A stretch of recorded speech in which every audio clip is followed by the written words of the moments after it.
Konoha's 5 Attributes Ninja. Chapter 1. I am really just a genin. In June of the 38th year of Konoha, during the Second Ninja World War, the entire ninja world was in chaos. Every day, young ninjas would carry the heads of famous people to declare their combat power, and countless people died. However, all of this had nothing to do with Byunyishin, because he was just a genin. This is a forest in the Grass Kingdom at the border of the Earth Kingdom and the Fire Kingdom. The tall and dense trees even block out the sunlight, causing the ground to be gloomy even at noon. This kind of environment is perfect for an ambush. Byunyishin was lying on the ground, hiding in the low bushes, blending perfectly with the shadows around him, motionless like a stone man. He was waiting for the fish to take the bait. After an unknown amount of time, the fish came. This was a standard Iwagakure village 4-man team. The first one was wearing a grey combat vest and an Iwagakure forward protector, jumping on the tree, and behind him were 3 Iwagakure ninjas dressed the same way.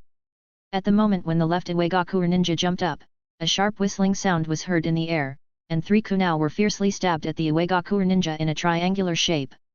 Ding, ding, ding. Not surprisingly, this level of hidden weapons could not cause damage to the veterans who had experienced hundreds of battles. The 4 rock ninjas quickly drew their weapons and stood together, trying to find the enemy while defending. For a moment, there was no other sound in the dark forest except the sound of insects. Byunyishin sighed when he saw this. Sure enough, even a genin was not easy to kill, but fortunately he had a steady hand. Thinking of this, he no longer hesitated, flicked his wrist and took out a few kunai and shot them out while jumping out of his hiding place. The leading Iwagakure's eyes narrowed, and he casually swung his sword a few times to knock down the kunai. Just as he was about to counterattack, he caught an inaudible pop sound in his ears.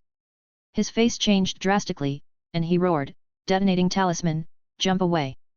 Boom! The huge explosion startled a large number of birds.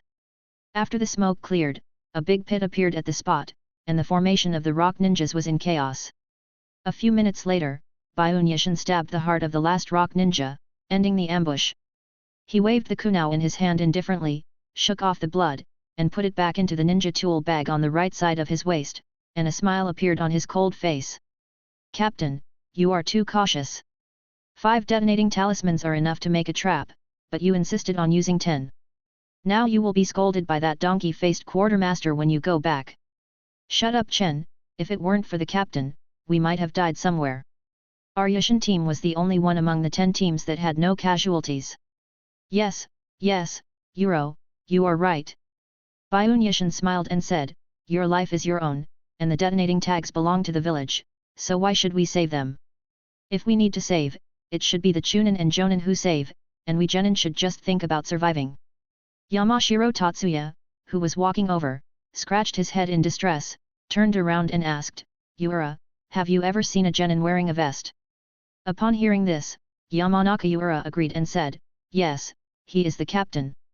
"Okay, today's mission is complete. Let's pack up and return.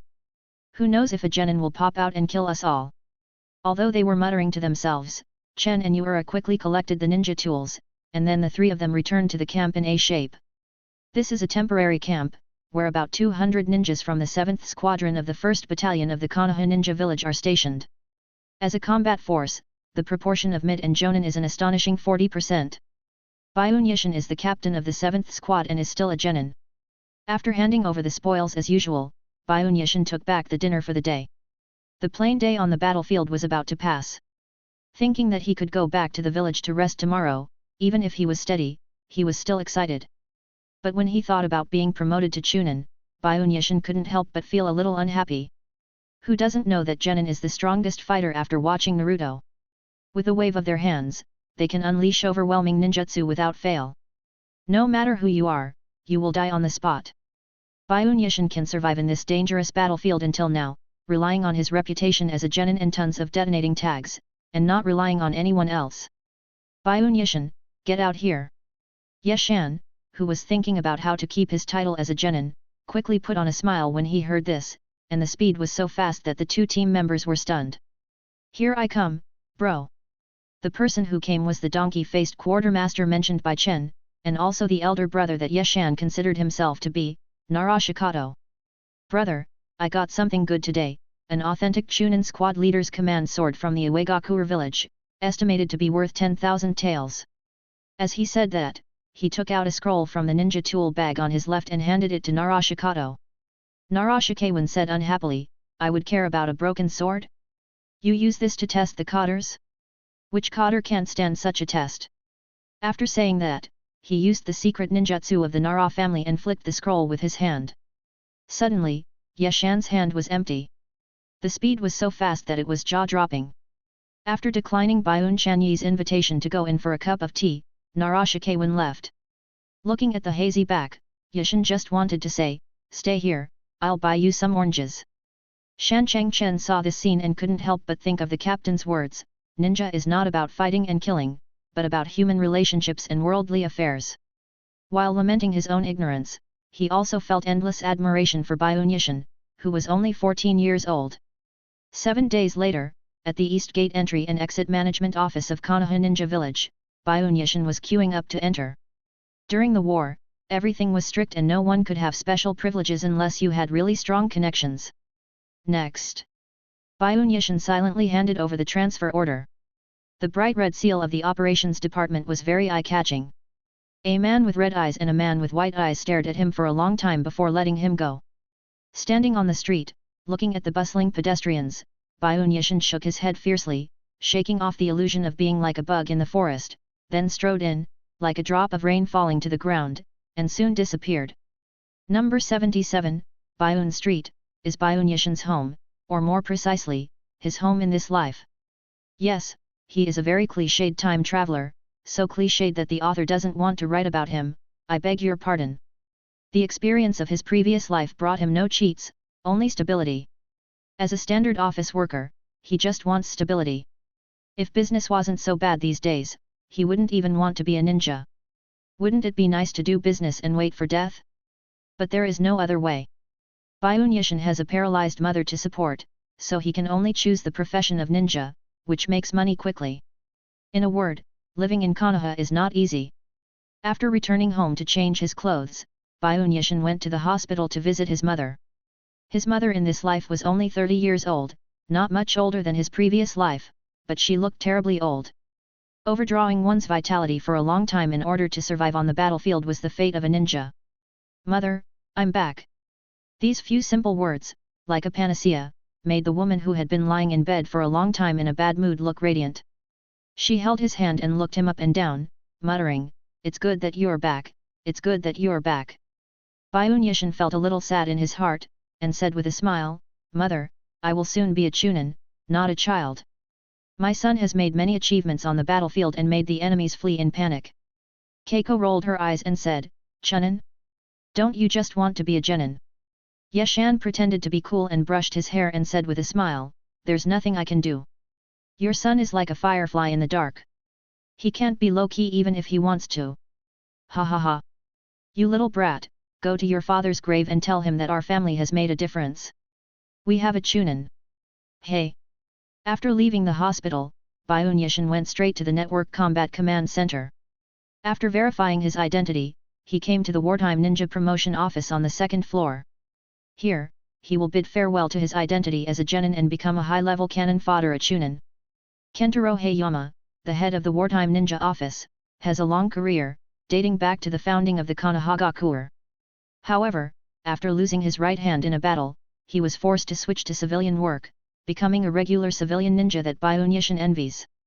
At this moment, he was slowly holding a cup of tea with his left hand, tasting it carefully, making ah sounds from time to time, and opposite him stood Byun Yeshan with a smile on his face. "Doing business. I was recommended by the headquarters to be promoted to chunin." Kentaro picked up the cup he had just put down and took a few sips before saying, "Name, age, unit you belong to, achievements." Byun Yeshan, 14 years old, is a member of the 91th Squadron, 27th Squadron, 7st Battalion, Konoha Ninja Village, and is temporarily serving as the squad leader. He graduated from Konoha Ninja School in the RD year of his career, and has completed C-level missions, B-level missions, and A-level missions. Kentaro raised his eyebrows and looked at the shy young ninja in front of him in surprise. What kind of person has the patience to complete 91 C-level missions? I have to say, This is too steady. You know, sea-level missions are nothing more than some odd jobs, and there are very few young and energetic ninjas willing to do this for a long time. Thinking of this, his already stern face became even colder. Get it? Bandits 311, Genin 47, Chunin 43. Cough cough. Kentaro was shocked by this string of numbers. Genin is fine, but what is a Chunin? Are you a Chunin harvester? Or is your last name Uchiha? Putting down the teacup, Morning Kentaro asked gently, are there any bloodline limits? No. Do you have a mentor? No. I am numb, completely numb. I haven't walked in the ninja world for many years. Are the young people now so awesome? A per capita Chunin harvester? Good at ninjutsu. Sir, it seems that there is no such article in the regulations. New regulations yesterday. Oh, good at earth escape and traps. In the morning, Kentaro's eyebrows kept twitching as if there were ants crawling there, which made Yushin secretly frightened, fearing that he might have epilepsy. Promoted to Chunin. Gritting teeth. Hold head high. Are you a genin? Mouth and eyes twitching. Right. In the morning, Kentaro took a deep breath, slammed the table, jumped up, quickly moved a chair, and said politely, sit down, I'll do it right away, wait a moment. After that, he left in a hurry. Soon, people from the entire floor came to visit and see the genin of the Konoha Gakure. Yeshan was very troubled by this and said helplessly, I am really just a genin. Everyone said in unison, we believe it. Chapter 2. After completing the formalities without any danger, Yeshan left the office under the strange eyes of a group of civilian ninjas. Yeshan was also helpless about this. He wanted to fight with his teammates as a junior ninja, but what he got in return was contempt. There was no way, he stopped pretending and showed his cards. I am a Chunin, a high-level cannon fodder. Yeshan was very tired after a day of running around, but he still came to the training ground and prepared to start his daily training. In this chakra world full of masters, even if he was a Chunin, he still couldn't gain a foothold. After a little warm-up, Yeshan began physical training. Unlike the earth-shattering ninjutsu in the original work, the ninjas at this stage still rely on superb taijutsu on the battlefield. In a word, proficient in taijutsu does not necessarily mean you are a jonin, but a jonin must be proficient in taijutsu. 2 hours later, Yeshan, who had sensed his limit, slowly stopped running. Without the blessing of chakra, his physical fitness was not outstanding among ninjas of the same age. Those who were given by a series of brilliant surnames were not only the secrets that civilian ninjas could not touch, but also the gap in raw physical fitness. This was the sadness of civilian ninjas. Even if they practiced with all their might and used the time others spent drinking coffee to practice, they still could not surpass the confinement of blood. However, chakra is fair. It gives every ninja who possesses it unlimited possibilities and becomes the best ninja weapon. Ninjas create chakra by combining physical energy and spiritual energy in their bodies. Physical energy comes from tens of thousands of cells that make up the human body, while spiritual energy is obtained through their own experience and training. The more resolute a ninja's mind is, the more spiritual energy he has. Thanks to his mature soul, Byun Yeshan's chakra volume far exceeds that of other ninjas of the same period, which is roughly equal to 1 card. Earth Escape, Earth Spear. 3 sharp earth spears suddenly shot out from the flat ground and stabbed into the air in a V shape. This was not over yet. Yeshan changed the seal in his hand and released the next ninjutsu. Fire Style, Great Fireball Technique. A large amount of fire attribute chakra gathered in the chest cavity following the guidance of the seal, and gushed out along Yame's throat and mouth. After encountering the air, it instantly turned into a huge fireball and flew towards the sky above the earth gun. Boom! The scorching heat after the fireball exploded made Yeshan squint his eyes, and a look of satisfaction appeared on his ordinary face. A ninja as steady as him certainly couldn't report all his chakra attributes truthfully. It's always better to be steady in everything. As for whether the village will pursue it, it's a safe bet. After all, who doesn't have a secret? This combination of ninjutsu is not as simple as it seems. It not only tests the timing of the caster, but also requires the caster to have an extremely fast seal speed. Both are indispensable. With the hand speed of being single for many years in his previous life, Yeshan said that he could not arrogantly say that it was a small matter, but just a medium matter. These are the only 2 offensive ninjutsu that Yeshan has mastered so far. With this combination, the grass on the graves of those enemy ninjas who are not vigilant is more than 1 meter high. Next, Yashin carried out a series of practical simulations on this set of ninjutsu to ensure that he could kill the enemy once he gained the initiative in the battle. Before he knew it, the scorching sun had set, Byun Yashin was exhausted, and his chakra was empty, so he returned to the hospital. The rest time was soon over, and it was time for Byun Yashin to return to the battlefield. This was the fate of civilian ninjas, traveling back and forth between the village and the battlefield again and again until they were killed in battle or became disabled. Konoha Ninja Village, East Gate Entrance and Exit Management Office. Yashan is wearing a Konoha forward guard, a green combat vest, 2 light-colored armor made of light steel plates, 2 bulging ninja tool bags on his waist, and 2 rectangular shuriken bags tied to his right thigh. He is dressed in a plain way. This outfit would cost at least 8,000 yuan in Konoha. At this time, the sun has not yet risen, and there is still thick moisture in the air, which adds a touch of coolness to the hot summer and adds a lot of haste to the ninjas going out. At 6 o'clock, the gate opened, and with the word departure, this group of ninjas rushed to the rain country, where there would be an even more brutal battlefield. Order. Byun Yashin, Shan Changchen and Yamanaka Yura, go to Area C, Site 33 to perform Patrol Mission Level A.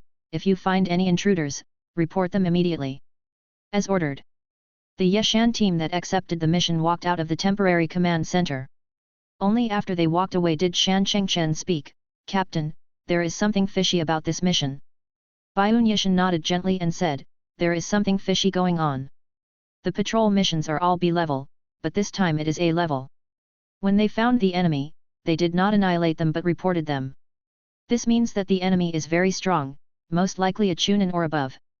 At this point, Yashan paused, turned around and asked, "How many detonating talismans were sent?" Shan Changchen's face turned bitter and he said, "Only 5. Hearing this, Yashan fell silent. The war had been going on for 2 years, and even the wealthy Konoha could no longer sustain it. You know, at the beginning, each person was only allowed 5 cards. Shaking off the rain on his head, Yashan looked up at the sky. The grey clouds were layered over each other, completely covering the sun. The rain was pouring down without stopping, casting a shadow on his heart. This damn war, this disgusting rain. After leaving the camp, the 3 of them put on the hoods of their black raincoats at the same time, and blended silently into the forest like 3 bats foraging for food. Site 33 is a low-lying area. The water here is more than 1 meter deep due to the rain all year round, which has caused great inconvenience to Yashan and the other 2. They can only eat and live on tree trunks and branches, and constantly condense chakra on the soles of their feet to ensure that they will not fall. Although the amount of chakra released is negligible, the long-term mental tension has made them exhausted.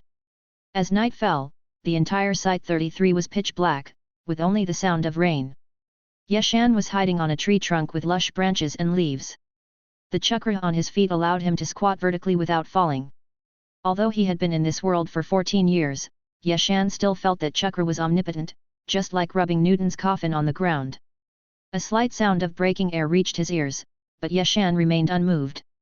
Sure enough, a moment later, it was Shan Chengchen who came to take over the shift. "Captain, it's time for a shift change." "Well, keep an eye on it. 3 to 6 in the morning is when people are most tired, and it's also a good time to invade." Yamashiro Tatsu didn't answer, but took out a soldier's grain pill and put it in his mouth, then said, "Captain, should civilian ninjas die?" Yashan was stunned for a moment, then he chuckled, "What nonsense are you talking about? With the captain's steadiness, he should have discovered the clues long ago, right?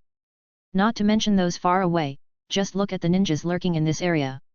How many of them are not civilian ninjas?" Yashan was silent.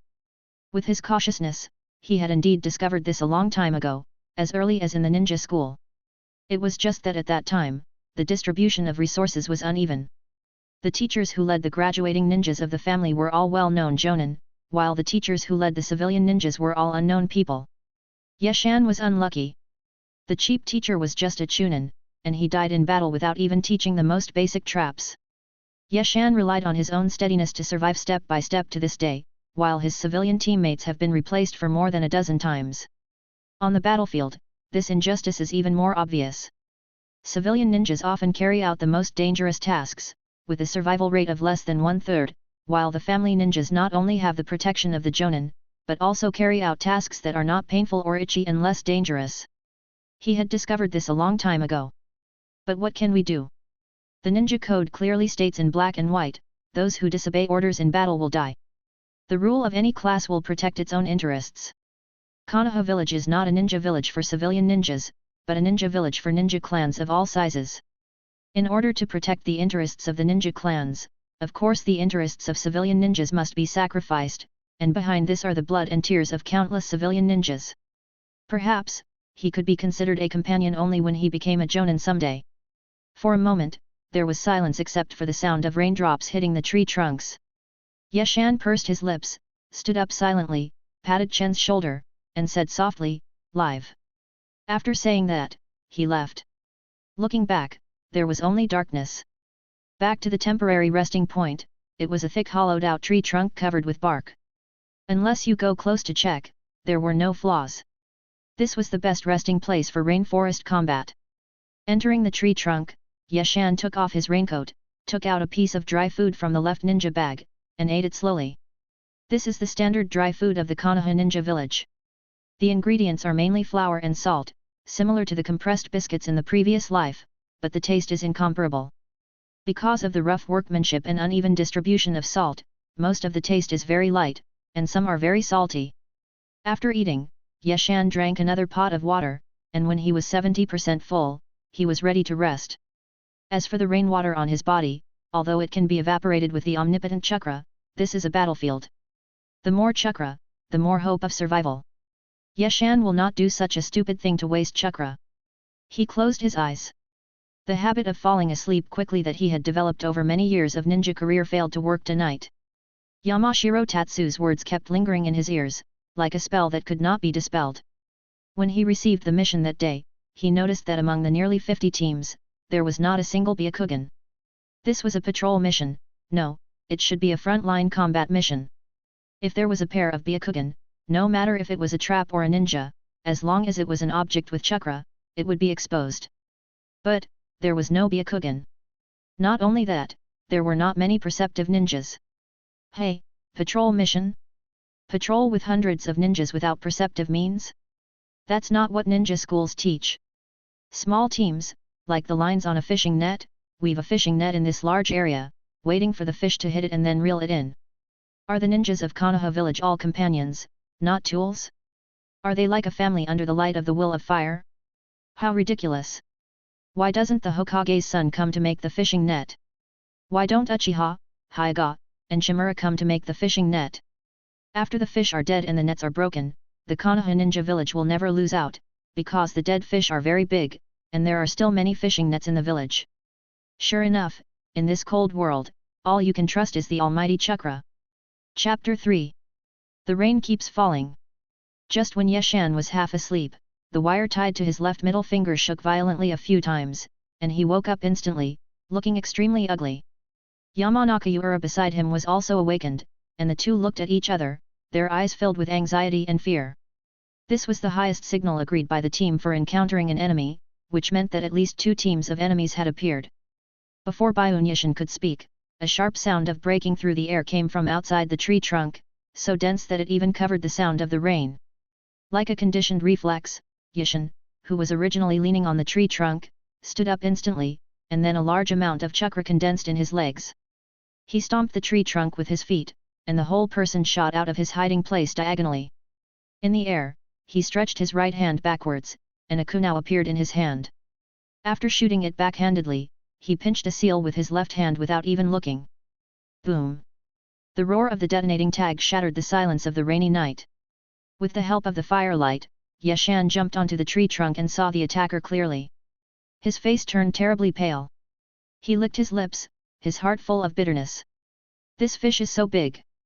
At least 10 ninjas wearing combat vests of the Uegakure village appeared on the opposite tree trunk, either standing or squatting, their eyes full of mockery. Judging from the murderous aura they exuded, they were at least Chunins who had experienced many battles. Yeshan was desperate at the moment. If the rock ninja treated the prisoners well, he even wanted to surrender. But he knew very well what the fate of the prisoners would be. It would be better to be stabbed to death. At least he could leave some pension for his mother. Thinking of this, the despair in Yeshan's heart dissipated a lot. The life of licking blood on the edge of a knife for many years has trained his will and courage. No matter how dangerous the situation is, he can ignite the fighting spirit to fight for that glimmer of life. What's more, he has set up several traps in the distance, which increases his hope of escape. Sure enough, it's always better to be cautious in everything. Yeshan skillfully performed several commonly used combat gestures. After seeing Yamashiro Tatsu and Yamanaka Yura nod slightly, he took a deep breath, put his hands into the ninja tool bag behind him, and then threw out several kunao. At the same time, Yura threw out a smoke bomb, and when the smoke rose, Yamashiro Tatsu made several seals. Water escape, water rush wave. A large amount of water broke through the smoke and rushed towards the rock ninja. In the rain country with abundant rain, this sea-level ninjutsu has a tendency to reach the power of B-level. After the smoke cleared, the Ishin team disappeared, while a dozen Uegakuer ninjas remained where they were, unmoved, their eyes all looking at the leader. This man had muscles all over his body, especially his arms, which were as thick as ordinary people's thighs, full of violent beauty. Grey Squad, bring back the head. The rest of you, follow me to the rear. If you want to kill anything, kill the big fish. Small fish are just side dishes. The others all laughed when they heard this, and they felt hot all over at the thought of chopping off a few Konoha ninjas' heads. Set off.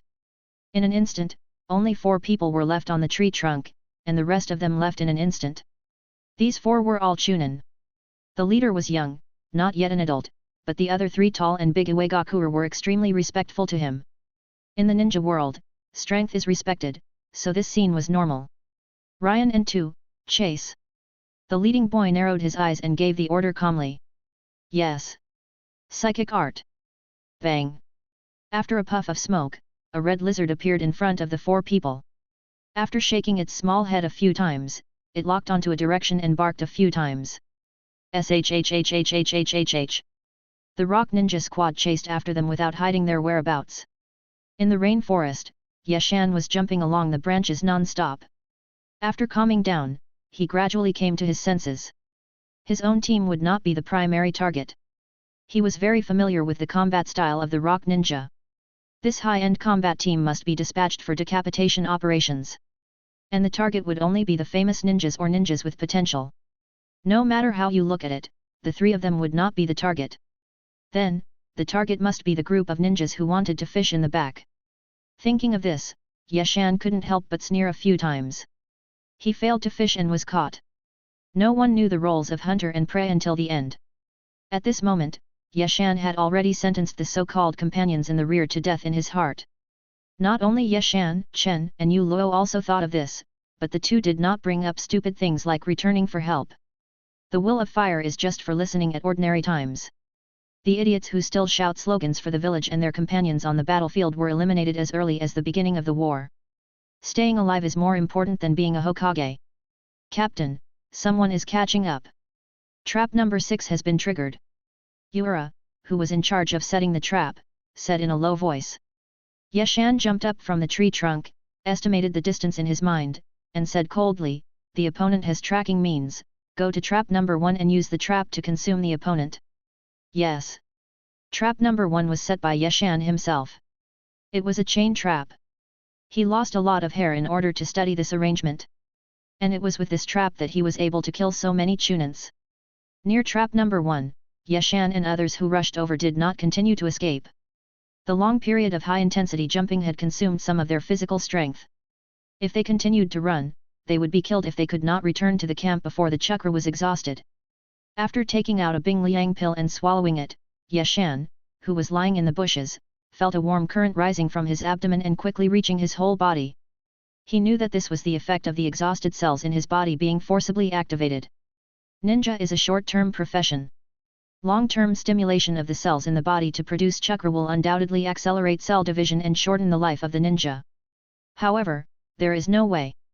If you eat it, you will die in a few years, if you don't eat it, you will die now. Everyone knows what to choose. Not long after, Yeshan noticed that a steel wire was shaking secretly. He immediately made a few gestures, took out a kunao, and cut the steel wire in front of him. An Uegakuer ninja on the left side of the grey team was jumping and noticed that something was wrong with his landing point.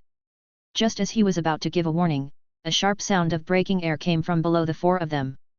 The leader Hui looked down and his face suddenly turned cold. He secretly cursed the Konoha ninjas for being shameless. A trap on the ground was triggered, and a large number of thin branches cut into the shape of guns were pushed by the mechanism and whizzed towards the rock ninja in the air. Although Hui was still in mid-air, he remained calm and took out a few kunao from his ninja tool bag. After throwing them out, he made a seal, and the detonating talisman tied to them exploded. The gun-shaped twigs were blown to pieces. Gray sneered and landed on a branch in front of him. When he exerted force on his legs and wanted to jump up again, he suddenly stopped and found that he stepped on some strange liquid. His face changed drastically. Before the rock ninja could escape, Yeshan fiercely cut the remaining wire. Instantly, a large number of kunao were fired from above the trapped rock ninja, with no blind spots in all directions, ensuring a one-hit kill. At the critical moment, Hui didn't care about anything else. He quickly made a few seals, then arched his body like a shrimp, protecting his head tightly, and using his back to welcome the coming kunao rain. Seeing this, Yeshan's eyes narrowed. Without hesitation, he formed seals with his hands and fire attribute chakra gushed out of his mouth.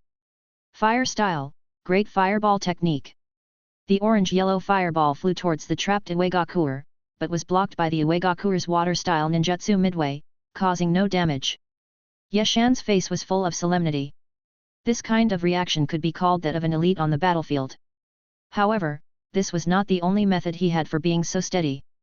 Just when the rock ninja released the water jutsu and his body's chakra became disordered, he suddenly found that his body was out of his control, and then his eyes went dark, and he actually saw his own feet. Geotech.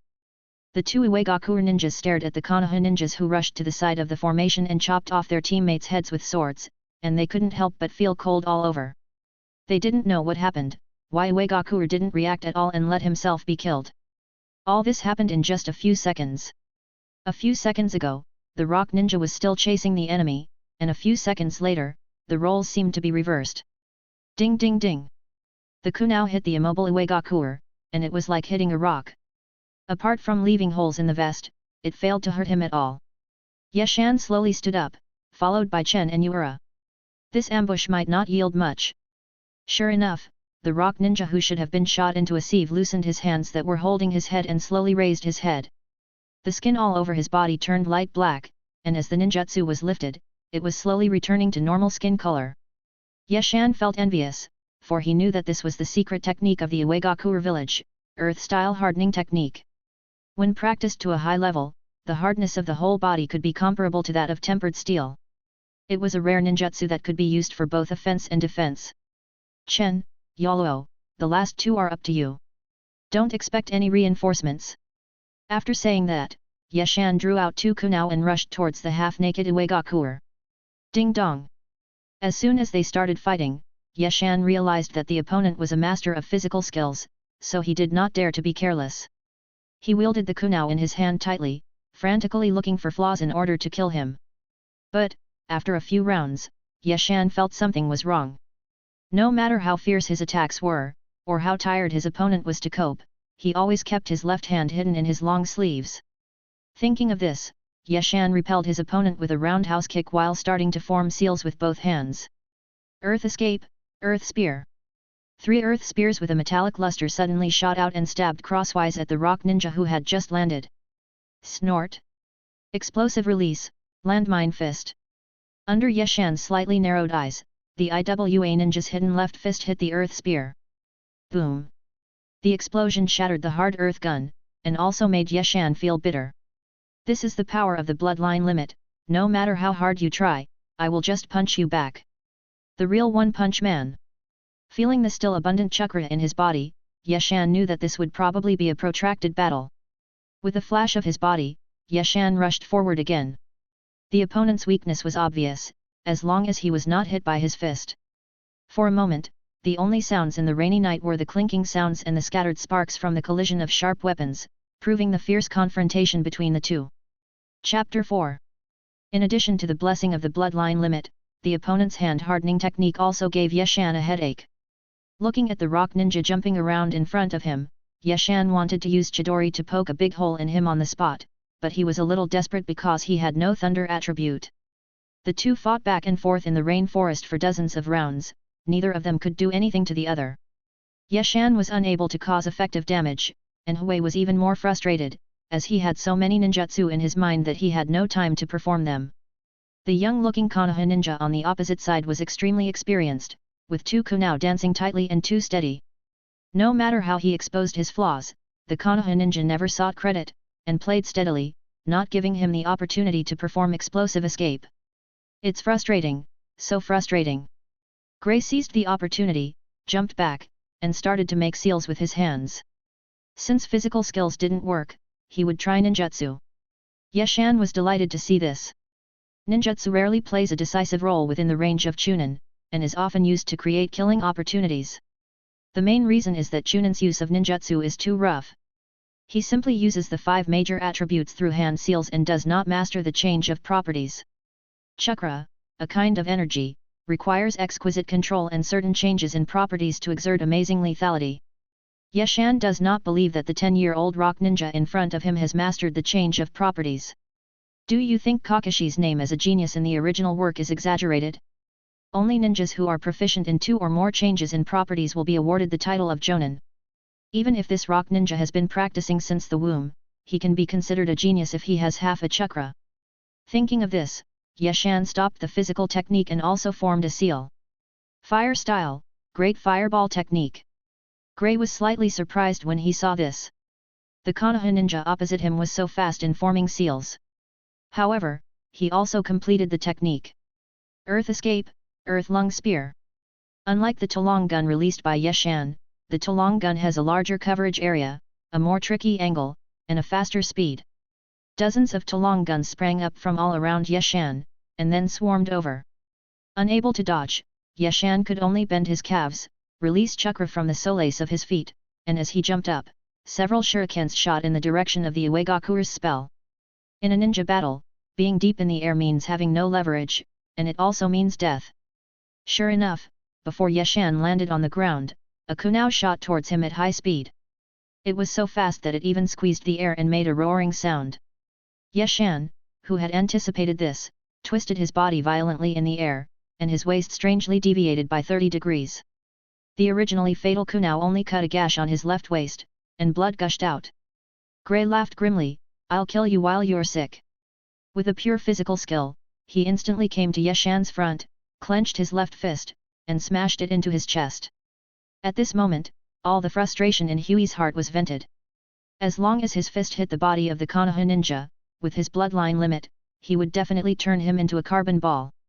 Thinking of this, the chakra accumulated in his left arm increased a little bit, and under the watering of the rain, a wisp of white smoke came out.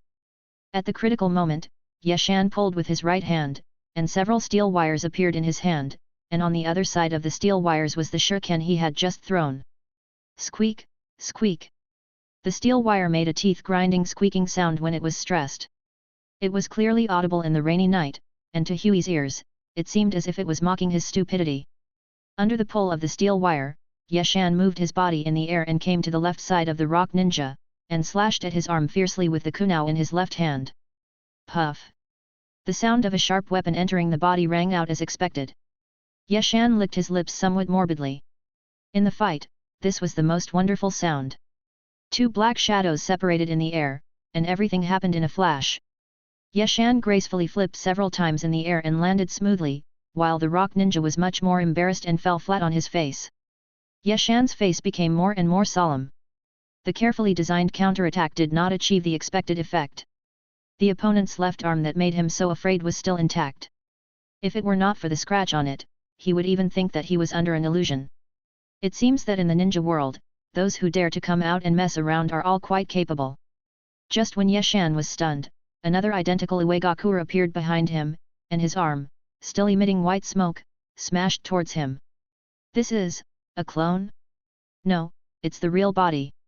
Gray's eyes were bloodshot, his hair stood on end due to rage, and he attacked like a man-eating beast. Come and die! Boom! The flames produced by the violent explosion illuminated the dark rainforest. The instantaneous strong light made Huey squint his eyes to adapt. Before he could say a few trash words to taunt his opponent, a kunao with a faint glow appeared silently at his throat, and then passed through it fiercely with a whimpering sound in the air. Bite! At the critical moment, Gray's right hand turned pitch black and he quickly covered his neck. The sharp kunai didn't even leave a scratch. After a cold laugh, Gray roared, "The same method won't work on me." Gray quickly swung his left hand backwards, and at the same time, he exerted force from his waist, turning around strangely, angrily staring at the despicable Konoha ninja behind him. But the next second, the piercing sound of the burning detonator made his face change drastically. Just as he was about to use his legs to jump up, he found that his legs were unknowingly bound by the mud. At this moment, Hui was in despair. His entire life trajectory flashed by like a revolving lantern, the bullying in his childhood, the high spirits when he awakened to the bloodstains, the joy of being able to become a disciple of a famous teacher, the shyness on the first date with the girl he loved, all these things disappeared with the explosion of several detonating talismans. Boom! Yeshan, who was hiding behind the tree, slowly came out. He was the one who survived the fight. Iwagakure thought he was on the 3rd floor, but he didn't expect that Yeshan was on the 5th floor and was more skilled. How should I put it?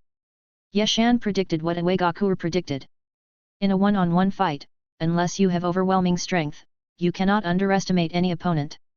This is the experience that Yeshan's second teammate taught him with his life, so the moment the battle started, Yeshan used all his means. In addition to suppressing with physical skills, he used the most proficient ninjutsu earth style, earth clone technique.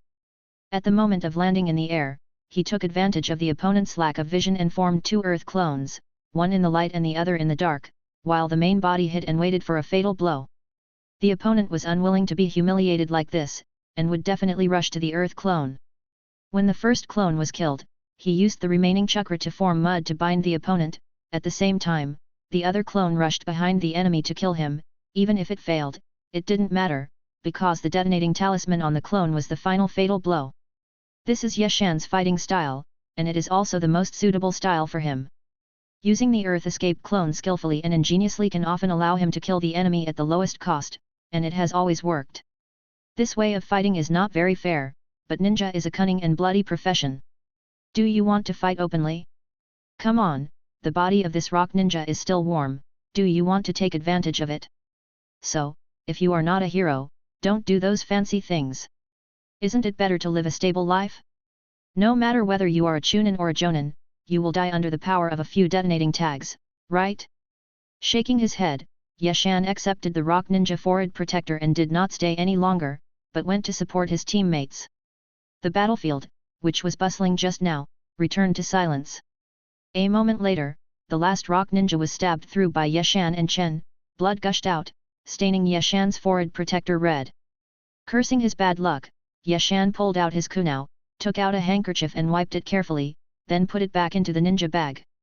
Chen and Yaluo's eyes twitched when they saw this action, and they couldn't help but complain, "Captain, there's no need to be so frugal, right?" After Yeshan collected all the ninja tools steadily, he said, "The ninja world is too dangerous, so it's always better to be cautious. What if this man is the son of a high-ranking official in the Iwagakure village? What if this high-ranking official is extremely vindictive?" These words left the two speechless, but after getting along for a long time, they have become accustomed to their captain's cautiousness. "Captain, can we apply to add more members when we go back this time? Our team has been short of members for a long time." Speaking of this, Yeshan had a headache. Every time he went to ask for help, the person in charge ignored him. There was nothing he could do. Even the 7 or 8-year-old genin in the village were dragged into the battlefield as cannon fodder, and there was really no backup force. If things continued like this, unless another member of Yeshan's team died and could not complete the assigned mission, otherwise, sending a rookie in would only be sending him to die in vain. "Okay, let's go back to the camp first." After saying that, Yeshan turned around and prepared to return. At this time, Luo, who had been silent all this time, suddenly said, "What about the group of people in the back?" Yeshan paused, his voice became colder. "After completing the mission, we will return to the camp. This is written in the Ninja Combat Manual. Do you want to break the rules?" Yamanaka Yura was startled. She looked at Yeshan, who was facing away from her with his hands hidden in front of him, and then looked at Yamashiro Tatsuya, who had his right hand touching his back. She couldn't help but feel alarmed. She took a few steps back and said, "If I don't help someone in need, it will be a serious crime if my superiors investigate me when I go back." Shan Chengchen smiled jokingly, but his laughter was a little cold. Watching someone die without helping? Captain, do you see that your ninja is in danger? Yeshan replied, no. That's not to say we didn't help them. These 4 rock ninjas accidentally entered Site 33 and were killed by the 3 of us. As a result, our chakra was almost exhausted and we had to return to the camp to rest. What do you think, Yura? As soon as he finished speaking, Chen slowly took out a kunao and rubbed it against the armor a few times. The sound of steel rubbing against each other could be clearly heard in the heavy rain. After a moment of silence, Yamanaka Yura smiled, dispelling the chill in the air. I'll leave the combat report to you, Captain. After saying that, without waiting for Yeshan to respond, he jumped onto the branch and ran towards the camp. Seeing this, Chen's eyes flashed with murderous intent, and he said bitterly, sooner or later, one day. Shut up, Yamashiro Chen. Yura is our life and death partner, not those people. But her last name is Yamanaka. Will you shut up only if I tear your mouth off? I'm the captain. After a pause, Yeshan said, go back to the camp. In a place that Yamashiro Tatsuya couldn't see, Yeshan slowly lowered his hands, and the last seal was the seal of the tiger. Great fireball technique. The rain is still falling, but it still can't wash away the darkness, because this darkness comes from the sky. Chapter 5. The 3 members of the Ishin team returned to the Konoha camp in suffocating silence. Without waiting for the handover of the mission, Yamanaka Yura left the team first and went straight to the Yamanaka clan's residence. Seeing this, Shancheng Chen snorted coldly and said, how rude. Yeshan chuckled, a smile on his face, and said softly, all ninjas from big families are like this. I am very proud, please bear with it. Shancheng Chen shuddered. After being teammates for nearly half a year, he had a certain understanding of his captain's temper. The more gentle he spoke, the more murderous intent he had in his heart. Looking at Byun Yishin, who was a head shorter than him, Shancheng Chen became more respectful and couldn't help but think of the result of divination when he was a child. There must be a noble person to help him in his life. It's not that Shancheng Chen is superstitious, but the reality is here, and he can't help but believe it. Captain Yeshan, it is more important to hand over the mission. You don't want to dirty your hands with a character abandoned by the family. Yeshan's eyes narrowed, and he stared at Shancheng Chen, who lowered his head, for a few breaths, then laughed and said, Chen, what are you thinking about? Okay, let's not talk about this anymore. After saying that, he walked straight past the young man who was lowering his head and headed straight for the task management office.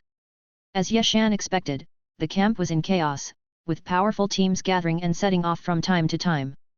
However, this tactic of adding fuel to the fire had little impact on the overall situation. Unless Konoha assembled 10 Jonin teams at once and used Flying Thunder God for precise support, otherwise, those fishing Konoha elites would be dead.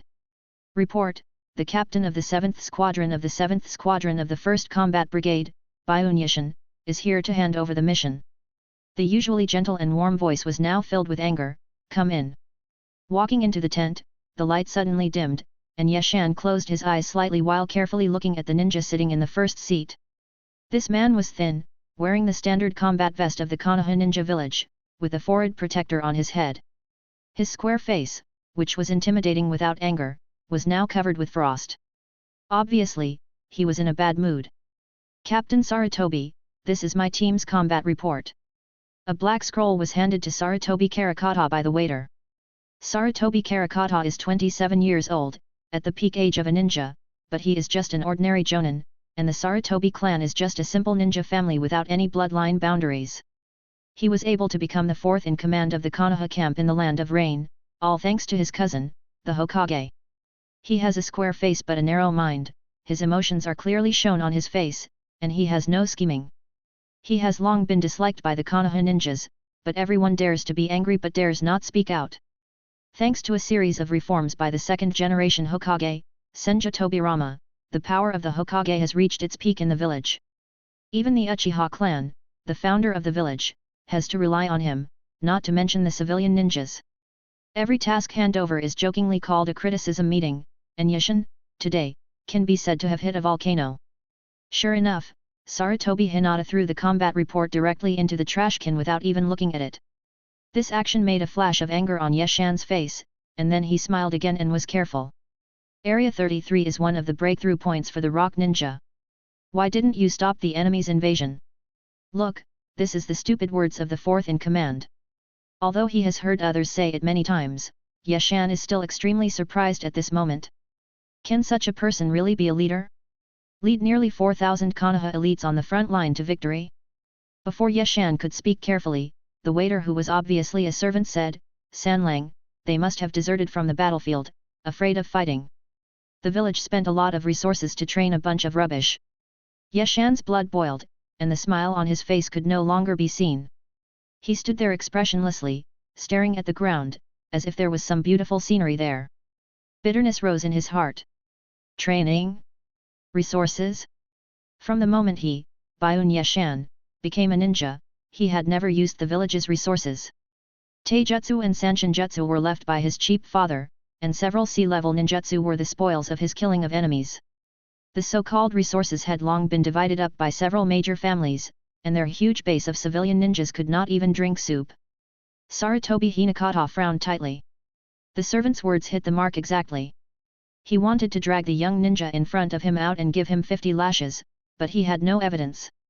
The thought of this made him even angrier. He picked up the cup beside him, shook his wrist, and the cup drew a semicircle and flew towards Yeshan's left cheek. Snapped. The well-made cup hit Yeshan's cheek hard, and the hot water in the cup burned a large area of his skin red, but he remained motionless. You are just a bunch of rubbish. You can't even stop the country of earth thugs.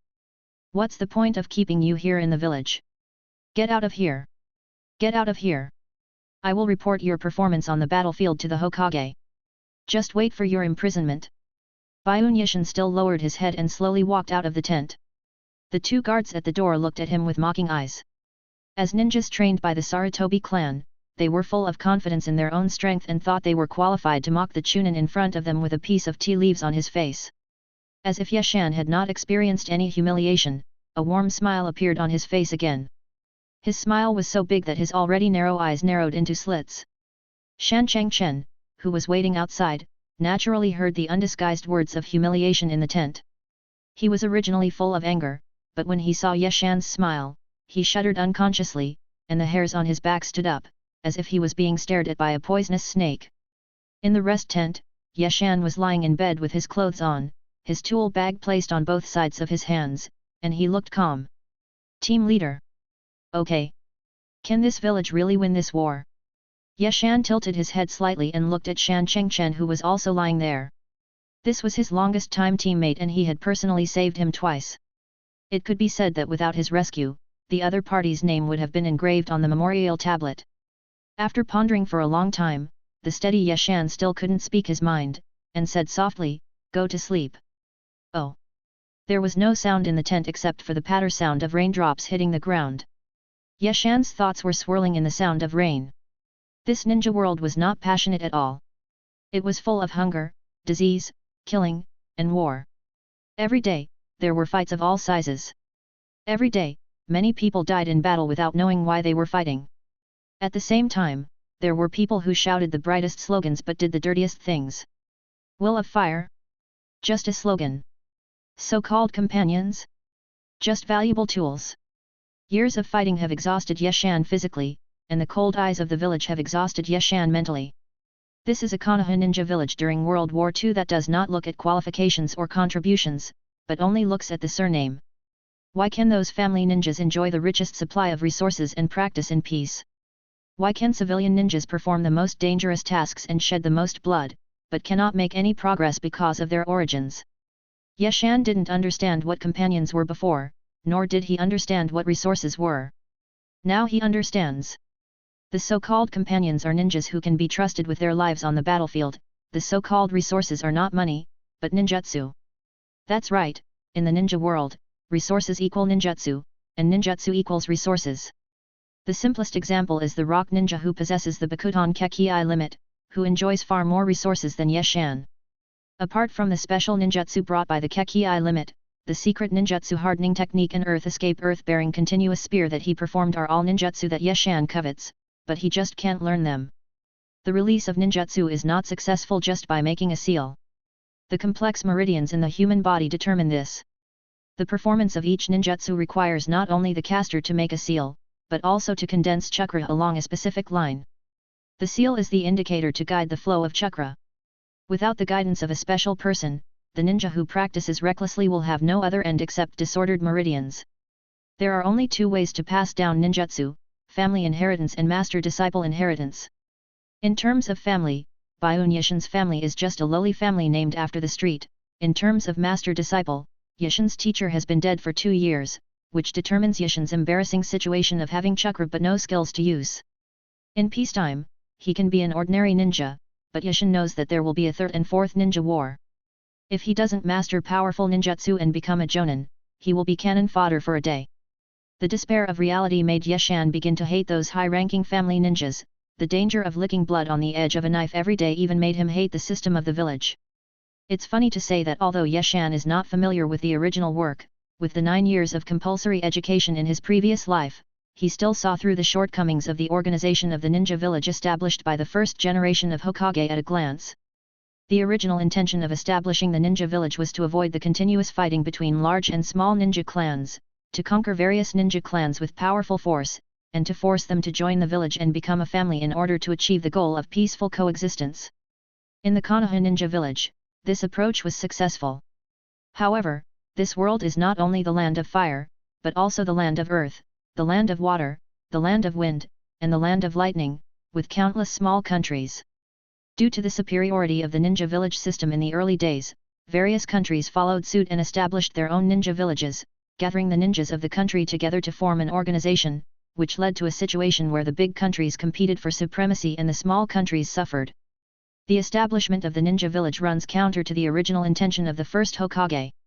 The organized and disciplined ninjas, under the indoctrination of patriotism, fight more bloodily, just like the original intention of the Maxim machine gun, which makes people laugh when they think about it.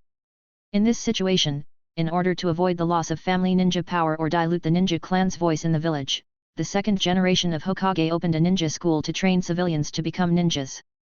A large number of civilians poured into the battlefield after receiving simple teachings, and the survival rate was less than 1/3.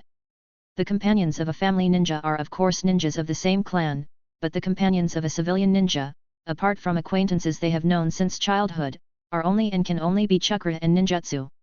This is how Byakugan Yishin survives in this cold world, and it is also the inevitable result of the survival of the fittest. It's cold, but that's the reality. Chapter 6. After a night of intense fighting, Yeshan gradually couldn't resist the sleepiness and fell into a deep sleep. In his dream, he dreamed that he became the leader of a certain Konoha organization, and with a single call, tens of thousands of ninjas sacrificed their lives for him, conquered various countries, and became the only ruler of the world. Yeshan woke up and stared at the top of the tent with lifeless eyes, and 1,000 horses galloped through his mind. He was 40 years old in his past and present lives, but he still fantasized in his dreams. Sure enough, the second-year spirit never goes out of style. Shaking his head to kick out the chaotic thoughts, Yeshan walked out and found that it was getting dark and it was already evening. Before he could think of what to do, his stomach growled and reminded him that he hadn't eaten for more than 10 hours. Thinking of this, Yeshan slowly walked towards the cafeteria, intending to eat some hot food and reward himself. But he didn't walk a few steps before he met his teammate Yamashiro Tatsu. "Captain, I didn't wake you up because you were sleeping soundly. Let's have some food together. I brought a double portion." Shan Changchen raised the food in his hand towards Yeshan. Yeshan nodded and said, "Well, eat inside." It has to be said that even on the front-line battlefield, the standard meals still taste bad. Looking at the crudely made food in front of him, Yeshan missed hot pot, because hot pot is more suitable for rainy days.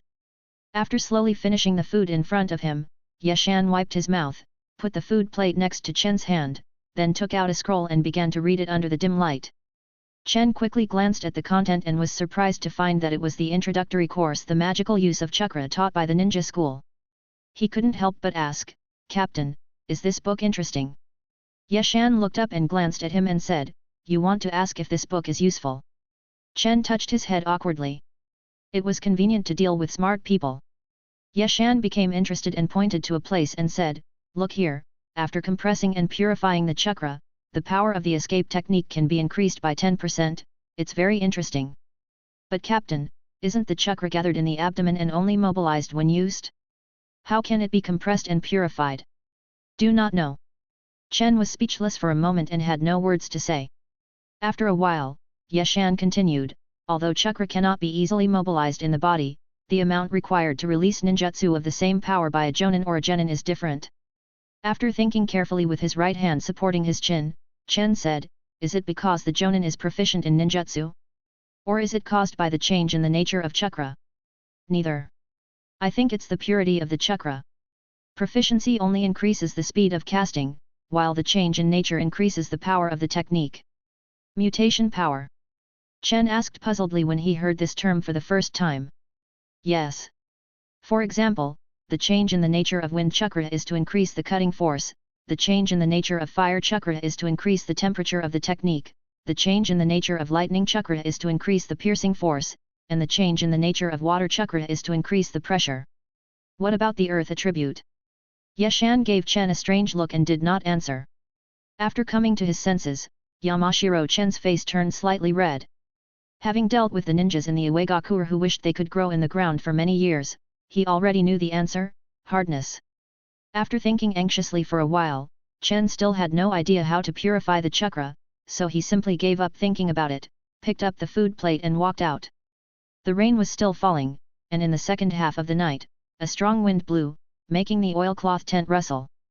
Yeshan slowly opened his eyes in the darkness, but did not move. He carefully felt the breathing rhythm of his teammate Shan Chengchen, and after confirming that the other party was still asleep, he stood up gently, quietly left the tent, and disappeared into the rainy night. To the northeast of Konoha's camp was where the bodies were piled. In order to prevent water pollution, this place was 10 kilometers away from the camp. A stream flowed eastward amid the noise of rain, and 2 Konoha ninjas were releasing the water. It's really a blessing to be assigned to the corpse disposal department. I don't have to go to the front line and I can get a lot of merit points. Have you heard that a big change happened in the camp these 2 days?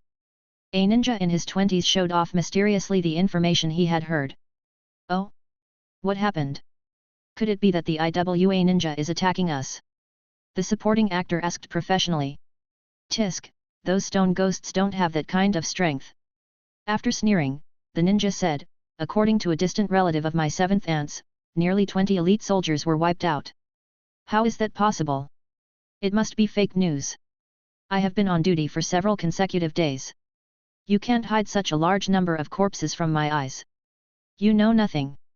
After a disdainful spit, the ninja said, the bodies of those family ninjas are not piled up here. They are sealed in scrolls and brought back to the village. After all, there are people behind them. After shaking for a few times, the two turned around and walked towards the stronghold. The sound of arguing could still be vaguely heard.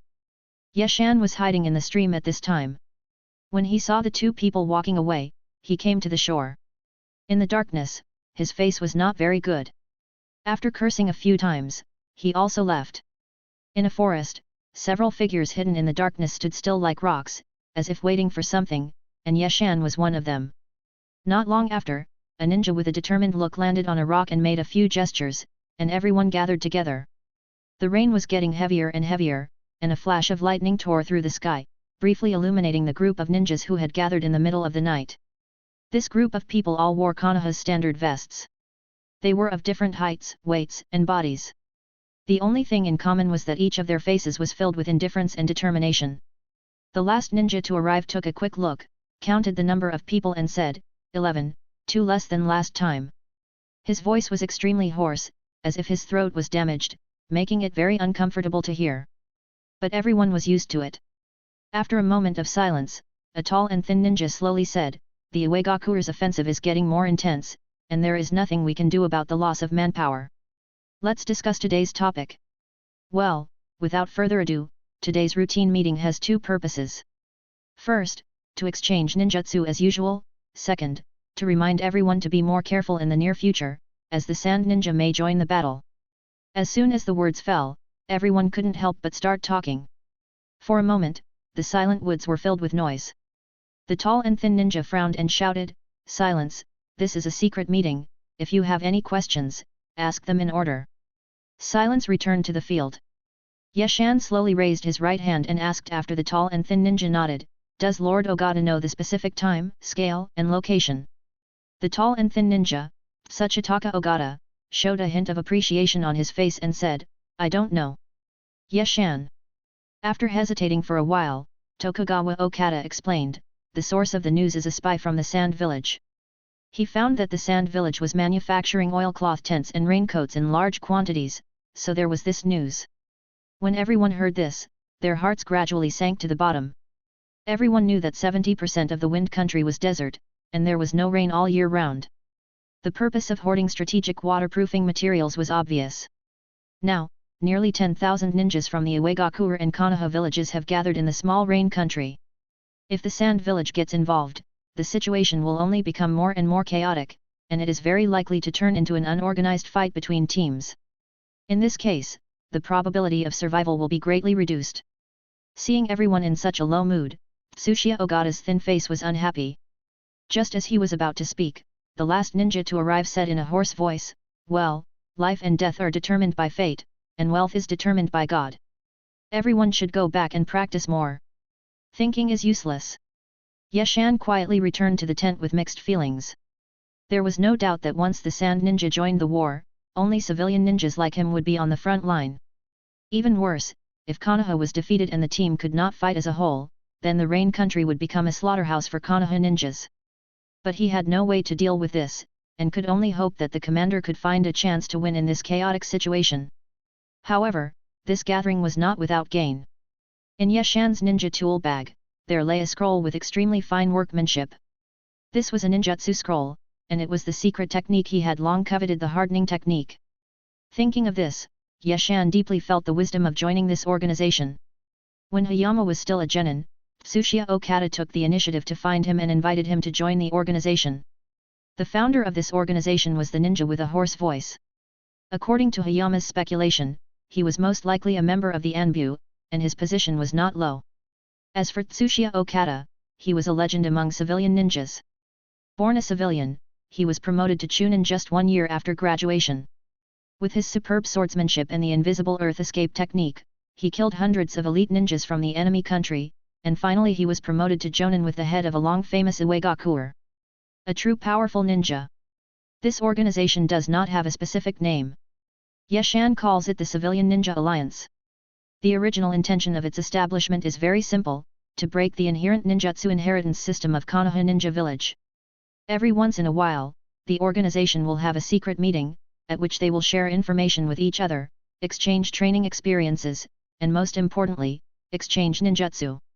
It is worth mentioning that the number of participants in this organization has become less and less, and many ninjas that Yeshan knew have died in battle. Moreover, the exchange of ninjutsu is not limited to exchanging ninjutsu for ninjutsu, but can also be exchanged by completing tasks issued by the other party. For example, this time, Yeshan promised Ogata to complete a task and obtained a secret earth escape technique, but the content of the task is not yet known. With Yeshan's steadiness, he would never do such a risky thing, but there was no other way. This technique was very important to him. With this ninjutsu, Yeshan didn't need to practice other ninjutsu, he just needed to practice it to a high level, and he would have no problem protecting himself. Thinking of this, Yeshan, who was always calm and composed, couldn't help but get excited, and couldn't wait to start practicing now. Suppressing the churning thoughts in his heart, Yeshan forced himself to fall asleep. On the last day of June in the 38th year of Konoha, the 14-year-old Byunyashin was still an insignificant chunin. He had neither a well-known surname nor a powerful master. He only had the desire to survive and a calm personality. But the wheel of fate would not stop, but would only roar forward, leaving behind those who had not sat firmly. The rain has been falling and never stopped. Chapter 7. Time passed quickly, and in the blink of an eye, it was September of the 38th year of the Konoha calendar. During the 2 months, Yeshan carried out 3 missions in total. The missions can be described as boring, all of which were patrol missions. A team like Yeshan's, composed of chunin, was the first choice for patrol and escort missions.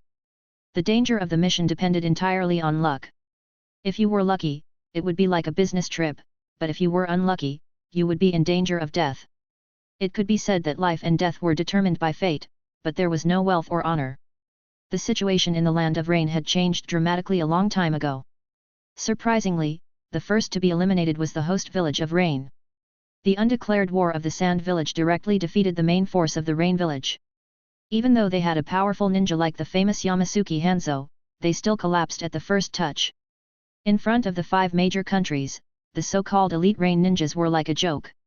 The strong entry of the Sand Village officially announced that the Land of Rain had become a battlefield for the Konoha, Iwagaku, and Sand Villages, which was ridiculous. On this day, before dawn, nearly 1,000 ninjas from the 1st Combat Battalion of Konoha Village had finished their breakfast. The camp was brightly lit, which was completely different from usual, because today, a group battle would take place. The mobility of ninjas determines that their fighting style will not be the traditional Legion chaos. Small groups of elite ninjas can often achieve greater results by beheading and destroying behind enemy lines. However, when small-scale battles cannot cause devastating blows to the enemy, a large number of ninjas will be assembled to fight in a melee, striving to defeat the opponent in a short period of time and thus achieve victory. The participation of Sand Village made the Konoha ruling group headed by Sarutobi Hiruzen unable to hold back any longer. In the worst-case scenario where they could no longer increase the number of permanent ninjas to suppress the combined forces of Rock Village and Sand Village, Sarutobi Hiruzen decided to concentrate his forces to defeat Rock Village first. As for why he chose Rock Village, the reason was very simple. Rock Village was fighting on 2 fronts and they were fighting to the death with the Hidden Mist Village. They wanted to pick the soft ones. After receiving double ninja tools, nearly 1,000 ninjas lined up neatly under the platform. Yeshan and his 2 teammates were among them. They were waiting for the appearance of the supreme commander of this battle. When the sky was just getting light, after a puff of smoke, a Konoha ninja appeared on the platform. There was nothing special about his attire, except for his eyes. Even though it was not completely light, even though they were far apart, Yeshan could clearly see his eyes. They were a pair of blood-red eyes, and with just one glance, Yeshan felt that the chakra in his body was like seeing a natural enemy, and shrank slightly. This pair of eyes is the Sharingan, which is known as the first bloodline limit in the ninja world.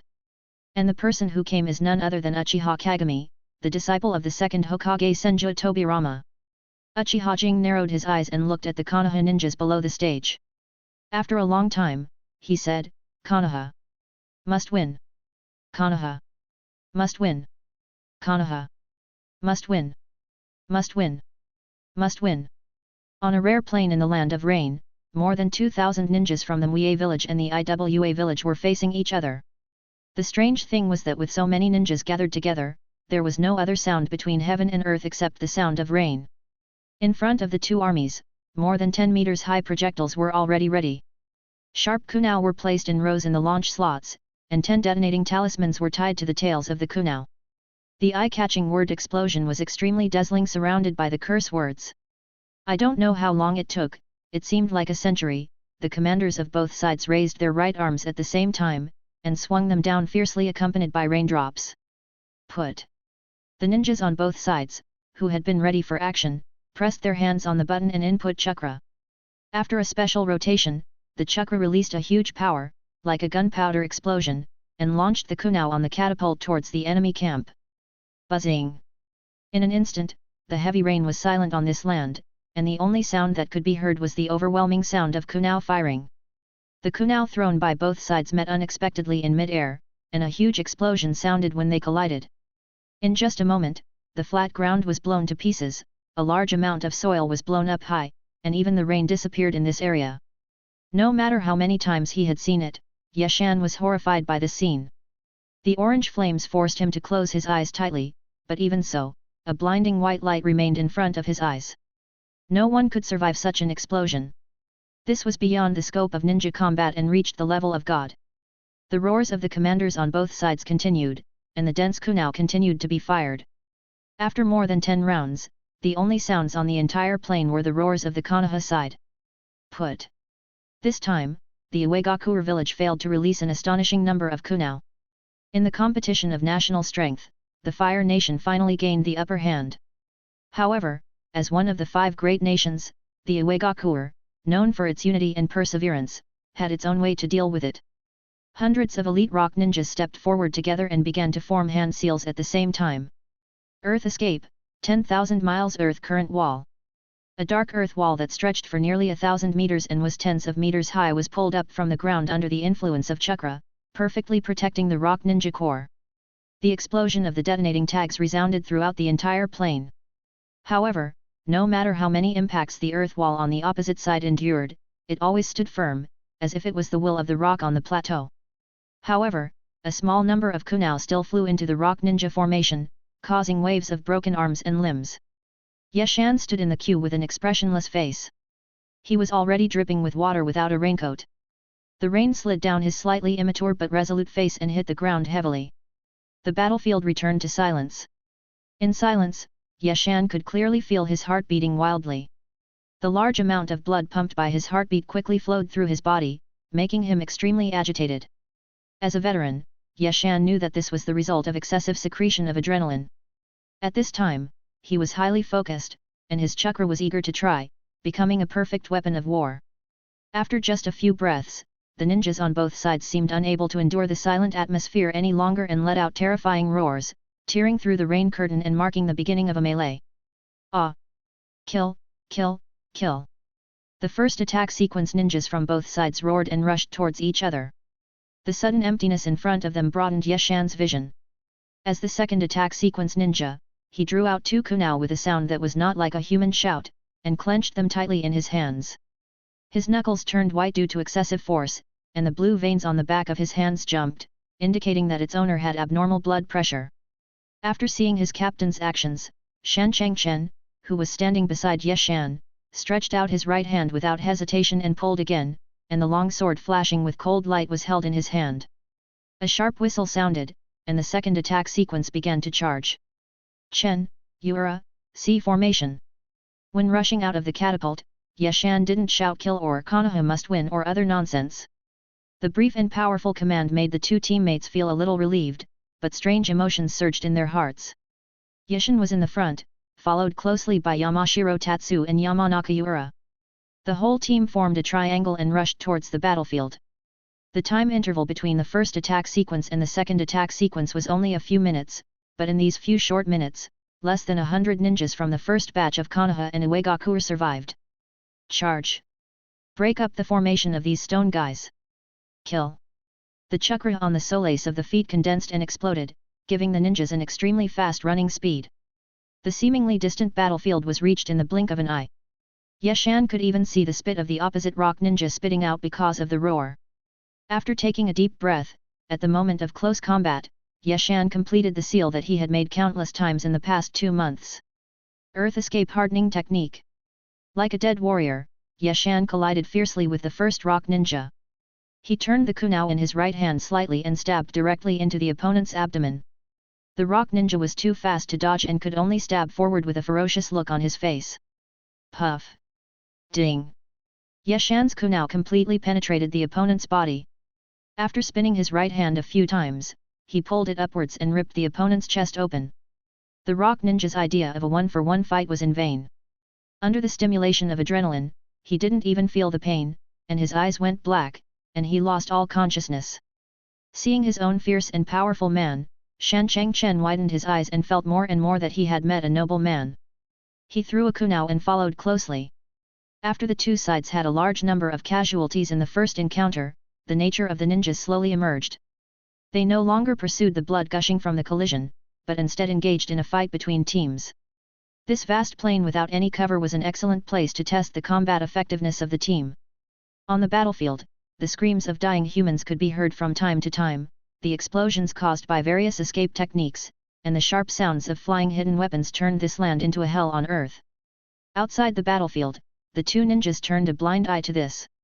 What determines the outcome of the war is not the seemingly noisy group battle, but the life and death duel between these two. These two people are the commanders of both sides, Uchiha Kagami and Ueo. As a newly famous ninja, Uchiha Kagami is one of the top leaders of Konoha and also a candidate for the leader of the Uchiha clan. The proud blood that has been passed down for nearly 1,000 years is his strongest weapon and he does not allow any failure. And Ueo is a veteran and powerful ninja, whose strength can rank among the top 5 in the Ueo ninja village. Both of them are very confident in their own strength. The dignity of the strong is built on winning battles again and again. Both sides firmly believe that this time is no exception. Chapter 8.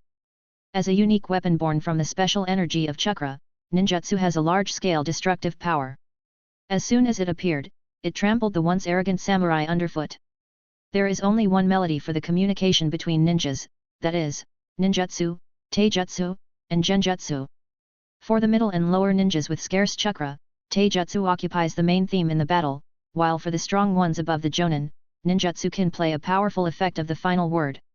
The two people in the confrontation did not speak, but just used all their strength to activate the vast chakra in their bodies.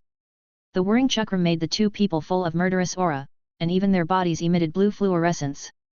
When the chakra in their bodies was stimulated to the extreme, the two began to form seals at the same time. Fire release, fire dragon flame bullet. The Uchiha blood was fully displayed at this moment. They claimed to be the masters of fire, and the violence of flames was engraved in their genes. Roar! A lifelike fire dragon flew into the air, its two razor-sharp claws made of flames and its entire body covered with dense fire scales. After its huge head shook slightly, it smashed into the rock on the opposite side. Such a concrete fire dragon startled Yan too, but he was not at all panicked. He slapped the ground with his right hand, and the soil in front of him rolled like waves. Then an earth dragon flew out of it, opened its bloody mouth and bit the fire dragon in the air. The two dragons were fighting fiercely in the air. Under the control of chakra, they flew up and down, and it was difficult to tell who was better. Seeing this, Uchiha Kagami drew out his kunao, and with a physical technique, he came to the front of Yantu and stabbed him in the neck. Yantu snorted coldly, and with a shake of his hands, two daggers about 40 centimeters long appeared in his hands. While holding the kunao with his left hand, he made a sword flower with his right hand and stabbed silently towards Uchiha Kagami's heart. Ding! The short sword was about 10 centimeters in front of Uchiha Kagami's chest and could not go any further, but the ring at the end of the kunao blocked the sword. The three Megatama Sharingan in Uchiha Kagami's eye socket turned slightly, and an interference illusion rushed into the opponent's mind. Yantu felt a trance, and a big foot appeared in his sight, and it was getting bigger and bigger. The experienced Yantu quickly covered a layer of chakra on his arms and crossed them to protect his face. Bang! The kick, which was rich in chakra, was extremely powerful and directly kicked the rocks and soil away. Uchiha Kagami quickly formed a seal and threw out another ninjutsu. Fire style, wind fairy fire technique. Dozens of fireballs the size of heads rushed out of Uchiha Jing's mouth one after another and smashed in all directions. Little tricks. Water escape water formation wall. A wall of water blocked the fireball, and the combination of water and fire produced a large amount of steam, blocking the two people's sight. Uchiha Jing narrowed his eyes. In a battle, the lack of vision is often the key to victory or defeat. He felt a little impatient. As one of the top leaders, if he could not complete this combat mission perfectly, he would most likely be caught by others and kicked out of the decision-making level. Therefore, he must use his absolute strength to tell the Konoha ninjas that the Uchiha family is still as glorious and powerful even if they lose Uchiha Madara. Thinking of this, Uchiha Kagami took a deep breath, and the Megatama in his eyes slowly melted together, and then a huge giant made entirely of chakra appeared in the same place. Uchiha Kagami stood on the giant's forehead, overlooking the entire battlefield from a high position. Everyone on the battlefield, who had just been fighting fiercely, stopped and stared blankly at the tall giant in the distance. They could not think of another word in their minds except MMP. Is this the power of Uchiha? Yeshan even forgot to take back the kunao that was stuck in the enemy's chest, and looked up at the giant. Is this really a power that ordinary ninjas can contend with? Nearly 10 years of hard training is simply a joke in front of such a great power. Others can crush him into nothingness with just one kick.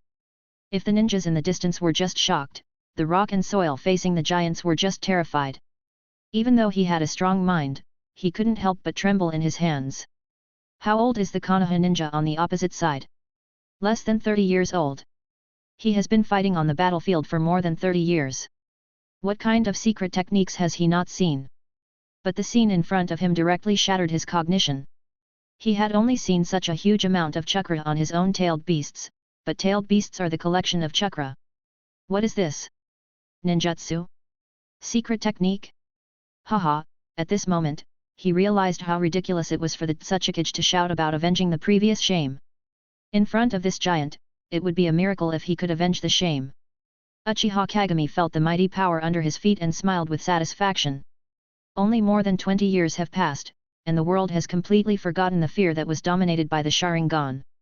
The glory of the ancestors has made the most powerful Konoha village, but now, he has not heard people say that it is the Konoha village of the Uchiha clan for a long time. Those people all say that it is the Uchiha clan of the Konoha village. The change in the sentence seems to imply the decline of the Uchiha clan. The genes in the blood do not allow others to ridicule them, even a little bit. Rebuilding the glory of the Uchiha clan starts today. Even though every cell in his body was groaning and screaming, Uchiha Jing still controlled the giant's right hand to clench forward with an expressionless face. The two dragons that had been fighting for a long time let out a whine and then broke apart. Then the giant smashed down the rock and soil with a fist as big as a building without any fancy moves. The huge fist hadn't hit Yantu yet, but the air squeezed him and made him unable to move. In the critical moment, there was no fear in his eyes, only madness. Any ninja, even if he lost his legs, as long as his hands were still there, he could release ninjutsu. Earth escape earthquake core. A clod of earth rose from the giant's left foot, and the sudden loss of balance caused the huge chakra body to stagger and almost fall to the ground. Rock and soil, who had escaped from the strong air pressure, did not move their body because his next ninjutsu was also launched. Earth release Shantu technique. Two huge yellow semicircular clods of earth broke out of the ground and pressed towards the giant in the middle. Enduring the tingling pain in his meridians, Iwao released the third ninjutsu. Earth escape yellow spring marsh. The soil under the feet of the giant who had just stood steadily instantly turned into a swamp under the stimulation of chakra, covering the ground above his knees and making him unable to move. Uchiha Jing looked down at the insignificant IWA ninja in front of him, a little surprised. In the face of such a desperate force, he did not give up the will to fight and was able to quickly come up with a countermeasure. Sure enough, every famous ninja is not in vain. But in front of Uchiha's eyes, everything is a joke. Yantu, who had swallowed a Bing Liang pill, gathered all the chakra in his body in his right hand and smashed it directly towards the place where Uchiha Jing was standing. The release of a large amount of chakra in a short period of time made his meridians tingle all over his body, and his eyes were full of bloodshot. Die! Explosion style, explosive flame kill. Under Uchiha Jing's calm gaze, Yantu's fist smashed into the giant's forehead. The huge explosion instantly swallowed up the entire head, and also swallowed up the caster of the golden binding illusion. After the violent explosion, Uchiha Kagami released Susanoo. Such a powerful technique also has great risks. After just a few minutes of use, all the cells in his body were wailing and his eyes were blurry. Thinking of what the elders said, Uchiha Kagami's eyes flashed a gloomy look. He is an only child and has no brothers or sisters. If he uses the Mangeki Sharingan without restraint, he will soon be completely blind. But there is no doubt that after more than 20 years, the appearance of the Uchiha clan's Susanoo was very successful.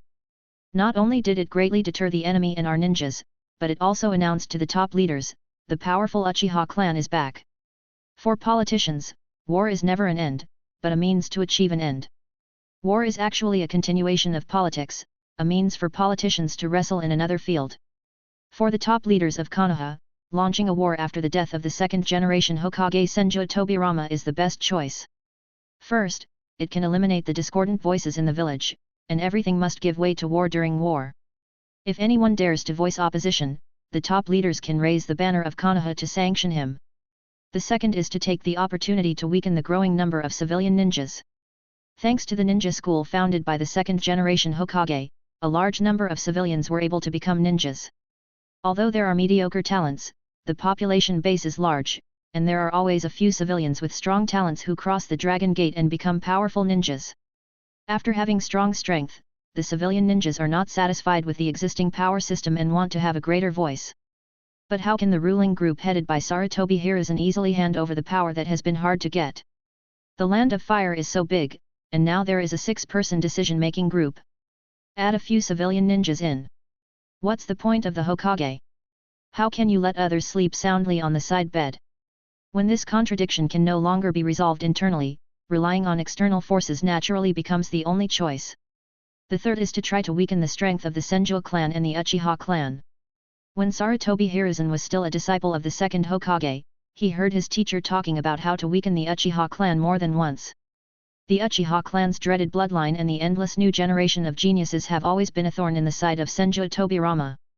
After the death of the second Hokage, when Sarutobi Hiruzen took over the highest power in Konohagakure, he realized that it was not only the Uchiha clan that was weighing on him, but also the Senju clan.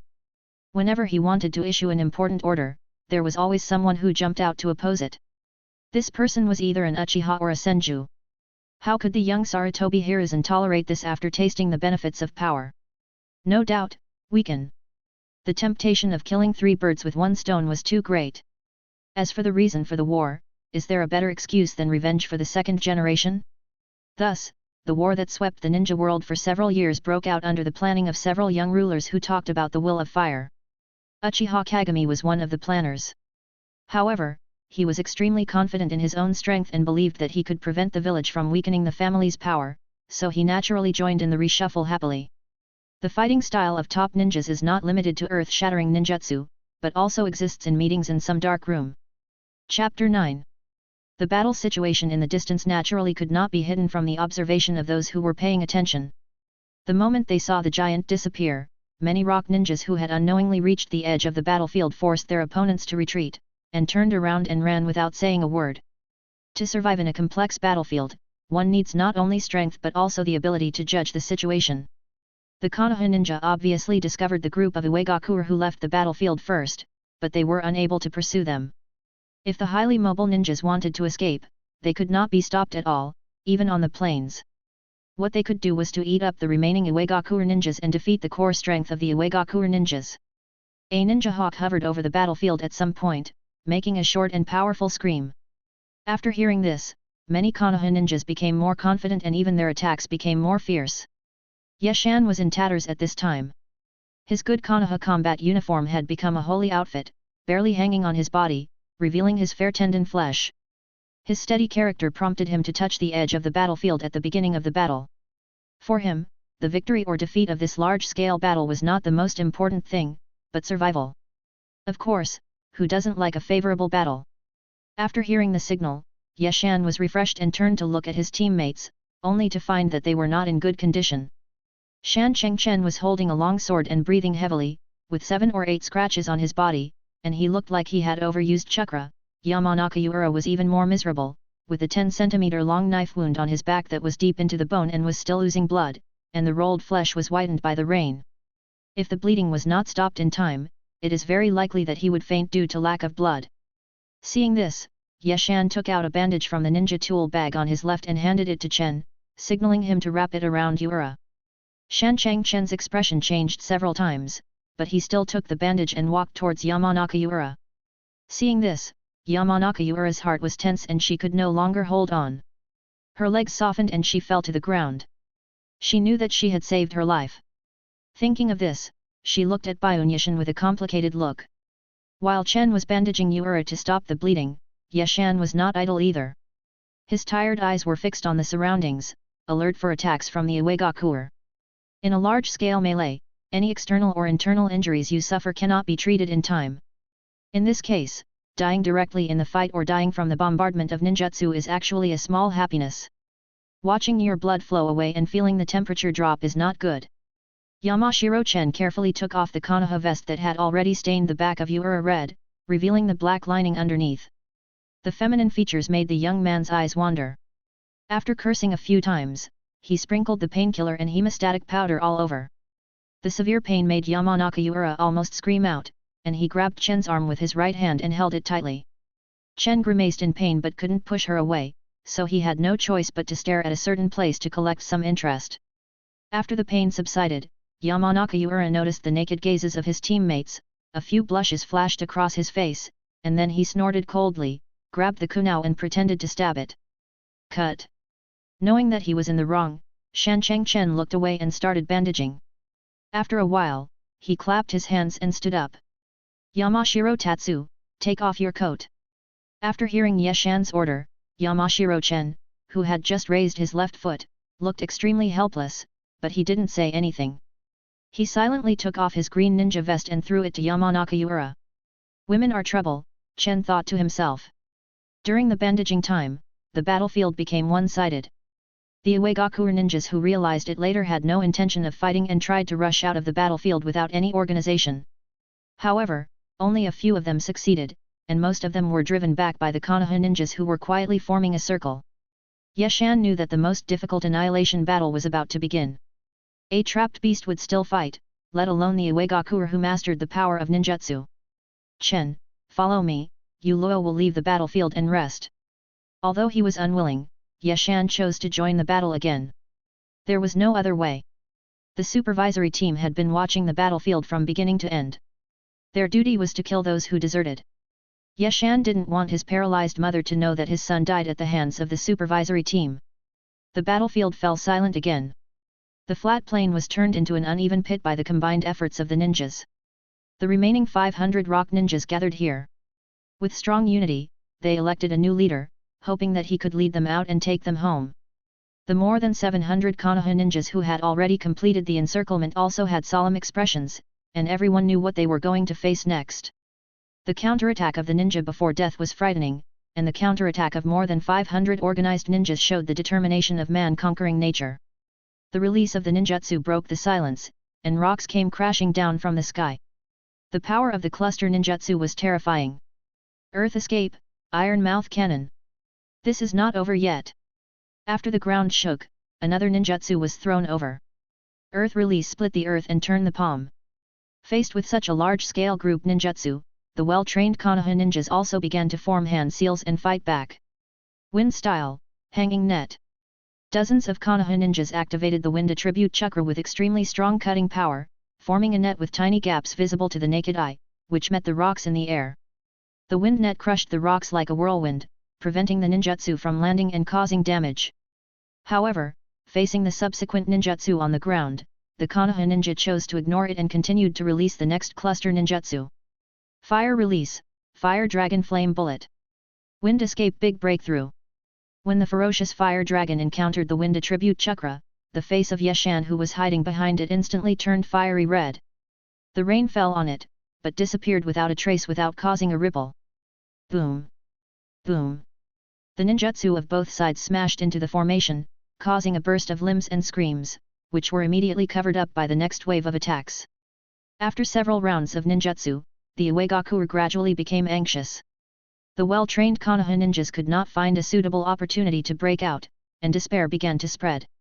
After this happened several times, the trapped rock ninjas could bear it no longer. Someone let out a roar like a dying beast, and then the rock ninjas scattered and began to break out.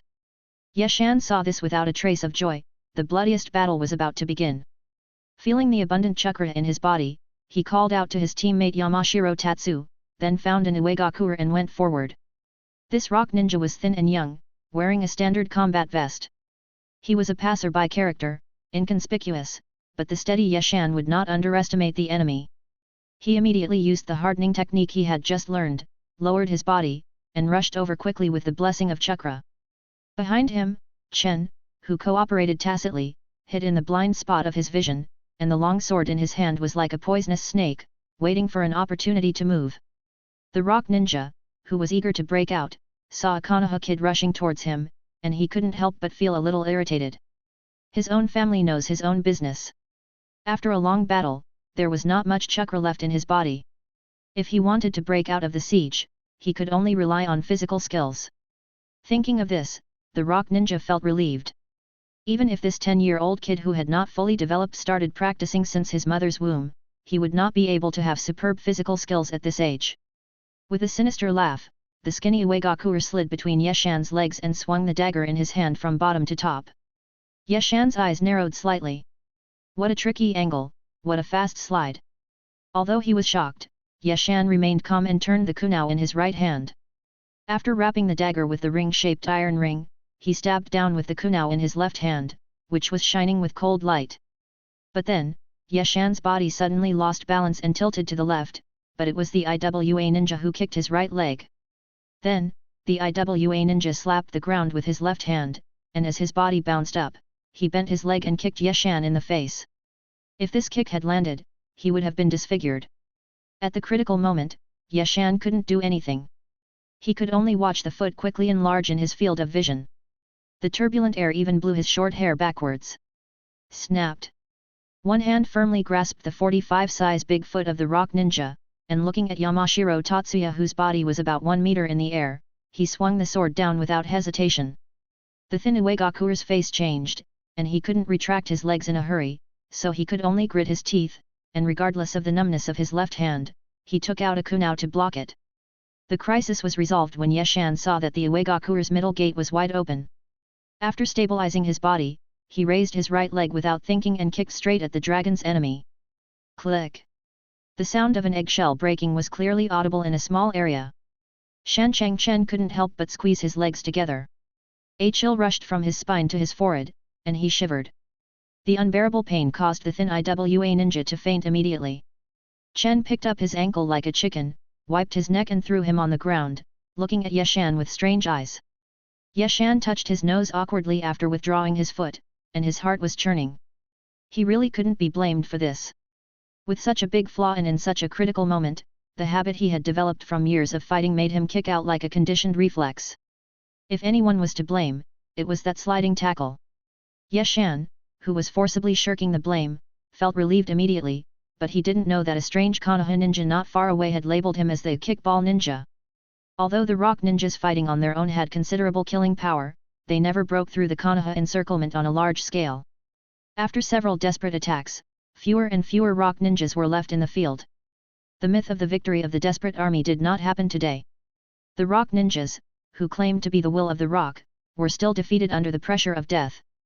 They began a suicidal charge, but it had little effect.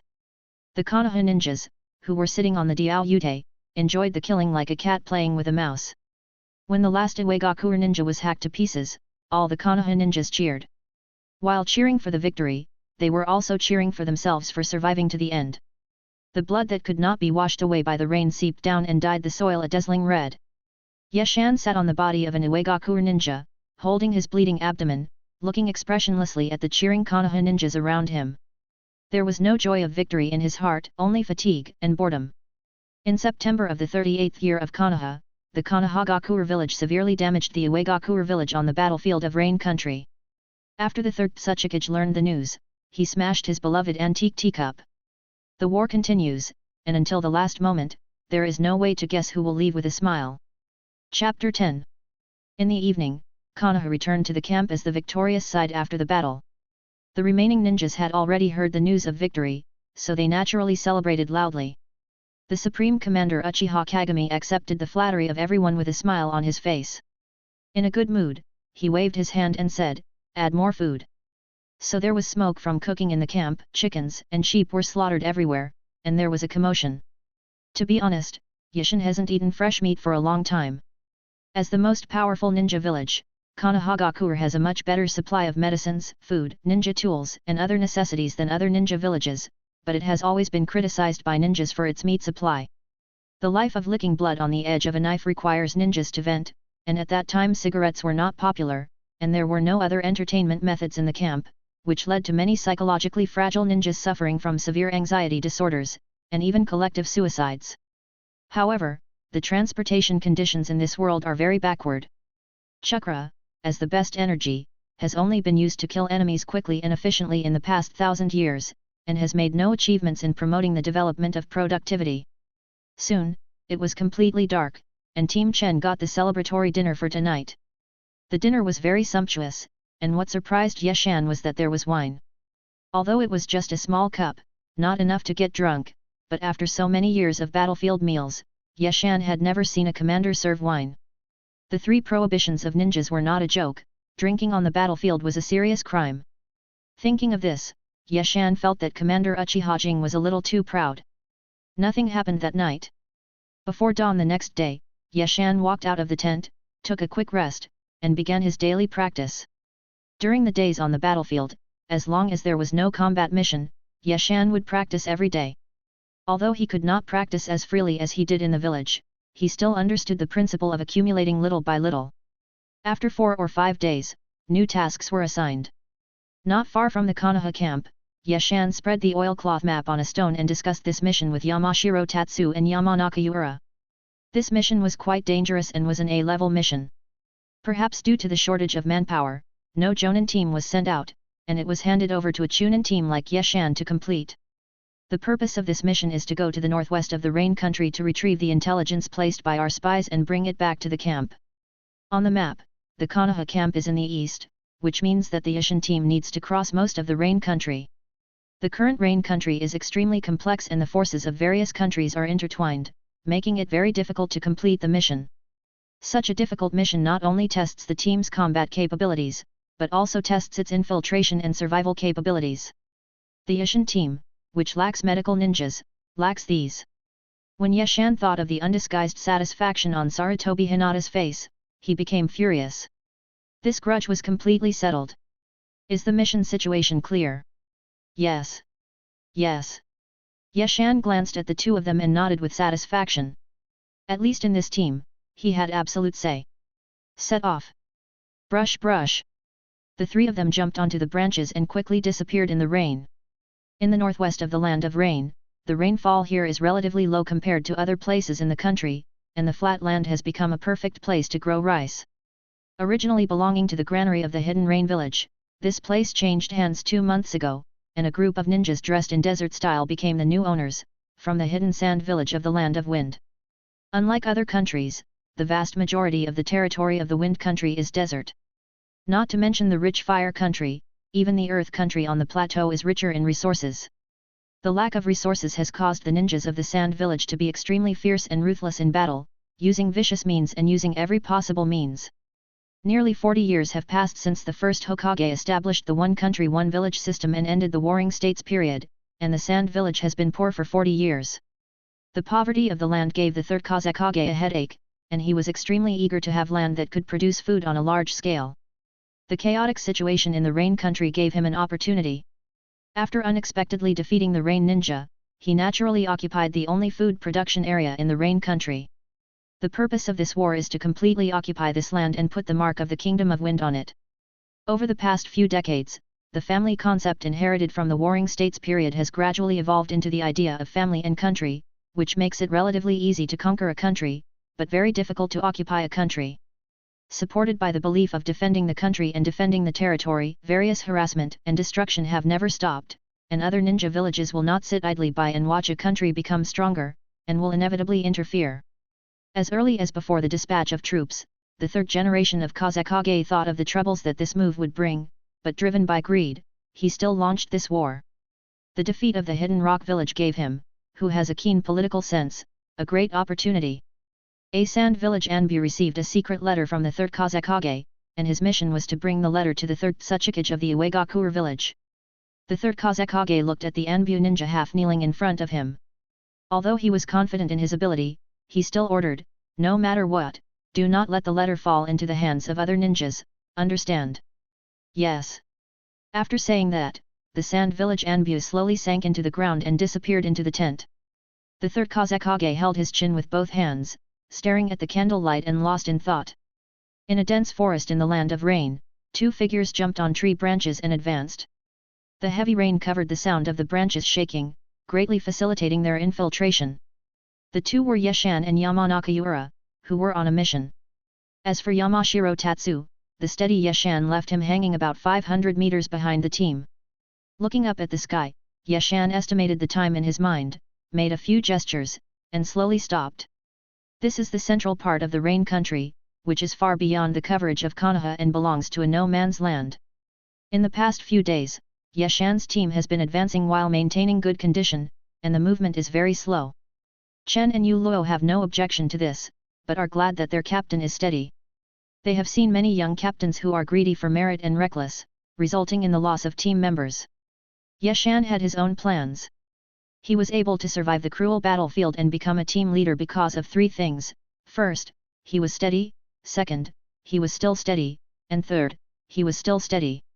The mission was for the village, and his life was his own. Why would he risk his life for the pitiful monthly subsidy? He didn't want to be a Hokage. As the saying goes, it's always right to be steady in everything. Chen sets up warning traps, Yu Luo builds a tree hole for resting, and I'll go find something to eat. After Yeshan gave a simple instruction, the 3 of them dispersed and each went to complete a task that they were extremely familiar with. Soon, a simple but fully functional temporary camp was built. The 3 of them hid in a spacious tree hole and prepared for today's dinner. The standard dry food of Konohagakuer during the war tasted terrible. It was okay to satisfy hunger occasionally, but if they really had to eat it every day, no one could stand it. After running for a long time and getting wet in the rain, the 3 of them consumed a lot of energy. If they couldn't eat some hot food to replenish it, they would catch a cold and have a fever in a few days. But eating hot food requires making a fire, which will produce smoke and easily expose the position. But Yeshan said that as long as the mind does not slip, there are always more solutions than problems, and don't take fire escape as fire. Fire style, pot burning small flame technique. A thin flame shot out from Yeshan's mouth and landed at the bottom of the pot, slowly heating it up. When the pot was boiling, Yeshan took out the seasoning bottle and shook some in. High-end ingredients often only require simple cooking methods, and just like that, dinner for the three of them was ready. After dinner, as usual, Yu Luo went out and found a secluded place to hide. She was in charge of the first shift on guard. After seeing Yamanaka Yura leave, Yamashiro Tatsuya twisted his hips and said, "Captain, do you really want to complete the mission?" Yeshan glanced at him, pondered for a few seconds and asked, "What do you mean?" "Of course it's just one word: drag." "Drag? Well, let's slow down the speed of action by half and delay until there is no risk before going to get the intelligence. God knows if there is an ambush. I heard that Yuyan is organizing a counterattack recently. Wouldn't it be better to wait until then?" After the topic was opened, Shan Chengchen had no more concerns and told the plan all at once. Such a serious violation of the ninja mission regulations would only be heard by Yishan. Otherwise, if it were told to other captains with a strong sense of honor, they would probably be accused of being cowardly. After careful consideration, Yeshan still shook his head. He was not sure whether there was an ambush from the Sand Ninja, but he was 70% sure that the narrow-minded Sarutobi Karakata had already set a trap, waiting for him to fall into it. Such as, the task took too long to complete, suspected of colluding with enemy ninjas to leak information, etc., he just said it without any evidence. By then, even if he completed the task, he would have no way to defend himself. He was insignificant and had no foundation, so he didn't dare to gamble. The task had to be completed on schedule, otherwise it would be difficult to explain. Yeshan, who hated Sarutobi Karakata in his heart, secretly swore that one day he would kick the coward's balls to pieces. A murderous look flashed across his face, and Yeshan frowned and said, "The mission must be completed within the deadline. As for how to complete it, we will talk about it when we get there." Yamashiro Chen, who knew Yeshan's character well, did not say anything after hearing this. He found a comfortable position and fell asleep. At a deserted border between the land of wind and the land of earth, the Tsuchikage, who accepted the invitation of the third Kazekage, arrived here as scheduled. Although the third Kazekage was vague about the content of the meeting in the secret letter, he still guessed it. At this stage, the battlefield of the Land of Rain showed a trend of Konoha village dominating alone, which was not in the interests of both parties. It was time to join forces. Just as I was thinking about it, the third Kazekage arrived. A conspiracy against Konoha began. Chapter 11. Yeshan, who knew nothing about the conspiracy between the two ninja village leaders, continued to walk through the dense forest of the rain country. The unchanging heavy rain made his body feel a little cold, and he began to miss the 996 life in his previous life. Sure enough, 996 is the real blessing. Enterprises like Konoha Ninja Village that exploit child labor will suffer. Just as he jumped up from the branch, several kunai were shot at him from the front without any concealment.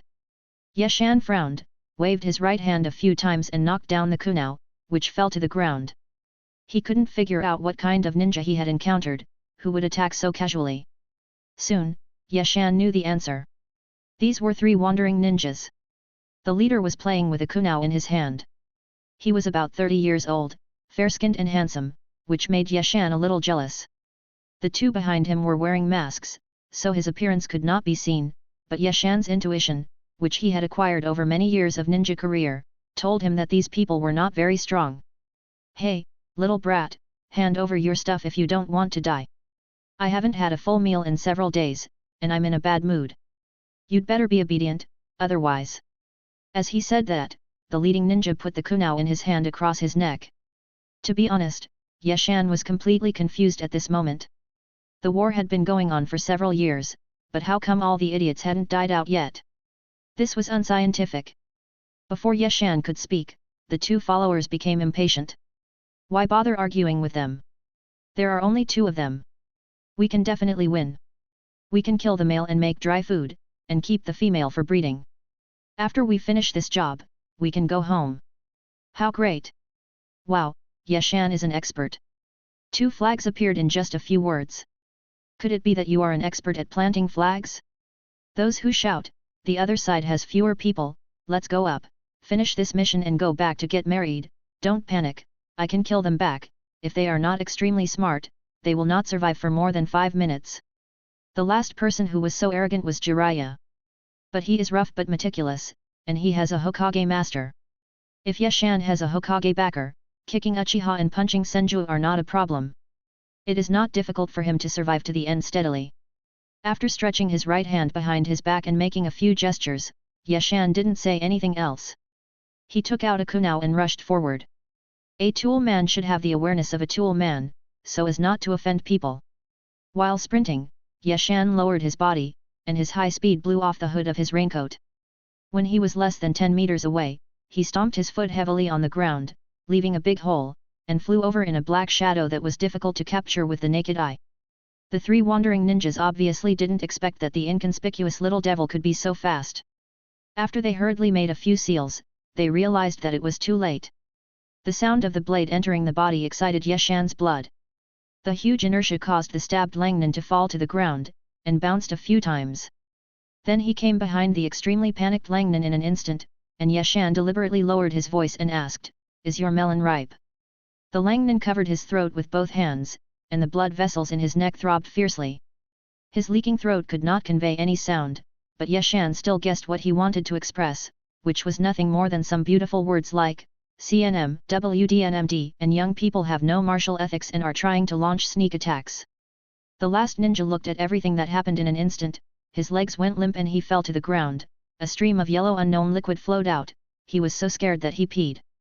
Shaking his head, Yeshan still stabbed the kunao into the opponent's heart, ending this ridiculous battle.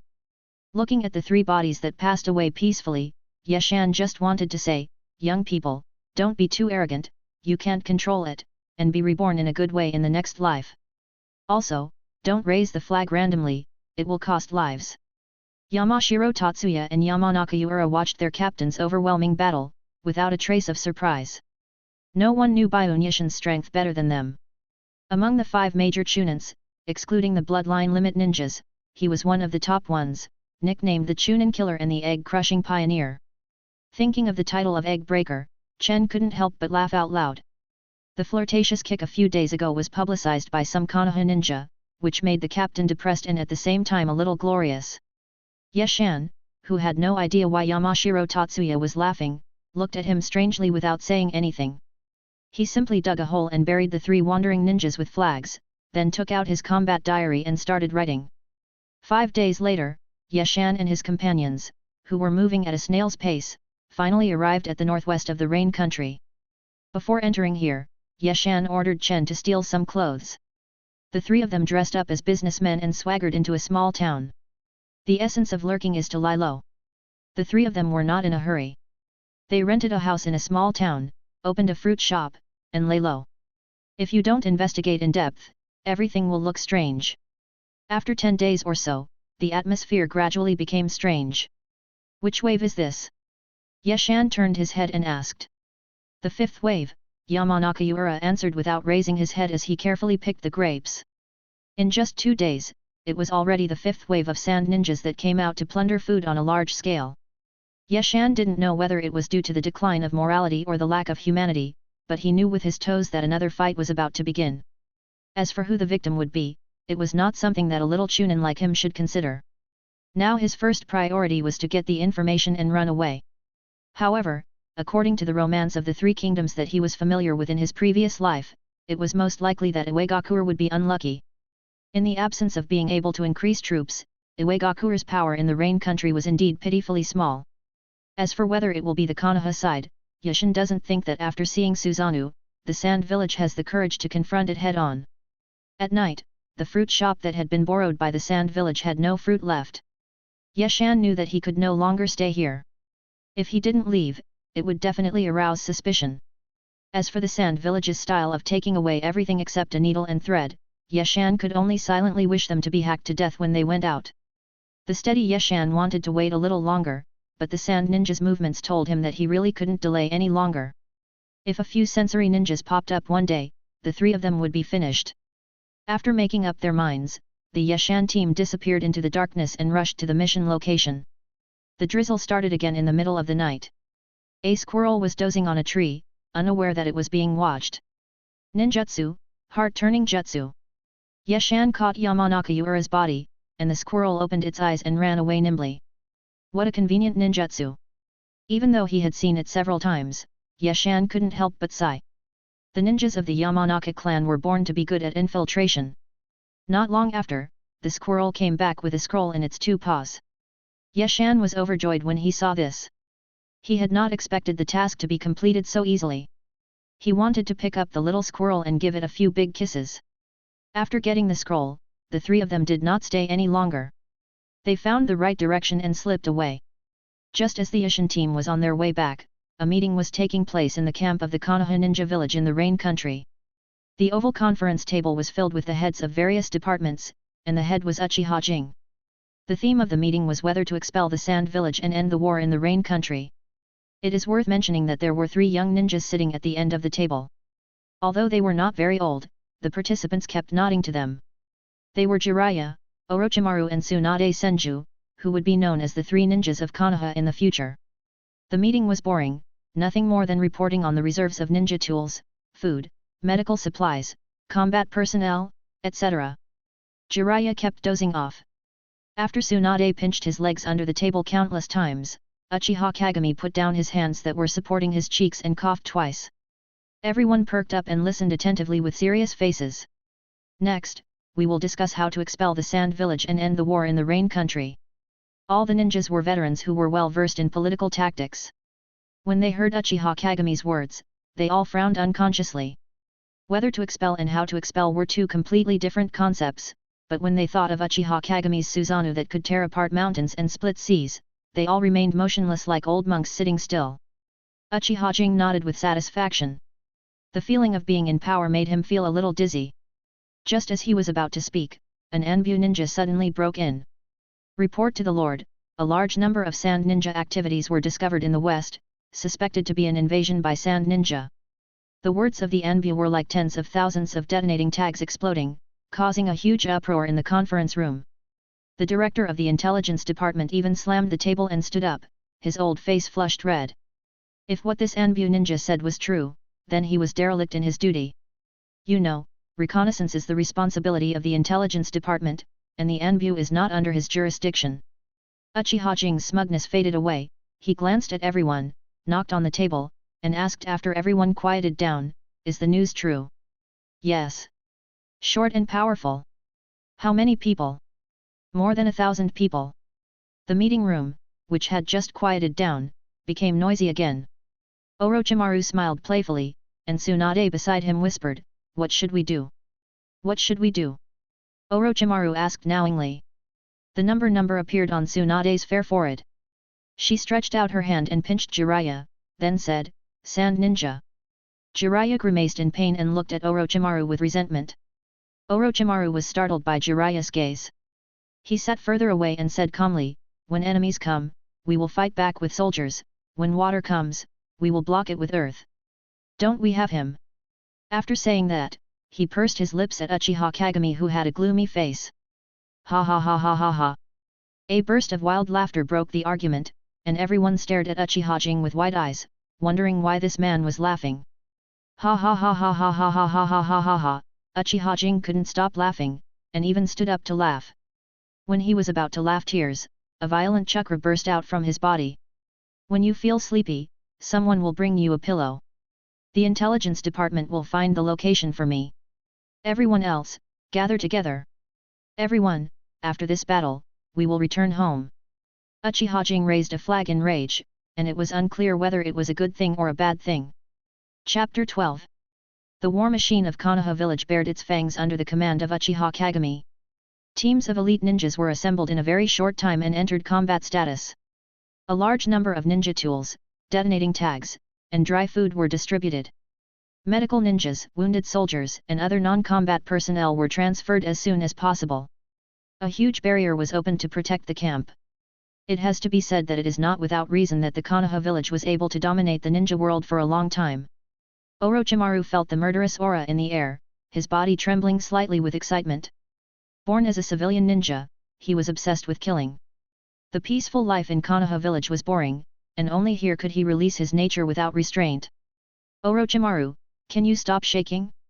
If you're scared, just follow me. Jiraiya patted Orochimaru's shoulder carelessly and whispered in his ear. After picking his ears and shaking off the dirty hands without leaving a trace, Orochimaru mocked, I'm going to die with you, the last one. Asshole, what are you talking about?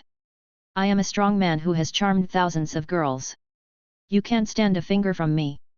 Tsunade glanced at the two of them with ease, and immediately their ears were quieted. The sky gradually darkened, and a life and death battle was about to begin. At this time, the Ishin team was less than 100 miles away from the Konoha camp, and it would take about an hour and a half to arrive there by ninja's walking speed, but the three of them stopped because of several corpses. Under a big tree, several bodies were lying on the ground, and the rain had washed away all the blood. Yeshan knew all these people. They belonged to the 10th Squadron of the 7th Squadron of the 1st Combat Brigade. The squad leader was Okumurtov, an elite Chunin, proficient in lightning escape, and a good taijutsu player. Although Yeshan couldn't call out the names of the remaining people, he had met them several times and greeted each other. Okumurtov was an old soldier who always boasted that he had received guidance from the first Hokage. He was not very powerful but had a very good relationship with people, and he took good care of Yeshan. Yamashiro Tatsu naturally recognized Okumurtov, but didn't say anything. He called out to Yamanaka Yura, and the two of them dispersed to be on guard, leaving Yeshan where he was. Is this war?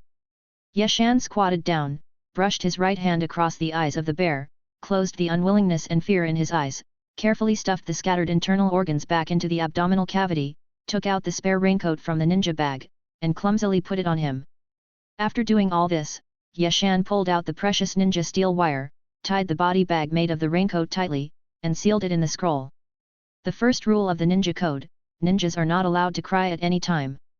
Having fought on the battlefield for many years, Yeshan has long been accustomed to death, and his heart has long been tempered to be extremely hard, but in the autumn of the 38th year of Konoha, he still couldn't control his emotions and whimpered like a wounded beast. For his precarious life, and for the old ninja who gave him a little fatherly love. At this moment, he didn't even have the courage to muster the idea of revenge. He just wanted to escape from here, just wanted to return to his paralyzed mother in bed, to get some warmth. Yamashiro Tatsu actually didn't walk far. He was watching from a tree not far away. Looking at Yeshan's expressionless assembled corpse and Yeshan's shoulders shaking irregularly, he finally understood what the middle-aged ninja who died like an ant meant to Yeshan. But he couldn't do anything, not even a word of comfort, because he knew this feeling. His father also died like this somewhere in the land of grass.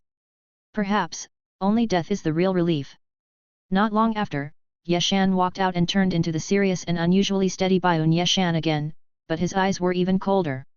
The three of them stood quietly in the heavy rain, saying nothing. After finding the right direction, they continued to move towards the Konoha camp. At this time, the Konoha camp had already changed beyond recognition. A large number of sand ninjas poured in, and various ninjutsu poured out, completely changing the landscape. Uchiha Kagami, as a high-ranking commander, did not immediately join the battle. The sand ninja in front of him seemed fierce, but they were not very threatening. The elite Konoha ninjas could handle them. What really frightened him was the high-end combat power of the sand village. The third Kazekage, known as the strongest Kazekage, and the ultimate war weapon of the sand village, the One Tail, were the ones that could decide the outcome of this offensive and defensive battle. Therefore, he had to keep calm. Sure enough, after the Konoha ninja sounded the clarion call for counterattack, the fiercely attacking sand ninja was blocked and could not advance an inch. The strength of Konoha village in dominating the ninja world was once again demonstrated, severely crushing the ambition of the sand village. The third Kazekage in the distance didn't care about it at all. His family knew his own business. The sand village was not strong enough in front of Konoha, but what about adding the Uegakuer? Thinking of this, the third Kazekage made a hand gesture, and immediately an Anbu member behind him took out a flare and pulled the fuse towards the sky. Chirp! The brightly colored flames screamed and flew into the sky, lingering for a long time. Uchiha Jing's heart tightened. Before he could give any order, two flying ninjas came to the battlefield. Without saying a word, they formed seals with their hands and launched a barrage of ninjutsu on them. Dust release, original realm separation technique. Magnetic style, giant iron sand needle. Uchiha Kagami's pupils shrank because of the danger. He instinctively opened Susanoo, bent his legs, and shot out like lightning. Boom! The violent explosion caused the ninjas on both sides to stop what they were doing. They looked at the explosion point in confusion, but then they resumed the fight. Cough cough! Uchiha Kagami spit out the blood clots in his body due to the shock in a panic, and his heart was cold. Konoha's headquarters was destroyed in an instant. If it is not repaired in time, it will repeat the mistakes of the rock ninja. Gritting his teeth, Uchiha Jing ignored the pain all over his body and used the tall Susanoo to make a series of combat gestures. You can destroy my headquarters in an instant, but you can't stop me from repairing it the next moment. On a rainy night, the appearance of Susanoo could not be hidden from everyone's eyes. After seeing the combat gesture, all the Konoha ninjas knew that their only option next was to break through, so the offensive and defensive battle turned into a breakout battle. After casually breaking the neck of a sand ninja, Orochimaru looked at Susanoo with amazement. This level of skill can no longer be called a ninjutsu, and it might be more appropriate to call it a divine skill. The high-intensity melee did not leave a single mark on him. His strength far exceeded that of an ordinary jonin, allowing Orochimaru to walk leisurely in a dangerous battlefield, and every move would take the lives of the sand ninjas. The cold lord who could stop a child from crying in the future had already taken shape. As for the battle gestures for breaking out, Orochimaru chose to ignore them. With teammates who cooperated well with him, who on the entire battlefield could stop him. There were such ninjas, but they were all besieging Uchiha Kagami and had no time to take care of him. But the hot-tempered Senju Tsunade didn't think so. As the granddaughter of the first Hokage and the real princess of Konoha, every fallen Konoha ninja around her made her feel painful. After learning that Sand Village and Uegakure had joined forces, she cursed the incompetence of the intelligence department in her heart, and immediately found two teammates, wanting to be the first echelon to tear open a gap for the troops and preserve as much living combat power as possible. Fortunately, Orochimaru still focused on teamwork during this period. The three of them looked at each other and formed seals at the same time. Psychic art. Three huge monsters appeared on the battlefield, each using their own methods to rush towards the sand ninja formation. Faced with the huge and thick-skinned summoning beasts, the sand ninja was helpless and the formation was quickly broken up. A large number of Konoha ninjas rushed out, but a considerable number of ninjas were still trapped in place. The Yeshan team, which was quietly advancing, suddenly felt the abnormal fluctuations on the ground and stopped cautiously. After Yeshan pondered for a few seconds, his face changed drastically. After making a few gestures, he and his teammates jumped to the top of the tree and looked towards the camp. The heavy rain did not affect the sight. In the dark night, the tall Susanoo was even more clearly visible. The three of them watched the last order issued by Uchiha Kagami with gloomy faces, and their hearts sank to the bottom of the valley. After looking at each other for a few times, the three of them returned to the ground and fell into silence. No one could have imagined that the Sand Village and the Uegakure village, which had been enemies for generations, would join forces to encircle and suppress Konoha, but this is the reality, and you will always be hit hard in the most unexpected place. In fact, the bodies of the 10th team had already told Yeshan that it was the Sand Village that invaded here, but he didn't expect that the Rock Ninja also participated in it. Yeshan could only be thankful that he was steady enough and didn't foolishly rush into the enemy's encirclement. As the captain, Yeshan has the obligation to ensure the safety of his team members if possible, and a well-coordinated team is also conducive to his survival. It is absolutely impossible to continue forward, and it is not advisable to go back the same way. It is difficult for ninjas to survive without the shelter of the camp. Then, the best way out is very clear. After taking out the map, Yeshan drew an arc on it with his finger. He didn't say anything, but just looked up at Yamashiro Tatsuya and Yamanaka Yura. Seeing the two of them nodded, Yeshan put away the map, sat cross-legged on the ground, and started to eat some dry food under the surprised gazes of the two. Yamashiro Tatsuya. Yamanaka Yura. Why are you always traveling? Your brain is about to be beaten out, and you still have the time to eat dry food here? Yeshan took out the dry food in his mouth with difficulty, drank some water, and said, "The breakout hasn't started yet. The sand and rock ninjas have just cast their fishing nets. It's hard to guarantee that we can escape now. If you can think of it, there's no reason why others can't think of it." After a pause, Yeshan continued, "No matter how strong a fishing net is, there will be times when the fish die and the net breaks.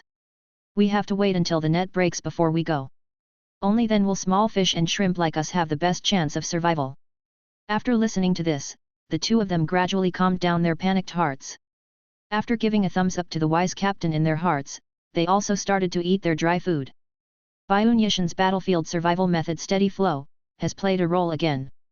If Yishin were to summarize it, it would probably be, don't be impatient, let the big fish fly for a while. Chapter 13. Even greater chaos swept through the Konoha camp. Although Uchiha Kagami immediately issued an order to break out and forcibly completed the mission of the command center, the people's hearts were already in chaos. Realizing that they were besieged, the Konoha ninjas, except for a few large-scale attacks at the beginning, fell into a state of fighting on their own.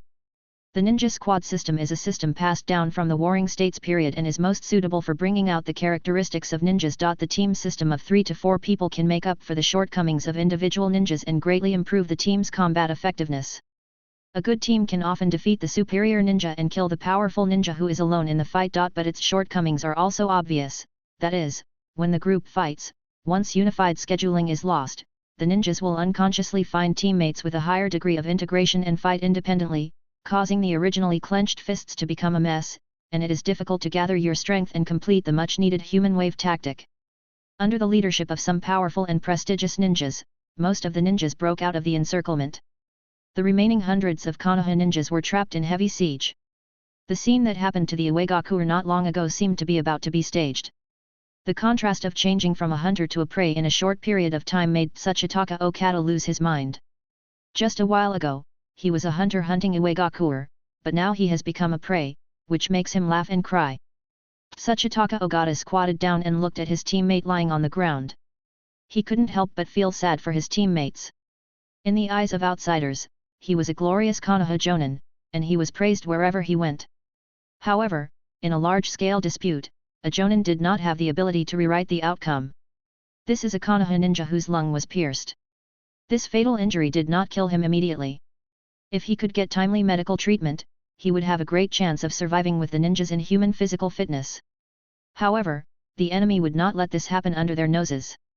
Knowing that he could not survive, the Konoha ninja gave up the idea of using chakra to maintain his life. The damage to his right lung made blood foam spray out of his mouth every time he breathed. Looking at the stern face of his captain, he opened his mouth with difficulty like a fish on the shore. Tsuchitaka Okada quickly put his ear to his mouth, listening carefully to his teammate's last words. A trace of sadness flashed across his eyes. After a while, Okada slowly stood up, and the lying Konoha ninja also swallowed his last breath painfully. The rain quickly washed away the blood foam on his mouth and the sadness in Okada's heart. War is like this. It will not even leave a little time for you to cherish the memory of your deceased teammates. It will only wield the blood-red sickle and devour the lives of the ninjas. The dead ninjas can rest in peace, but the living ones must continue to struggle. At the Konoha Temporary Hospital, the person in charge held a wartime meeting with a solemn expression, and arranged the breakout mission in an orderly manner. Thanks to the fierce resistance of the Konoha ninjas on the front line, the enemy has not infiltrated yet, but it will not be long before it will also fall. Not long after, the huge tent for the wounded was opened, and the person in charge and several ninjas walked in. After a brief explanation of the situation, the field fell into silence, and an emotion called despair spread. There are more than 200 wounded people here, about 50 of whom are seriously injured and unable to move, and the rest are mostly seriously injured but can move slowly. The head of Konoha Hospital knew that time was running out, so without saying any more words, he walked straight to a ninja with bandages wrapped around his abdomen and was about to help him up and take him away. But just as he touched the ninja's body, a calloused hand interrupted him. The person in charge raised his head and stared at the injured ninja, feeling dissatisfied. "Tisk, what the hell, you were still playing in the mud when I was going to the battlefield. Take the others and leave quickly. Give me the kunao, I'm going to the battlefield to kill the enemy." The injured ninja sat up calmly, swearing. "You guys are a bunch of ballless guys. You had the energy to eat before, but now you don't even have the energy to stand up? Ugh." The ninja, who had been broken in a bite, put the forehead protector on his head and slowly walked towards the exit of the tent. "Bah, I've been annoyed with you, an old bird, for a long time. You keep yelling that you are the personal bodyguard of the second generation, looking down on this and that, and even being picky about meals. I've tolerated you for a long time." A ninja with a broken arm stood up suddenly, grabbed the forehead protector and followed him cursing. The despair in the tent was swept away by a few dirty words, and the bloodiness was completely ignited in a very short time. Bah, two old birds from the old times dare to shout here, come with me if you have balls, and teach these two shameless old men a good lesson. That's right, he relied on his seniority to steal my chicken legs. I shed blood for Konoha, so what's wrong with eating a few chicken legs? No doubt, get him. Hey, this kind of thing is inevitable. Count me in. 3 generations of my family died on the battlefield. It cannot be cut off when it comes to me. For a moment, the entire wounded tent was in chaos, and all the wounded who could move walked out swearing and cursing. The person in charge watched them struggle out of the tent with red eyes, feeling extremely complicated. Hey, leader, give me a good time. I'm a ninja recruited by Konoha for 10 years. I can't be a prisoner of those bastards. Before the person in charge could come to his senses, a shout made him unable to hold back any longer, and tears flowed down his eyes. Why are you crying like a woman? I don't need any more. Just hit my throat and I'll be the hero of Konoha, ha ha ha ha. That's right, ha ha ha ha, you must have done some research, dying by cutting the throat is painless. If you ask me, it's better to stab the heart directly. It's not easy to cut with the bandage on my neck. Fuck you, you have a good throat. Good heart. Good throat. Several seriously injured soldiers argued with each other with red faces, and no one gave in. It doesn't matter, just remember to take out my eyes, I am a proud Uchiha. The voices of several people paused, and they turned around and said in unison, you don't even want your jade dog, why are you pretending to be so powerful? The waves of foul language seemed insignificant in the entire offensive and defensive battle, but these tiny voices formed a sad song, which completely sang the dignity of Konohagakure and declared its dominant position to the entire ninja world. Veterans never die, and their tragic songs will inspire generation after generation of ninjas to forge ahead, just like burning leaves, illuminating the entire Konoha village. Yeshan knew nothing about the tragedy in the temporary hospital of Konoha. At this moment, he just wanted to return to Konoha village alive. The voice of an individual was inaudible under the arrangement of fate. His strength did not allow him to be a hero who saved everyone. On this rainy night, all Yeshan could do was to survive as much as possible. Time passed by minute, and the rain was getting heavier. Yeshan, who had eaten a few pieces of dry food to warm himself up, estimated that the time was about right. He called out to his teammates, changed direction, made an arc, and moved forward quietly. The increasingly dark night provided great convenience for the team to sneak in. Under such conditions, even a ninja with excellent eyesight could not see the situation 5 meters away. Unless there was a sensory ninja, everyone was half blind. However, the number of sensory ninjas was too small. It would cost a lot to train a qualified sensory ninja. Whether it was Sand Village or Rock Village, it was impossible to lay a tight sensory network in the middle of such a vast rainforest. This gave Yeshan and others great hope of escape. The strength of the Konoha ninja village is reflected in all aspects, and it is even more powerful than other ninja villages in terms of reconnaissance and perception. A Hyuga clan ninja who has just refined chakra and can use bloodline limits has a reconnaissance ability that is enough to surpass ordinary perception ninjas by several streets, a complete dimensionality reduction attack. The terrifying thing about the Hyuga clan is not only the pair of eyes that can see through everything, but also the ninjutsu developed with the Byakugan. On the battlefield, sensory ninjas and medical ninjas are the main targets.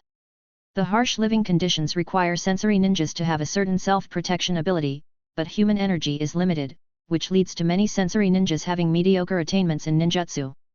But the Hyuga clan is different.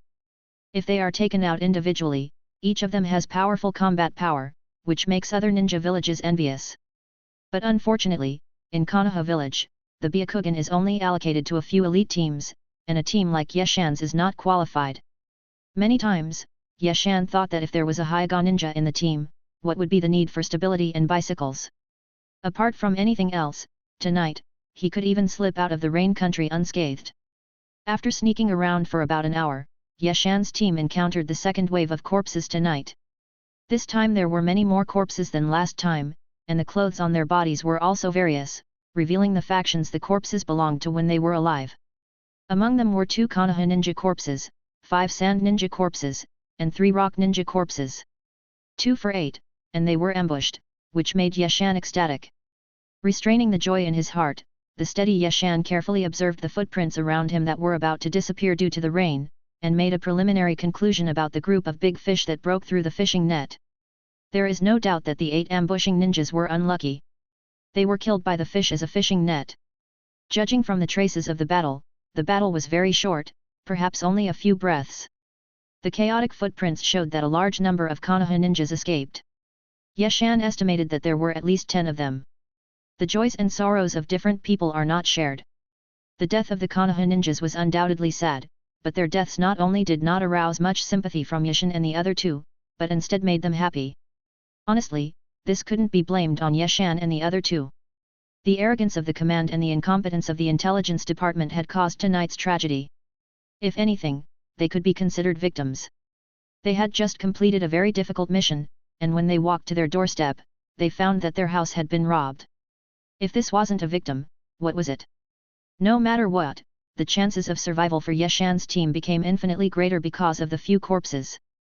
The gaps created by the big fish breaking free from the fishing nets have become the hope for the small fish and shrimps to escape.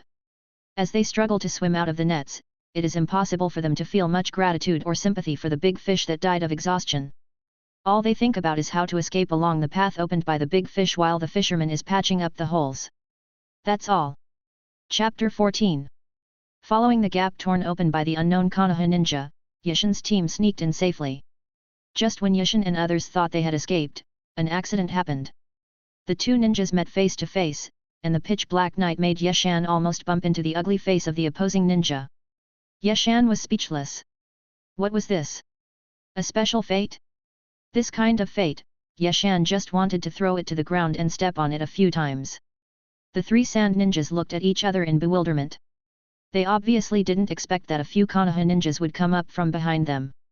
They couldn't help but feel a chill down their spines. If it wasn't at night, I'm afraid the 3 of them would have been dead by now.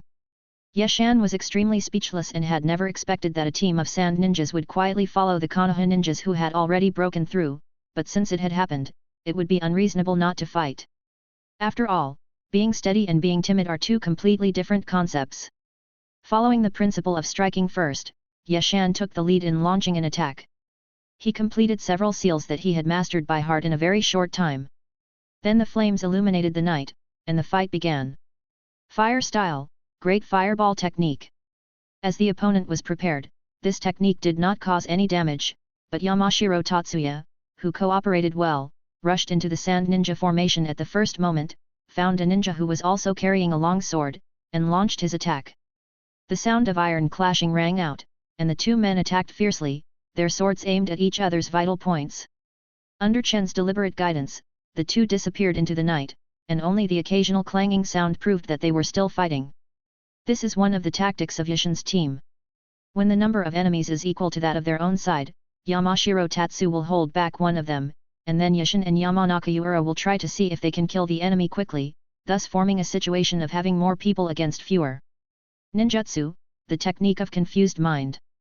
Seeing Yamashiro Tatsuya retreating away, Yamanaka Ura hid behind Yeshan and launched the secret technique of the Yamanaka clan.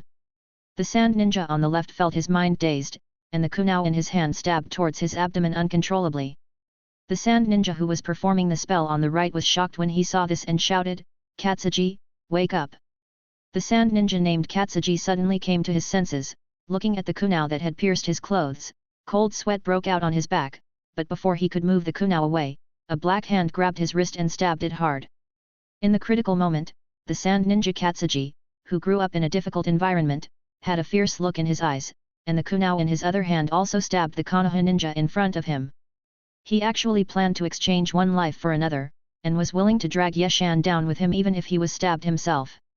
But his wishful thinking was doomed to fail, because the steady Yeshan had already released the great fireball technique and took advantage of the sand ninja's obstructed vision to complete the hardening technique. When? Puff! All this happened in a flash, and the sand ninja on the right had no time to rescue his teammates, and could only watch as Katsuji was stabbed by the somewhat immature Konoha ninja. Katsuji's kunao only pierced the opponent's clothes, and after a dang sound, it could not move forward. Anger, astonishment, guilt, and other emotions all surged in the sand ninja's heart, and were soon covered by boundless murderous intent. Blood debt must be paid with blood, no matter which world it is the standard rule. Wind style, wind cutting technique. The ninjutsu in the hands of the Sand Ninja was finally completed after sacrificing a team member. The huge wind blade flew towards Yamanaka Ura with a whimper. After releasing the ninjutsu, the Sand Ninja took out the kunai without thinking and pounced on Yamanaka Ura viciously. He thought clearly that with one man missing on his side, if he could not quickly kill the Konoha ninja in front of him who was able to unleash mind-disrupting ninjutsu, he would probably be defeated even if he was quite powerful. The fighting qualities of the great country's ninjas were fully demonstrated at this moment. Not only did they possess strong strength, they were also good at finding opportunities to turn defeat into victory in desperate situations. Facing the Sand Ninja's violent attack, a trace of murderous intent flashed across Yamanaka Ura's pretty face. She ducked to avoid the wind blades, took out two kunai, and gave a delicate shout to meet the attack. After a few rounds, the tall and strong Sand Ninja suppressed Yamanaka Ura in the physical skills competition. After a roundhouse kick, he appeared behind Ura, whose half-body was paralyzed by the concussion, with a bloodthirsty smile, and was about to chop down with the sharp blade in his hand. Yamanaka Ura rolled on the ground without caring about the mud, but he was still a little slow because his body was paralyzed, and his back, which had just recovered a few days ago, was cut again. Just when the Sand Ninja wanted to take advantage of the victory and pursue the enemy, Hayama, who had been waiting for an opportunity for a long time, launched a fatal attack like a poisonous snake. Earth Escape Technique, Beheading in the Heart. The Sand Ninja was caught off guard and was instantly pulled into the ground by a hand that stretched out from the ground. Before he could struggle free, a kunai cut his throat cleanly.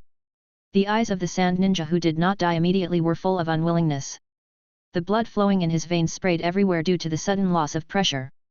The lack of oxygen and blood made his brain chaotic, and he soon fell into complete darkness. The Sand Ninja died, but he stared at another direction with his eyes wide open. There, another Leaf Mountain stood quietly. Without the support of chakra, Leaf Mountain turned into a pile of soil, but it was a soil clone. The essence of ninja warfare is deception, and the steady Hayama perfectly illustrates the use of deception tactics. When the Sand Ninja pounced on Yamanaka Ura, his real body dived underground, leaving only an earth clone on the ground to create the illusion that he had always been there for the enemy. The unsuspecting Sand Ninja was fooled, and he was always on guard against the clone, but was pulled underground, and died before he could show his strength. Looking at the Sand Ninja who died with his eyes open, Yashin breathed a sigh of relief. He was not idle either. After making a few gestures, he used ninjutsu to drill into the ground to support Yamashiro Tatsu. After a while, Yashin and Yamashiro Tatsu came back and started bandaging Yamanaka Ura's wound. After the bandage was completed, Yashin and his two companions continued their escape journey tonight. Having suffered a loss once, they had no way of predicting the danger ahead and could only move forward vigilantly. When the sky was getting light, the Yashin team, who had run for who knows how far, found a vague outline of the sun in the sky, and they were very excited. They were familiar with the rain country and knew that being able to see the sun meant that the fire country was not far away.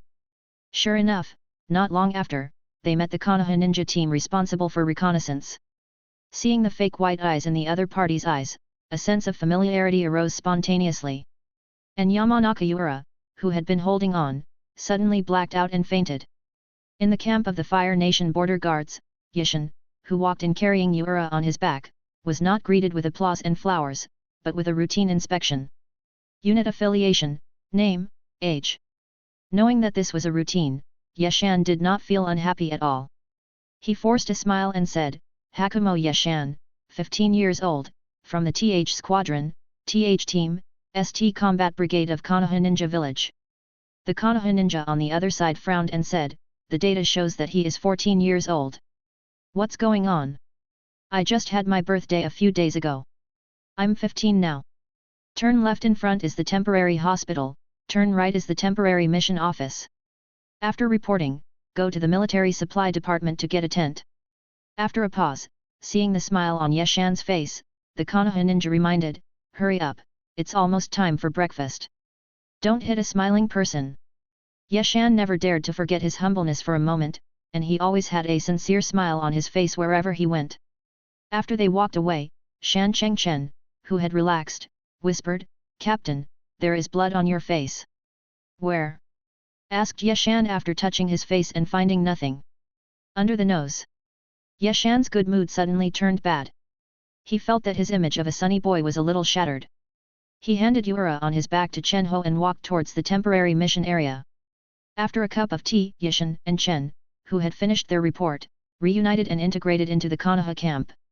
At the Konoha camp in the Land of Rain, the battle was over, and the victorious Sand Village and Uegakure were cleaning up the battlefield.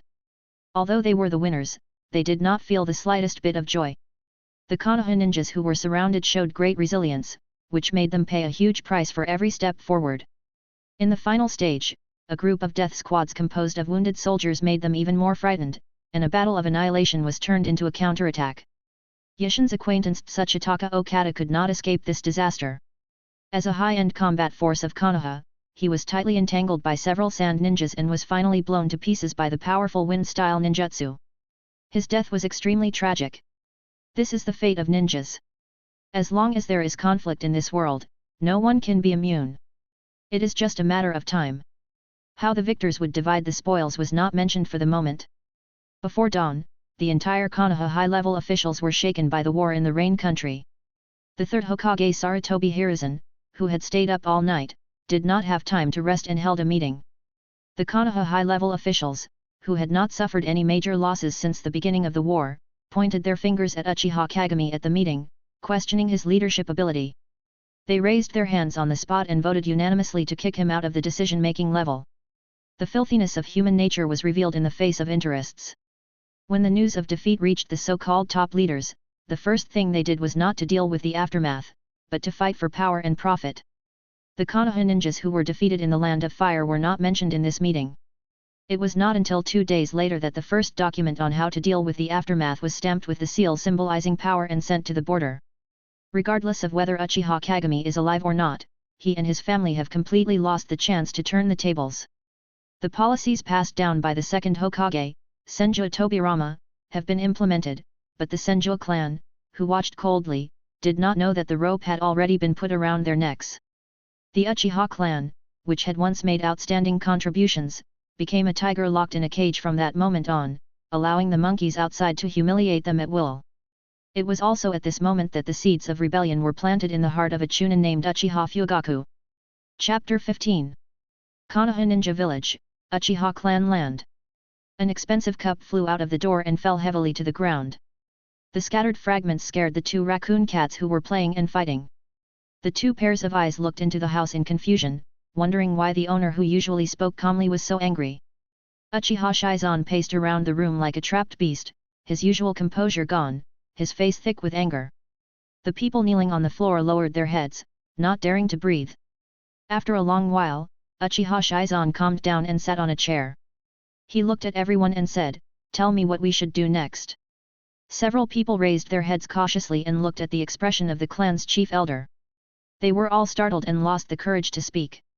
Seeing the silent people below, Uchiha Shishin sighed inwardly and had to call out their names.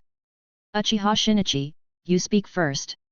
Uchiha Shinichi, who was named, swallowed his saliva, straightened his back quietly and said, "The most urgent task is to determine the whereabouts of Uchiha Jing.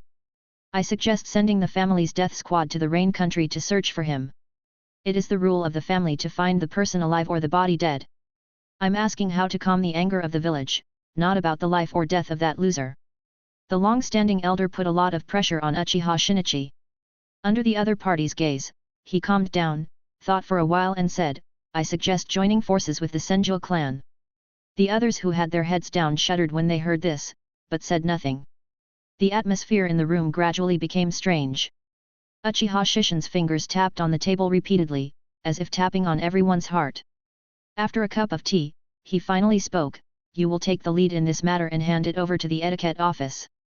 Keep a low profile and report to me at any time.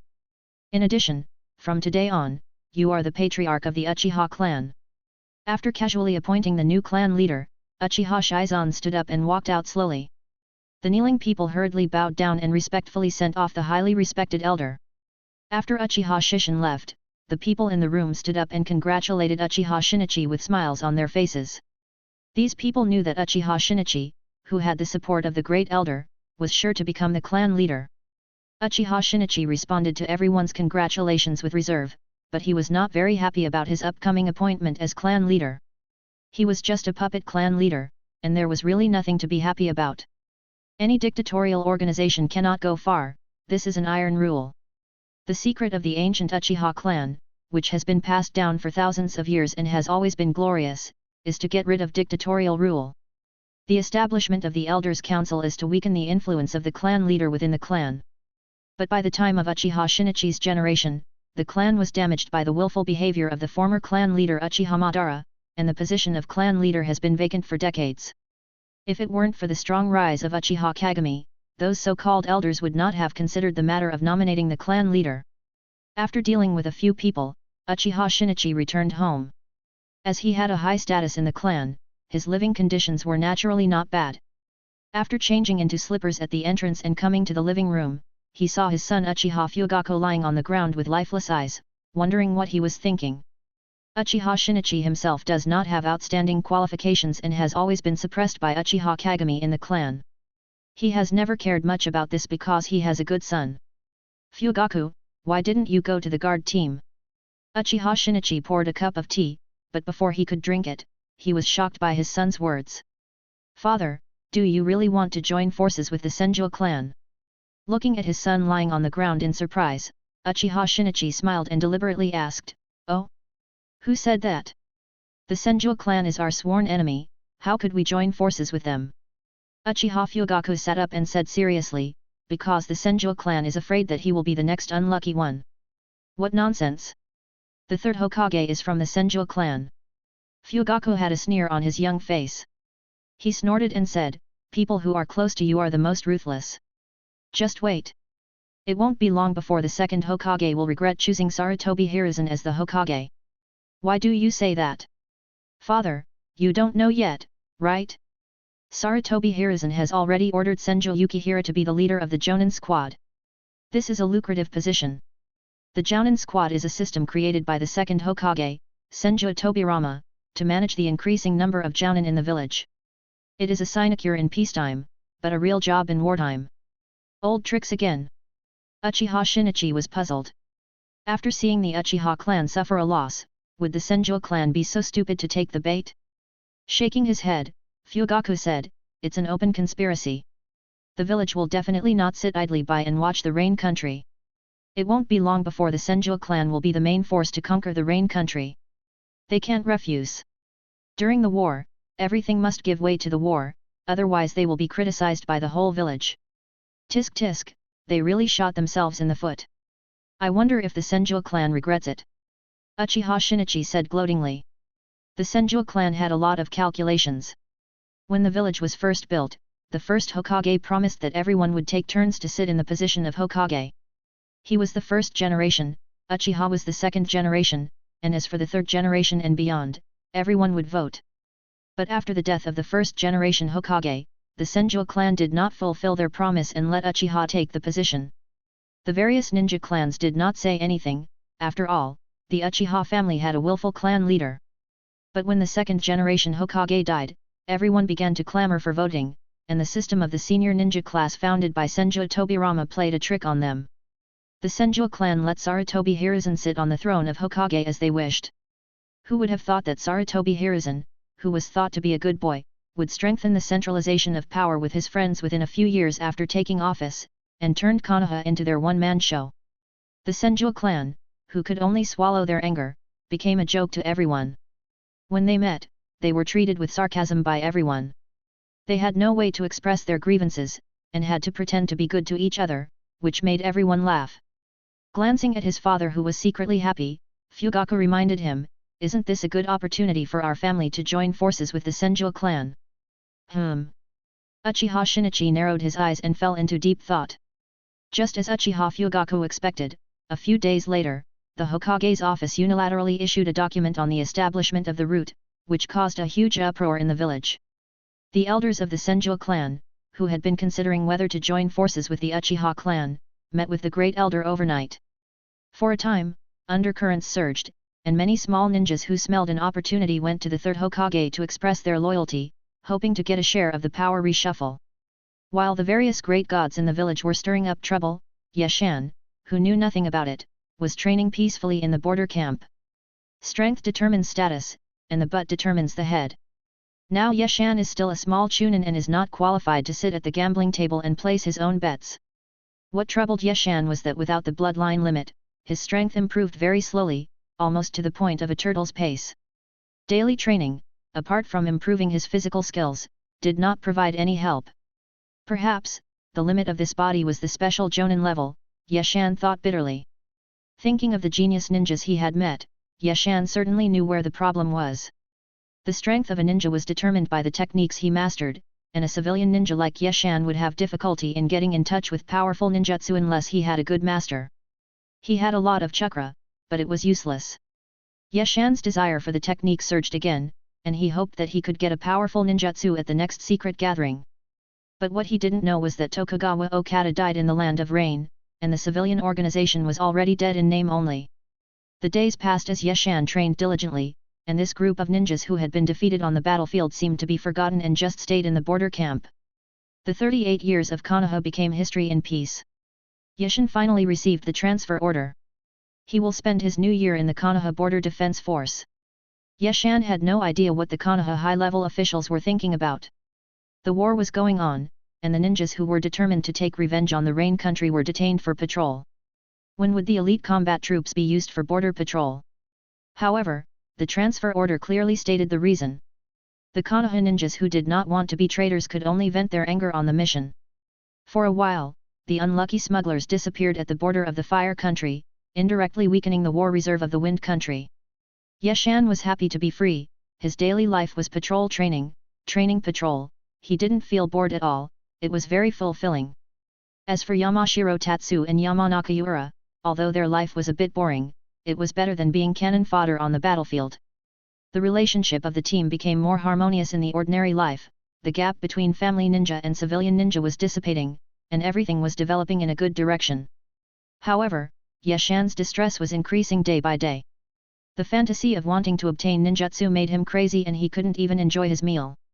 Just then, a letter from the village disrupted Yeshan's life and put him in embarrassment. Chapter 16. The letter came from the Konoha ninja village, and the postmark number on it could not be faked, but the owner was actually the deceased Tsuchitaka Okada, which really shocked Yeshan. Then he changed his mind and thought that maybe someone else wrote it, so he was relieved. The content of the letter was very simple, an address, a sentence, nothing else. But after reading it, Yeshan was troubled for several days, and finally he made up his mind to apply to the higher authorities for a leave of absence, the reason being, of course, this letter.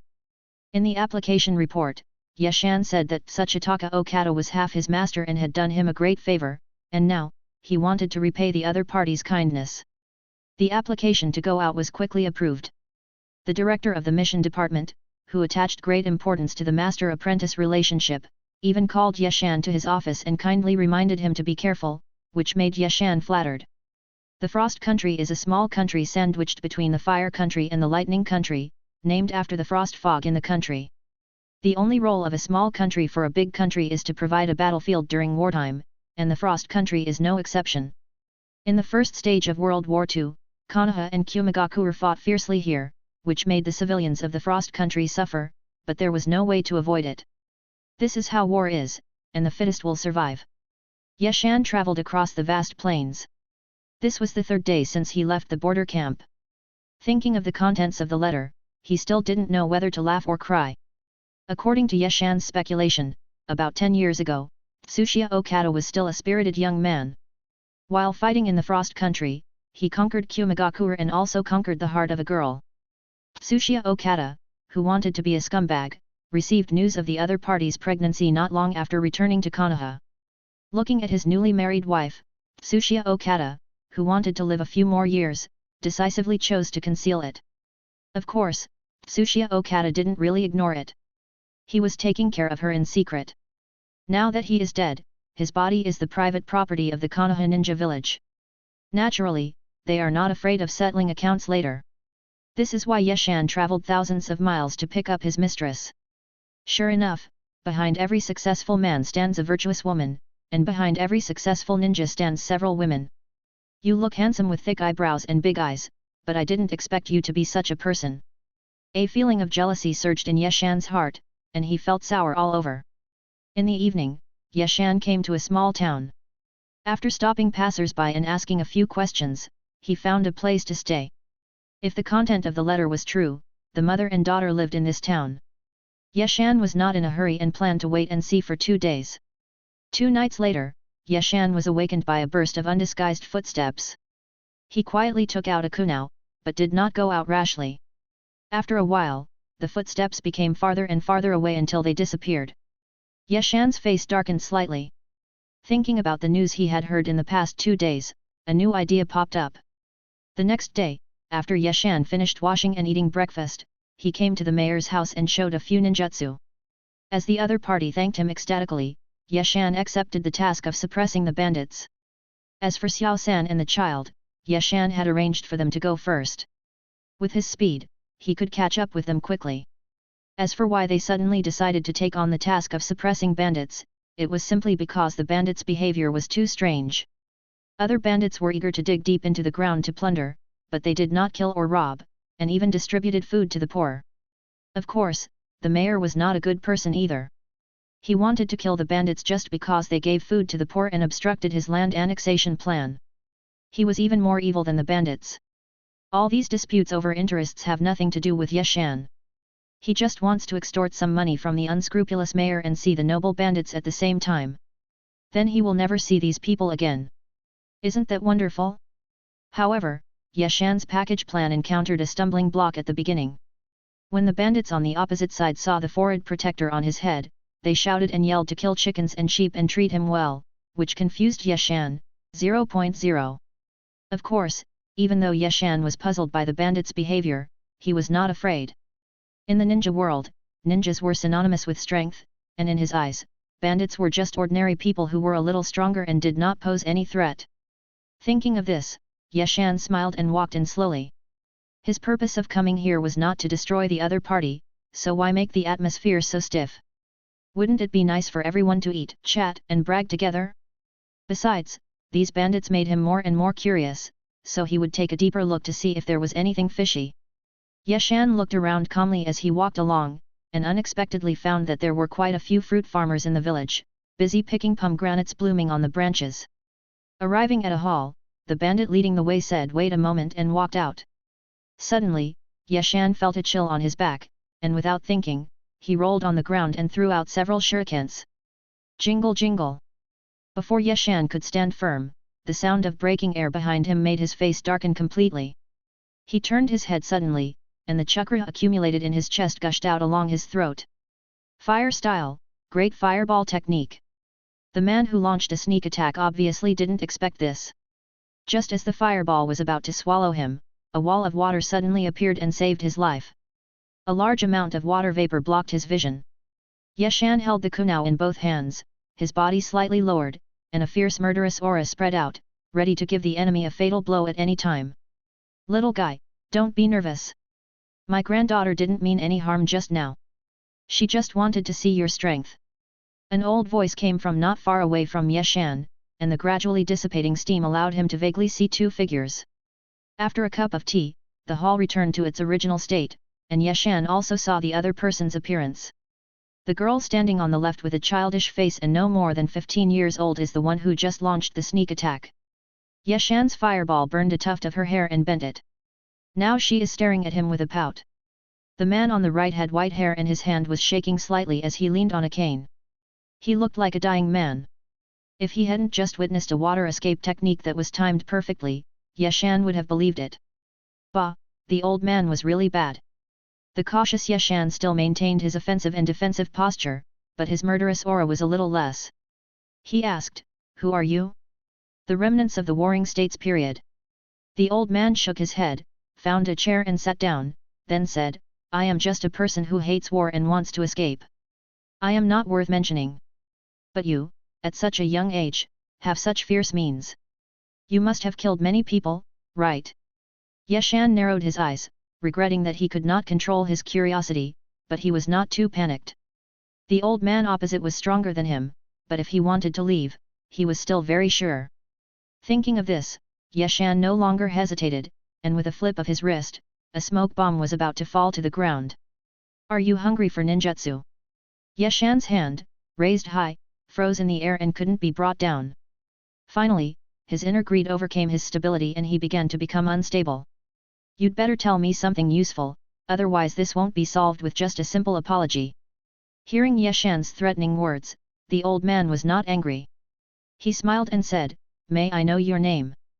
After thinking about it, Yeshan felt that it was not good to use his real name and said, "Yamashiro Tatsu. I am Kazuo Ide, and I was once." "Don't waste your time talking nonsense. Just tell me what you want and how to exchange it." Yeshan interrupted the other party's worthless self-introduction.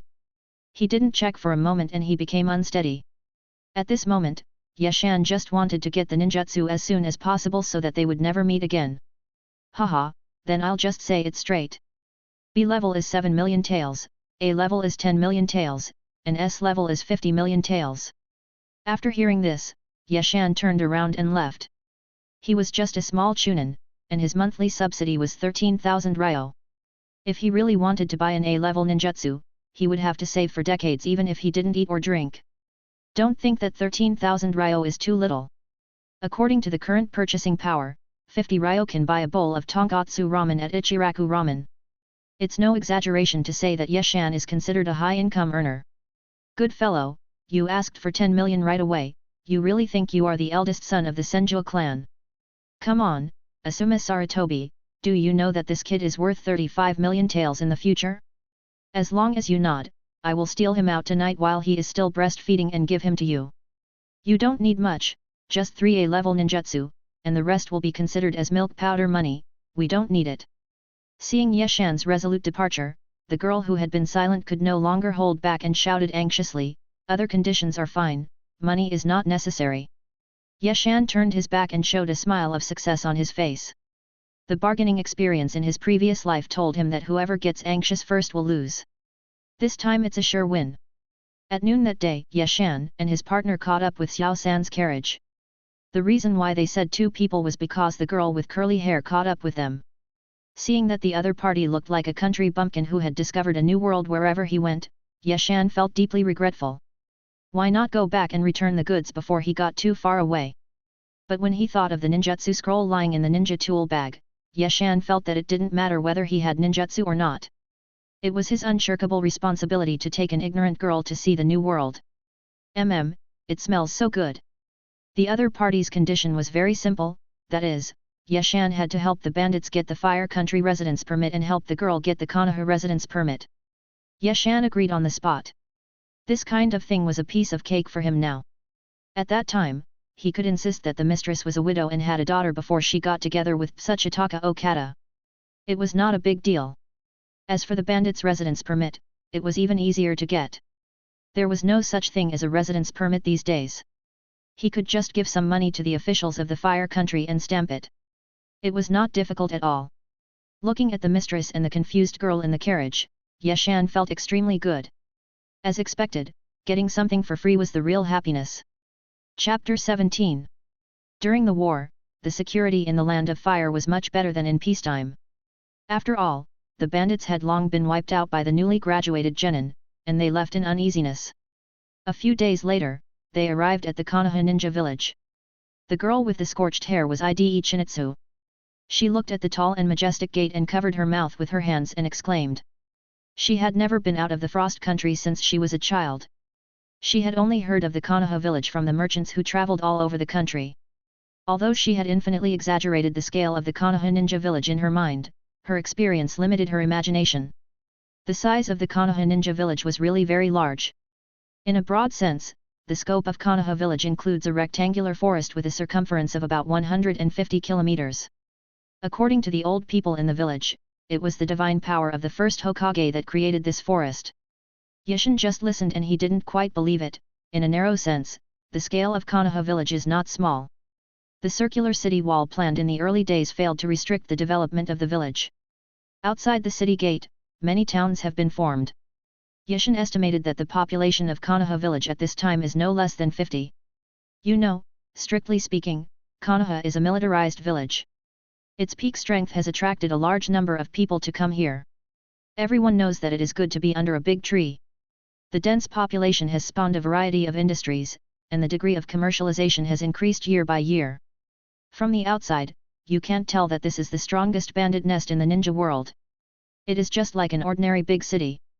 Taking out the wartime application form, Yeshan came to the entrance and exit office, knocked on the door, and waited for the low sound of someone coming in before he pushed the door open and walked in. The office was not big, about 20 square meters. 2 ninjas were sitting in front of the large desk. One of them looked up at Yeshan, then lowered his head to write something on the paper, and asked, "What's going on? What can you do here, you muggle?" Yeshan said softly, speechless, "Apply for outsiders to live in the village permanently. There are too many applicants now. Come back another day." The smile on Yeshan's face froze, and a flash of MMP flashed through his mind, but he still asked, "Can you please make this a special case? I have to leave the village tomorrow." The man who had been keeping his head down waved his hands impatiently, as if shooing away a fly, and said, "What do you mean by special treatment for special matters? Everything must be done according to the rules.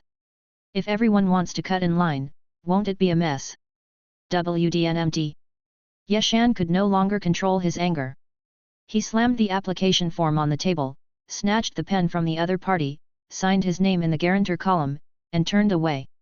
The ninja, who was a little confused by Yeshan's smooth operation, was about to call for help, but the silent man on the side quickly kicked him, stood up, kept saying sorry, and enthusiastically escorted Yeshan out of the office.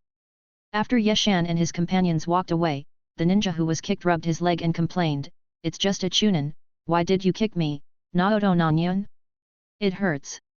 Naoto Nanyun scolded, "It's better to be in pain than to be killed in the battlefield without knowing what's going on. How can a single chunin like him have such great power?" The man who was kicked said in disbelief with his eyes wide open. "Humph, I've told you so many times, the most important thing in our line of work is to have good judgment. That chunin is nothing, but if you offend Tsuchitaka Ogata, you will not have a good ending." "Tsuchitaka Ogata? The one who died in battle a while ago? It's okay to offend him." Nanyun Naoto looked at the stupid teammate in front of him with a painful expression, and said in a very ironic way, "Tsuchitaka Ogata is dead, but his friends are still alive, idiots. By the way, those people just now failed the routine inspection, right?" Naoto Nanyun was completely speechless and didn't want to talk to him anymore, as he felt his intelligence would be insulted. He was not blind, so he naturally knew that there was no routine inspection. But even if there were problems with the people who were put in, the higher-ups would find the people from the security team when they investigated. Do they really think they are so important? Don't think that anyone can take the blame. Taking the blame is a technical job that requires professional talents, not 2 half-baked people who only know basic ninjutsu. In a bad mood, Yeshan led a few people behind him and walked quickly towards Tsuchitaka Okata's house, ignoring the shouting of Ide Chinitsu and wishing he had a few more legs to walk faster. As a powerful jonin in Konoha village, Tsuchitaka Ogata naturally enjoys good housing resources. He owns a dual-purpose 3-story building in a commercial street where every inch of land is valuable, which shows his wealth. In the ninja tool shop on the first floor, Yeshan saw Tsuchitaka Ogata's original wife for the first time, a wealthy housewife. In terms of appearance alone, the wife and the mistress are evenly matched, but you can't just look at the face when marrying a wife. In other aspects, the mistress is crushed. Yeshan, who originally thought that the original wife would beat up the mistress, was doomed to be disappointed. Although the original wife's face was unchanged, she didn't say anything. "I think there are other people behind the scenes who are trying to persuade her. You are really good, Tulong Ogata. When it comes to handling funeral affairs, I, Byun Yeshan, would like to call you the best." The queen politely invited everyone to the living room for a rest. After confirming that the simply dressed child was the son of Tsuchitaka Okata, she and the mistress hugged each other and cried bitterly, which made Yeshan very embarrassed. Not long after, the queen, who had arranged food and lodging for Xiao-san and the other 2, brought a cup of tea to Yeshan and Ide Chinitsu. After sitting down, she thanked him, "Thank you, ninja, for bringing the orphan of Ogata from the distant Frost country. I hope you can accept this little gift." As she spoke, she placed a bulging envelope in front of Yeshan. Yeshan couldn't help but look up to this widowed first wife. He had visited Ogata's home several times before, but she was always indifferent to him and didn't even know his name. It was not easy for her to adjust her mentality in time after Ogata's death and put down her status to please her former subordinate. But Jian Yishan would not take it. People should be content and grateful. The transaction between him and Talong Sufang had already benefited him a lot. It would be inappropriate for him to take other people's money. Besides, he also needed the other party's help. After gently pushing the envelope back, Yeshan said, "It's just my job. Lord Ogata has already paid the reward, so there's no need for you, madam." He paused, pointed at Ide Chinitsuo and continued, "This is an old friend I brought back from the Frost Country. I want him to stay here for a while. Is that convenient?" Without waiting for the original wife to speak, the impatient Kyungzia stood up and asked, "Didn't you say you would take me home? You liar!" After saying that, he ran out quickly, determined not to stay here. The original wife was in a sensitive period. After hearing what Chinitsuo said, the look she gave Yeshan instantly changed. "Bah! Scumbag, those who look honest are all scumbags." Under the gaze of his ex-wife, Yeshan's face slowly turned red. He opened his mouth to explain something, but he didn't know where to start because he did promise to let Chinitsuo live in his house temporarily and move out after the formalities were completed. After saying goodbye, Yeshan fled. Standing on the busy street, Yeshan was still feeling anxious. He found Ide Chinitsuo who was catching goldfish as if nothing had happened, and was about to pull her away from the place that made him a scumbag, but then a white and tender hand reached out to him. "What for?" Yeshan was confused. "Pay." Chinitsuo pointed at the boss who had already stood up. Although Yeshan was extremely unhappy, he still paid the money. Konoha was a civilized village in the new era, and anyone who got something for free would be friendly invited to drink tea. It didn't matter whether there was money or not, the main thing was that the tea was not good. Konoha Hospital's inpatient department is in a wartime, and beds are in short supply. Yeshan used a lot of connections to get his mother admitted. Yeshan, who had given many instructions to Chinitsuo along the way, carefully arranged his clothes outside the ward, and opened the door with a smile on his face. The voices of the people who were chatting in the room paused, and they all looked at Yeshan. "Hey, Nami, your son is here to see you. The boy is getting more and more energetic. Isn't it? He has grown up now. There is a girl from my third aunt's family who works in the hospital. Can you contact her later, Yeshan?" "Haha, if you ask me, my girl is the best. She is hardworking and takes care of the family." "Yeshan, don't listen to her. Look at mine first." Facing the pimps of several people, Yeshan smiled skillfully, greeted them one by one, came to his mother's bed, and shouted in a deep voice, "Mother, I'm back." Yeshan's mother, Nami, sat up and looked her son up and down. After making sure that he was not injured, she held his hand and asked him to sit on the bed. At this moment, a little head poked in from the door, and the black and white eyes turned a few times smartly, and said crisply, "Hello, Auntie, I am Ide Chinitsuo who lives in your house. I followed Yeshan to see you." The ward fell into silence. Yeshan closed his eyes in pain, hating himself in his heart for not being able to resist the temptation of ninjutsu. A few blushes flashed across Yi's mother's pale face, and her eyes burst into a fascinating brilliance. After shaking off Yeshan's hand with disgust, she gently patted the bed and said, "Girl, come and sit here." "Yeshan, what are you doing standing there? Go and peel an apple for someone, pick a big one." Ide Chinitsuo walked in timidly from outside.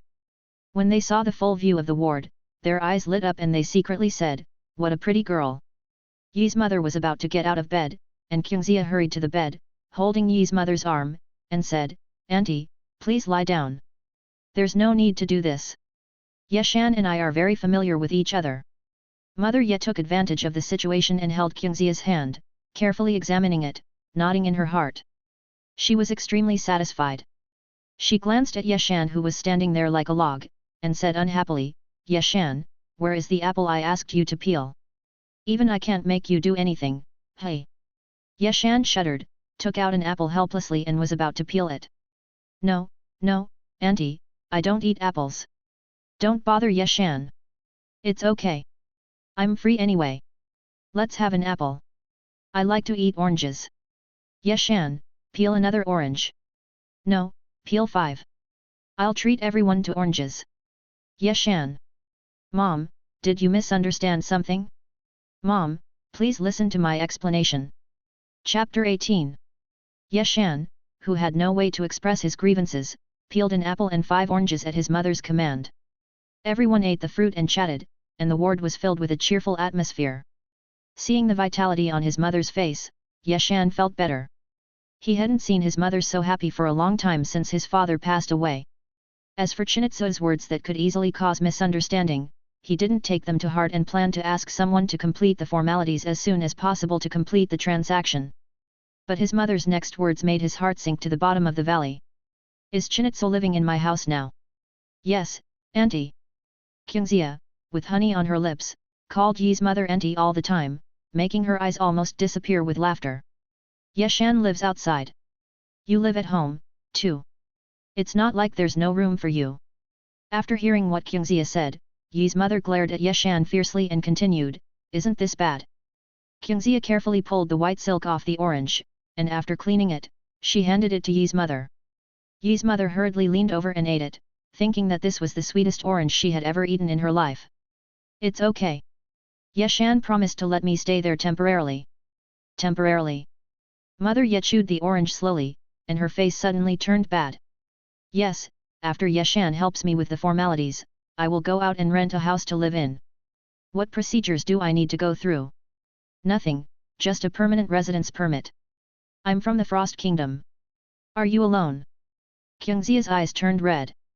Under the gaze of the people on the hospital bed, she sobbed softly, my parents died early, and I depended on my grandfather for everything.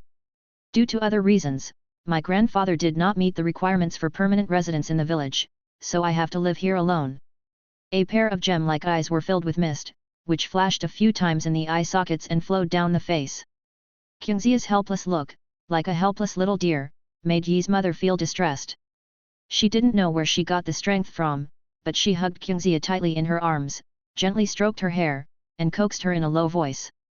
After Chinitsu recovered, he shouted to Yeshan, Chinitsu will live at home from now on and won't go anywhere. Also, don't you always say how great you are? No matter what method you use, bring Chinitsu's grandfather here. It's too dangerous for an old man to live outside. It's so chaotic. Yeshan. There is a hammer that is dangerous. Your son and I are no match for him, Yeshan roared in his heart. But when he saw the dissatisfaction written on his mother's face, he backed off. I'll find a solution as soon as possible. Just do it if you have an idea. What's the use of thinking? No one knows a son better than his mother. Mother Ye saw through Yeshan's perfunctory attitude at a glance. That's right, Nami's son, I'm not saying anything, it's so dangerous outside these days, it's better for him to live in the village. My son's classmate's friend's childhood friend works in the Hokage building. Yeshan, go find him and it will definitely be done. Yeshan was overwhelmed by the exaggerated words of the onlookers. Looking at Kyungzia's pitiful appearance, he wanted to send her back to the Frost Kingdom immediately. But there was no way, he didn't dare. Not long after they met, Chinitsu conquered Yi's mother, who was overflowing with maternal love, and obtained the right to live permanently in Yeshan's house, and her status was almost that of the victim Yeshan. I'm so stupid, really. I just thought that the more beautiful a woman is, the more likely she is to lie. But I still brought her to the hospital to suffer. I am the biggest idiot in Konoha village. After having lunch with his mother at noon, Yeshan took Chinitsu back home. Thinking of his mother's reluctant look, he lost his temper and began to clean up the room for the little liar. Chinitsu jumped and looked around Yeshan's house. There was a faint musty smell in the room that had not been occupied for a long time, but it did not affect her joy at all. After walking around, she took off her coat, rolled up her sleeves, and joined in the cleaning. Yeshan looked at the lively girl and felt something was strange, but he didn't say anything and continued to work. Time passed as the two of them were busy. After leaving some money for Chinitsu and telling her not to go to a few places, Yeshan changed his clothes and went out. Chinitsu pouted and looked at Yeshan with an unhappy face as he walked out, but then she thought of something and happily hummed an unknown folk song that was popular in the Frost Kingdom. After a while, Yeshan came to a barbecue restaurant, asked for a small private room, and sat there thinking about something without ordering any food. After a while, the door of the box was pushed open, and a man in a standard ninja uniform walked in. He was about 20 years old, young but with a sad face, and his left sleeve was empty. He was actually a disabled person. Hey, you're here early. Have you ordered yet? Obviously, this ninja who was missing an arm was very familiar with Yeshan. Even though they hadn't seen each other for a while, they didn't feel awkward. He found a place to sit down and spoke. Yeshan showed a sincere smile on his face, poured him a glass of water and then scolded him with a smile. I didn't order it, I let you order it this time, so you don't say I'm stingy. Let me tell you in advance that you are not allowed to drink, I'm afraid my sister-in-law will scold me. Well, don't mention unhappy things when you are happy. I have lost my appetite when I think of her. How are you doing recently? Same old. But you look so much thinner in just half a year. Is it because the food standards in the Hokage building have declined? How can that be possible? I've been losing weight recently and planning to have a child. Yeshan looked at the familiar person across from him and sincerely wished him, I wish you success soon. This is one of the few acquaintances that Yeshan has known for these years, Shiraki Masahiko. He used to be a squad leader, but he lost his left arm during an undercover mission. Unwilling to retire, he became a civilian ninja and now works as a babysitter for pigeons in the pigeon management office next to the Hokage building. Shiraki Masahiko naturally heard the teasing in his friend's words, and said unhappily, I can succeed in the future. I think you are so lucky that you can come back alive from the rain country. Bullshit, I rely on my own ability, it has nothing to do with luck, you are just jealous of my beauty and strength. A warm feeling flowed through Yeshan's heart. In this world, there were not many people who truly cared about him, and Shiraki Masahiko sitting opposite him was one of them. Tisk, at least you're alive. I don't want to see your name on the memorial tablet. Shiraki Masahiko was ticking the boxes on the menu, and his mouth was not idle either. Soon, several dishes were ordered. He then raised his head and whispered in a low voice about what had happened in the village recently. The coalition forces of Senju and Uchiha will be heading to the Land of Rain in a few days. Tisk tisk, the strength of these great ninja clans is really terrifying. No wonder those people are restless and want to weaken them. Of course, Yeshan knew who the people that Shiraki Masahiko was referring to were. After listening to him, he picked up the cup and took a sip without saying anything. The box fell silent. It now seems that the Konoha high-level officials headed by Sarutobi Hiruzen have the upper hand in the confrontation with the old powerful families.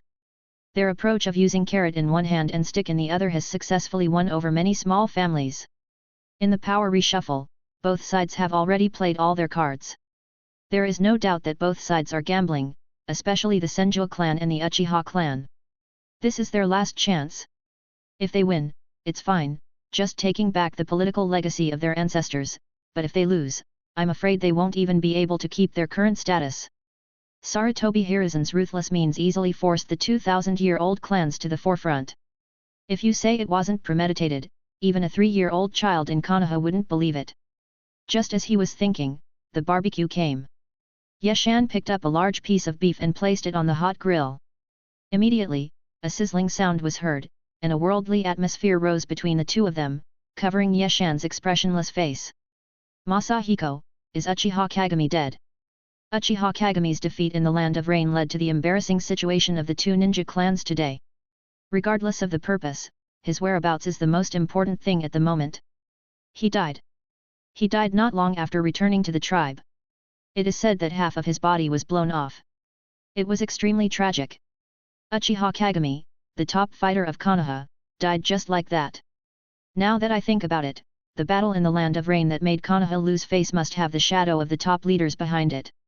Otherwise, why didn't any of the spies discover the large-scale group battle of Sand Village and Uegakuer? It doesn't make sense at all. Yeshan couldn't help but feel cold all over. Even though he was as strong as Uchiha Kagami, he still died like a chess piece. It seems that ninjas need not only strength, but also power. Because heroes can't resist power. After finishing his meal, Yeshan walked slowly towards the hospital, holding the glutinous rice balls he bought for his mother, thinking about the information leaked to him by his friend. Sarutobi Hiruzen wanted more than just to kick the two powerful clans out of the decision-making level. He also wanted to centralize power and become the true and unique leader of the village. Otherwise, he would not have established a department like Root to divide the power of the Anbu for no reason. ANBU, full name Assassination Tactics Special Forces, was created by the second Hokage, Senju Tobirama. Their duties can be big or small, all decided by the Hokage, and they are directly led by the Hokage. At the beginning, most of the ANBU members were elites from various families. After all, at that time, ninja schools had just emerged, and the strength of civilian ninjas was not yet established. Under the leadership of Senju Tobirama, the ANBU had great power. When it came to Sarutobi Hiruzen, the knife left by the teacher was no longer useful. Simply put, the ANBU was no longer a monolithic entity, but was divided into several gangs. Sarutobi Hiruzen was extremely troubled by this, so he created the route that was superior to the ANBU. Power is the most fascinating thing in the world. It often brings unexpected changes to people. Even father and son will become enemies under its temptation, not to mention the relationship between master and apprentice. After mastering the power, the heir chosen by Senju Tobirama, who was honest and loyal, gradually turned into a cold-blooded Go player. He held the chess pieces in his hands and wanted to drive away the chess pieces of the opposite color on the board. He did not consider that it was these chess pieces that made him successful. The butt determines the head, that's all. Chapter 19. The change of power is bound to cause a collision between the old and new groups, and in this collision a group of heroes will emerge, as well as a group of cowards, just like a towering tree, which has leaves bathed in the sun and roots that are rooted underground and embrace the darkness. Yeshan, who is in the tide of the times, can only watch this group of people stir up trouble. His only wish is not to be used as a pawn for exchanging interests, nothing more.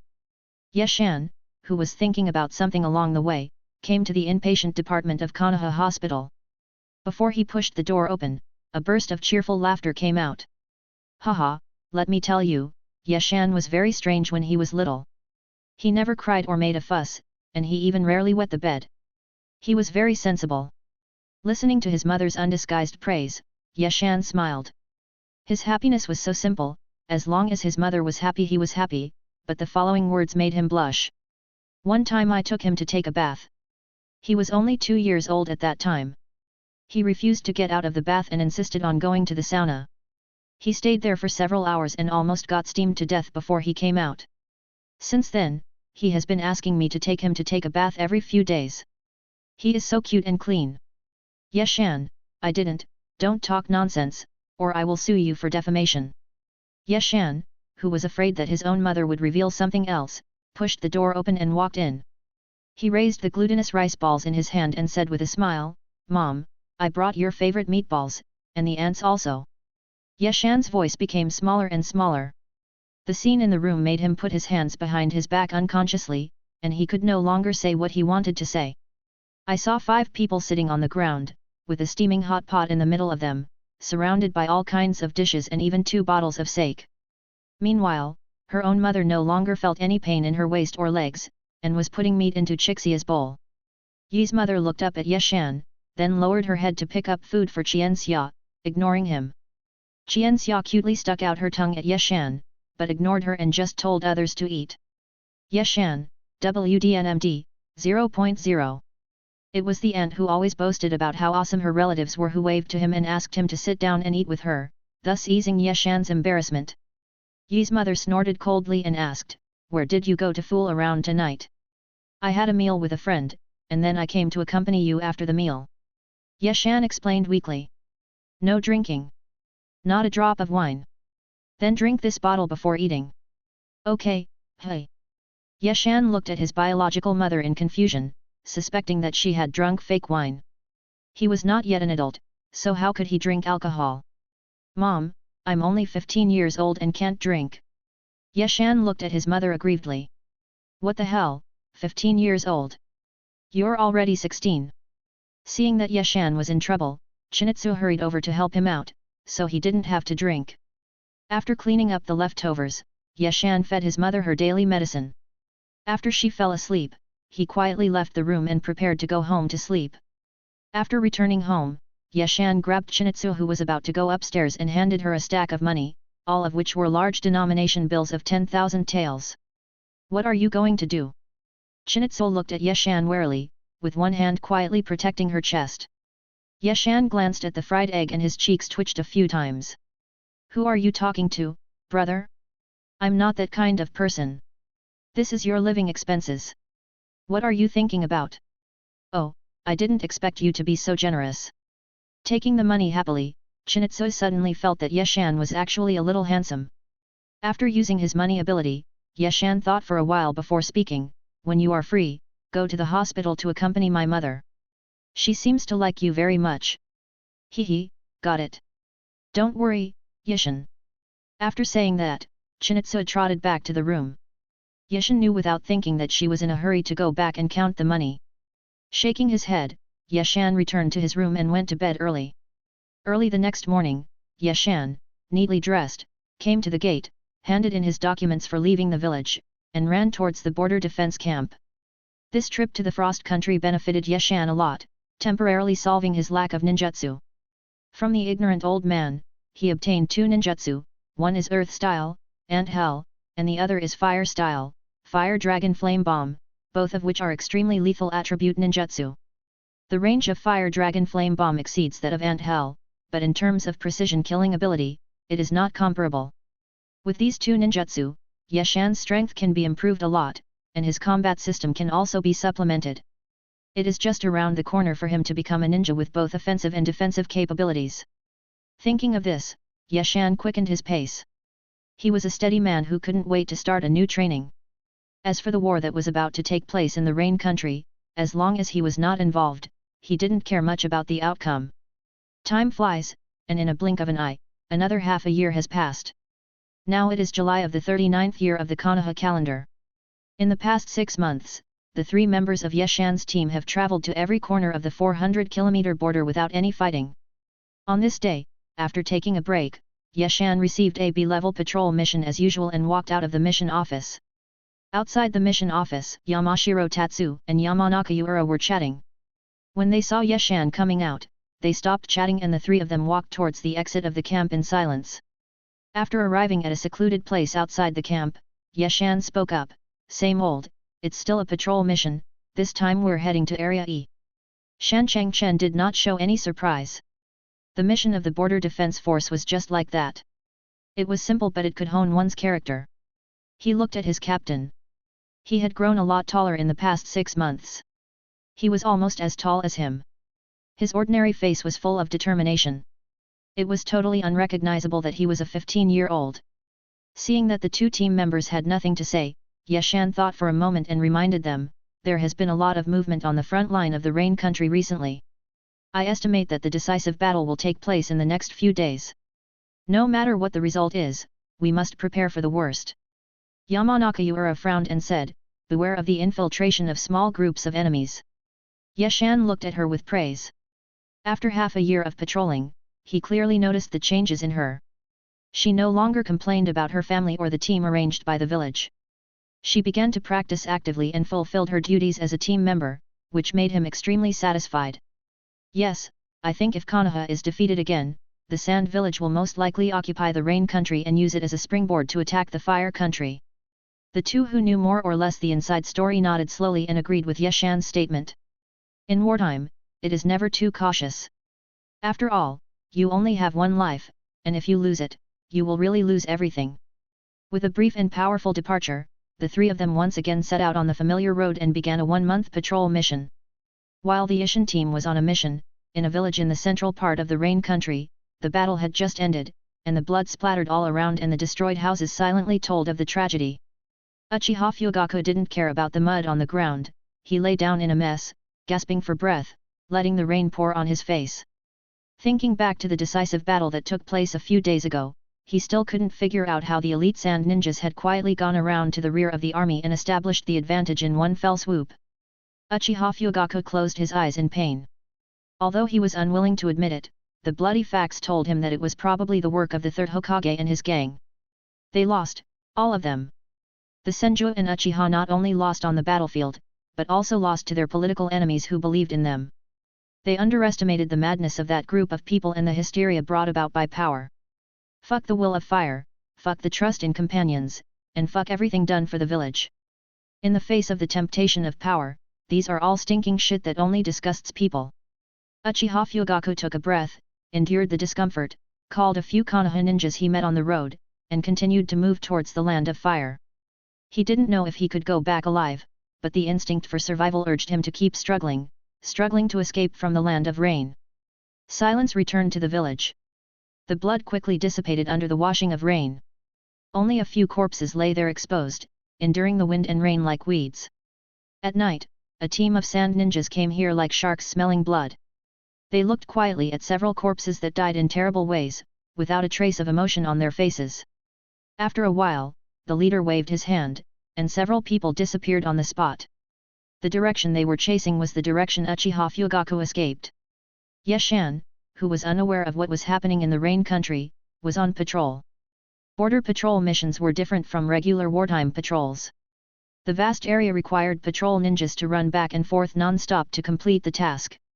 However, patrolling alone would be very dangerous if they encountered an enemy, so Yeshan, who was short of members in the team, had no choice but to arrange a team of 2 to carry out the mission. To be honest, patrolling for at least a dozen hours a day was indeed tedious, but it could also greatly hone one's character and improve chakra control ability. That night, Yeshan finished writing his mission log as usual, had a simple meal, and walked out of the resting place, preparing to go to the rendezvous point to change shifts. Having lived on the battlefield for many years, he had become accustomed to this high-intensity state. A few hours of sleep swept away his physical fatigue, and he was full of energy. After a while, Yeshan arrived at the meeting point and waited for the arrival of the team members. The night was very dark tonight. A large dark cloud had covered the moon at some point, leaving no light at all around. Yeshan estimated the time in his mind and gradually became uneasy. Just then, Yeshan heard footsteps and was startled. He quickly hid in the darkness, took out a kunao, and narrowed his eyes dangerously, like a hunting cheetah, ready to launch a fatal attack at any time. Chapter 20. Soon, Yeshan saw Yamashiro Tatsu and Yamanaka Yura leading 2 unfamiliar Konoha ninjas. The cautious Yeshan did not show up immediately. He was waiting for the signal to meet. Yamashiro-chen had expected that the meeting point would be empty. Under the watchful eyes of the 2 Konoha ninjas, he first found a tree that had been marked in advance, turned left 3 times, turned right 3 times, and then said the secret code in embarrassment, "Stop the car and sit in the maple forest at dusk." Seeing this, Yeshan came out from his hiding place with a kunao in his hand, saying, "There is one less person wearing dogwood branches." This is the exclusive code invented by Yeshan, if there is no second time traveler in this world. In his previous life, he didn't know much about the plot of Naruto, but he heard his college roommates talking about Kakashi, Naruto, and Dry Throat all day long. Until now, he hasn't found these people, but the cultural genes engraved in his bones make it easy for him to find a few ancient poems as codes. Yeshan, who appeared, kept a distance of 3 meters and asked in a low voice, "Did you withdraw from the Rain Country?" The 2 ninjas looked at each other and said, "Yes." Yeshan said nothing, but looked at the 2 of them carefully. These 2 ninjas were not very old, around 15 or 16 years old, but there were clan emblems engraved on the chest of their vests, and it was Uchiha. "Let me take a look at the Sharingan." The person on the left showed displeasure on his face, but at the signal of his companion, he still mobilized chakra to open his Sharingan. 2 pairs of blood-red eyes appeared in the darkness, and the breath of the 2 became cold and gloomy. The hairs on Yeshan's back stood up, and the blood flow slowed down. The suppression of blood is so exaggerated. Yeshan nodded gently and then asked, "Can you still fight?" "Yes, but I don't have much chakra left." After narrowing his eyes and thinking for a moment, Yeshan said in a low voice, "Order." Yamashiro Tatsuya and Yamanaka Yura stood up straight instantly, looking seriously at the captain who had brought them out of danger many times. The 2 Uchiha ninjas looked at each other. Obviously they didn't expect that the youngest ninja was the captain of this team. "Order Yamanaka Yura to bring 1 person back to the camp, report the situation, and wait for orders."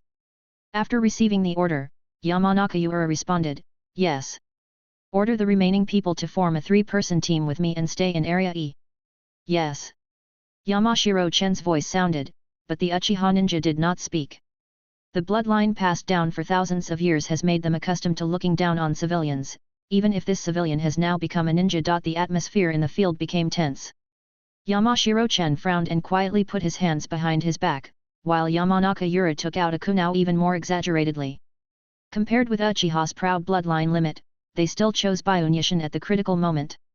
The Uchiha ninja on the right smiled and said, "Don't be nervous, I'm just thinking about who will stay here to carry out the mission. Naoto, you follow me back to the camp, and I will carry out the mission." "But..." "No buts, a ninja's duty on the battlefield is to obey orders." "All right." Afterwards, a ninja named Uchiha Naoto followed Yamanaka Yura and left. Yashin took out some dry food and handed it to the Uchiha ninja. Thank you, who are you? The captain of the 7th Squadron of the 7th Squadron of the Konoha Ninja Village's 1st Combat Brigade, Byun Yashin, are you? Uchiha Fugaku, just call me Fugaku. Yashan nodded without saying anything, took out the map and looked at it carefully. Since they encountered the Uchiha clan ninjas who escaped from the Rain country here, the fate of the Konoha ninja army on the front line, which was mainly composed of the Senju clan, was self-evident. It was very likely that they would suffer another great defeat, but I didn't know how many people could escape back. Now Yashan's duties have changed. The routine patrol mission has been transformed into blocking the enemy from supporting his own ninja as much as possible. Although this is not what he wants to do, being cowardly in battle is a serious crime. While Yashin was studying the map, Uchiha Fugaku, who was eating dry food, looked up and down at the captain in front of him, Byun Yashin. Although he was young, he could keep calm in critical moments and quickly make the most correct strategic deployment. This kind of mentality is the most rare. Being calm in the face of major events not only tests the ninja's combat qualities, but also tests his inner resilience. On the battlefield of the Rain country, Fugaku has seen many companions who usually claim to be invincible lose their lives because of panic on the battlefield. Uchiha Fugaku, who gave Yashan a very high score in his heart, quickly finished his dry food, asked for another soldier's ration pill and swallowed it. Only then did his pale face show some color. Seeing Uchiha Fugaku finish his food, Yashin waved his hand, and the three of them stared at the map with the faint light of the ninja's flash stick. Although the light was very dim, Uchiha Fugaku, who had excellent eyesight and fought with his eyes, still saw the densely packed marks on the map, dividing the huge area into small pieces. After secretly praising him, he heard Yashan's voice ringing in his ears. We are here. Yashan pointed to a place marked with a asterisk and said, after the two nodded, Area E has many trees, which is not conducive to observation. My suggestion is to move to Area Number, which is a ridgeline with many rocks and a wide view. After saying that, Yashan glanced at Uchiha Fugaku, or to be more precise, glanced into his eyes. In the other's puzzled look, he continued to talk about his plan. Number the area is not only rocky, but more importantly, it is the only way to get to the border camp. With the terrain and Uchiha size, we can wait here and ambush the enemy. Uchiha Fugaku's face was extremely solemn, not for the upcoming battle, but for the young ninja named Yashan in front of him. It was very rare that he could combine the abilities of unfamiliar teammates to find the most suitable battle location in a very short time. There was no doubt that the other party was an extremely good commander and leader. After revealing his plan in full, Yashan stood up first and prepared to go to Area Number. But Captain Hayama, the Sharingan can only see the flow of chakra in the body, and cannot tell to which camp a ninja belongs. After hesitating for a moment, Uchiha Fugaku still pointed out the shortcomings of the plan. With his back to him, Yashan paused and said something that surprised Uchiha Fugaku, I hope the other party is smarter. After saying that, Yashan walked into the darkness and could no longer be seen. Only the steady sound of his footsteps, click, click, knocked into Uchiha Fugaku's heart. Yamashiro Tatsu, who had been silent the whole time, grinned, patted the new team member on the shoulder, and walked in the direction of Yashan. A trace of horror flashed across Uchiha Fugaku's eyes. He pursed his lips, stood up and followed. Indiscriminate attacks in the dark might result in accidental killings, but they could preserve one's own life to the greatest extent. The bloody and dark side of the ninja was vividly displayed in just a few words by Yashan. The way of survival for the lower-level ninjas has never been gentle and kind. To survive in this cruel ninja world, one needs not only strength, but also a courageous heart as solid as a rock. The number region named by Yashan is a winding and high ridgeline with exposed rocks everywhere. The abundant moisture in the air has become a paradise for moss growth, making the road very slippery, greatly reducing the mobility of ninjas. Especially on moonless nights, the visibility is extremely poor, and if you are not careful, you will bump into the messy rocks and get bruised and swollen. Such a good ambush location was marked by Yashan several months ago in case of emergency. Unexpectedly, it would really come in handy. In the middle of the ridge, behind a rock that was protruding outward, Yashin and Uchiha Fugaku were hiding. As for Yamashiro Tatsu, he was hiding not far away. Uchiha Fugaku opened his Sharingan and focused on the direction of the land of rain. In the dark night, his blood-red eyes were extremely obvious. In Fugaku's vision, everything was grayish-white, and only the ninja's unique chakra would appear sky blue, which was extremely dazzling. Uchiha Fugaku watched for a while, but did not find anything unusual. He secretly tilted his head and looked in the direction of Yashin with his eyes slanted. Hiss! After just one glance, Uchiha Fugaku gasped. Yashan thought he had discovered the enemy and hurriedly asked in a low voice, "How many people? Where are they?" "No, there is no enemy." I just shuddered. "Yashan! Everyone is nervous, why are you trembling for no reason? You're making me excited." Uchiha Fugaku found an excuse to get out of it, and continued to stare at the front, but his heart was not at peace. Six-path sage, who can tell me when a Chunin has so much chakra? Although Uchiha Fugaku usually doesn't say anything, he is still very proud of his own strength. With the blessing of Sharingan, he even killed a special Jonin of Sand Village one-on-one. Don't underestimate the special Jonin. Every special Jonin is far superior to ordinary Chunin in some aspects. It is no exaggeration to say that the special Jonin who specializes in ninjutsu is as powerful as the Jonin. But the huge amount of chakra quietly dormant in Yashan's body actually made him a little jealous. Yes, jealous. He was a bloodline ninja who awakened the 3 Megatama Sharingan at the age of 15, and he was jealous of a civilian ninja. This was something that he thought was funny before, but it really happened tonight. Forcing down the jealousy in his heart, Uchiha Fugaku devoted himself to the reconnaissance. Time passed by bit. In the second half of the night, the moon still couldn't escape from the cover of the dark clouds, and even fine raindrops floated. The dense raindrops, like a spider web in the morning fog, entangled Yashan like a spider web, making him slightly uncomfortable, but he didn't move. He still had some patience. Raindrops floated endlessly in the dark night, gradually wetting Yashan's clothes. In Uchiha Fugaku's eyes, several dazzling sky blue colors appeared, jumping and leaping forward. The enemy seems to be coming. Chapter 21.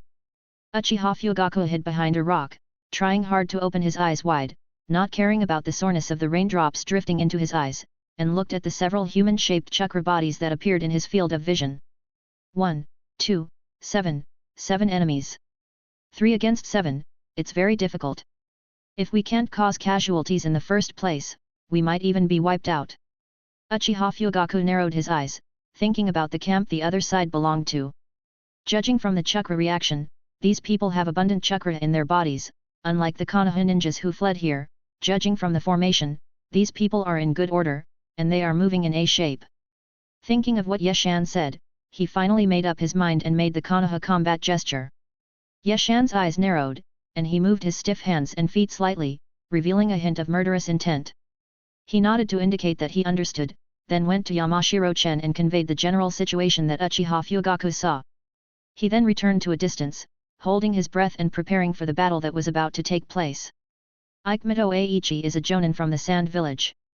He was ordered to carry out the mission of chasing the defeated Konoha ninja. Of course, he knew that he was now in the territory of the Land of Fire, but so what?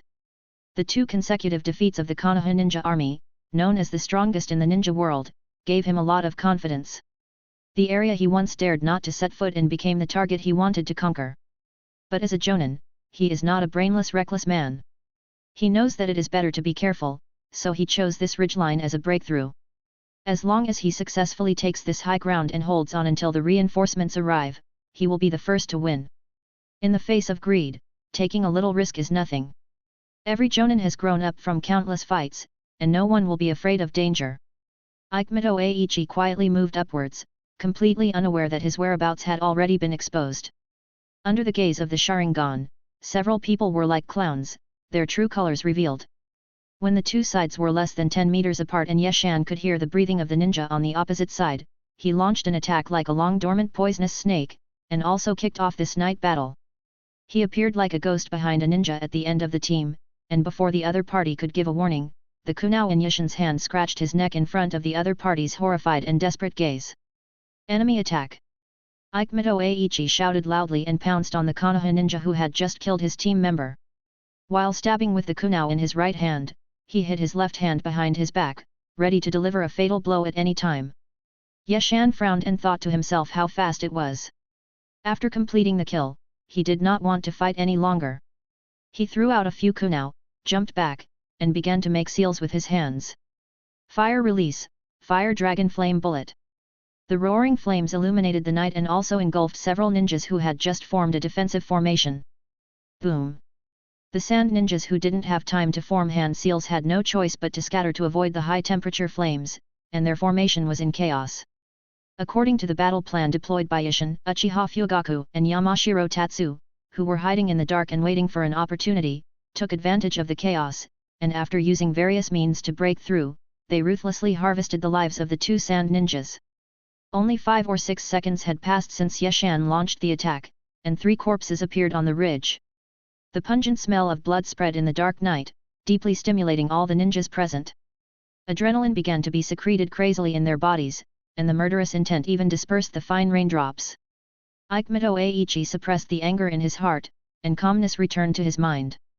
After making a few gestures, he stared at the Konoha ninja who launched the attack first, smiled bloodthirstily, and pressed forward. Yeshan raised his eyebrows, pulled out 2 kunai, and rushed forward. The two of them started to fight with physical skills on the complex terrain of the ridgeline. As soon as they started fighting, Yeshan realized that his opponent was very strong. Every blow made his palm numb.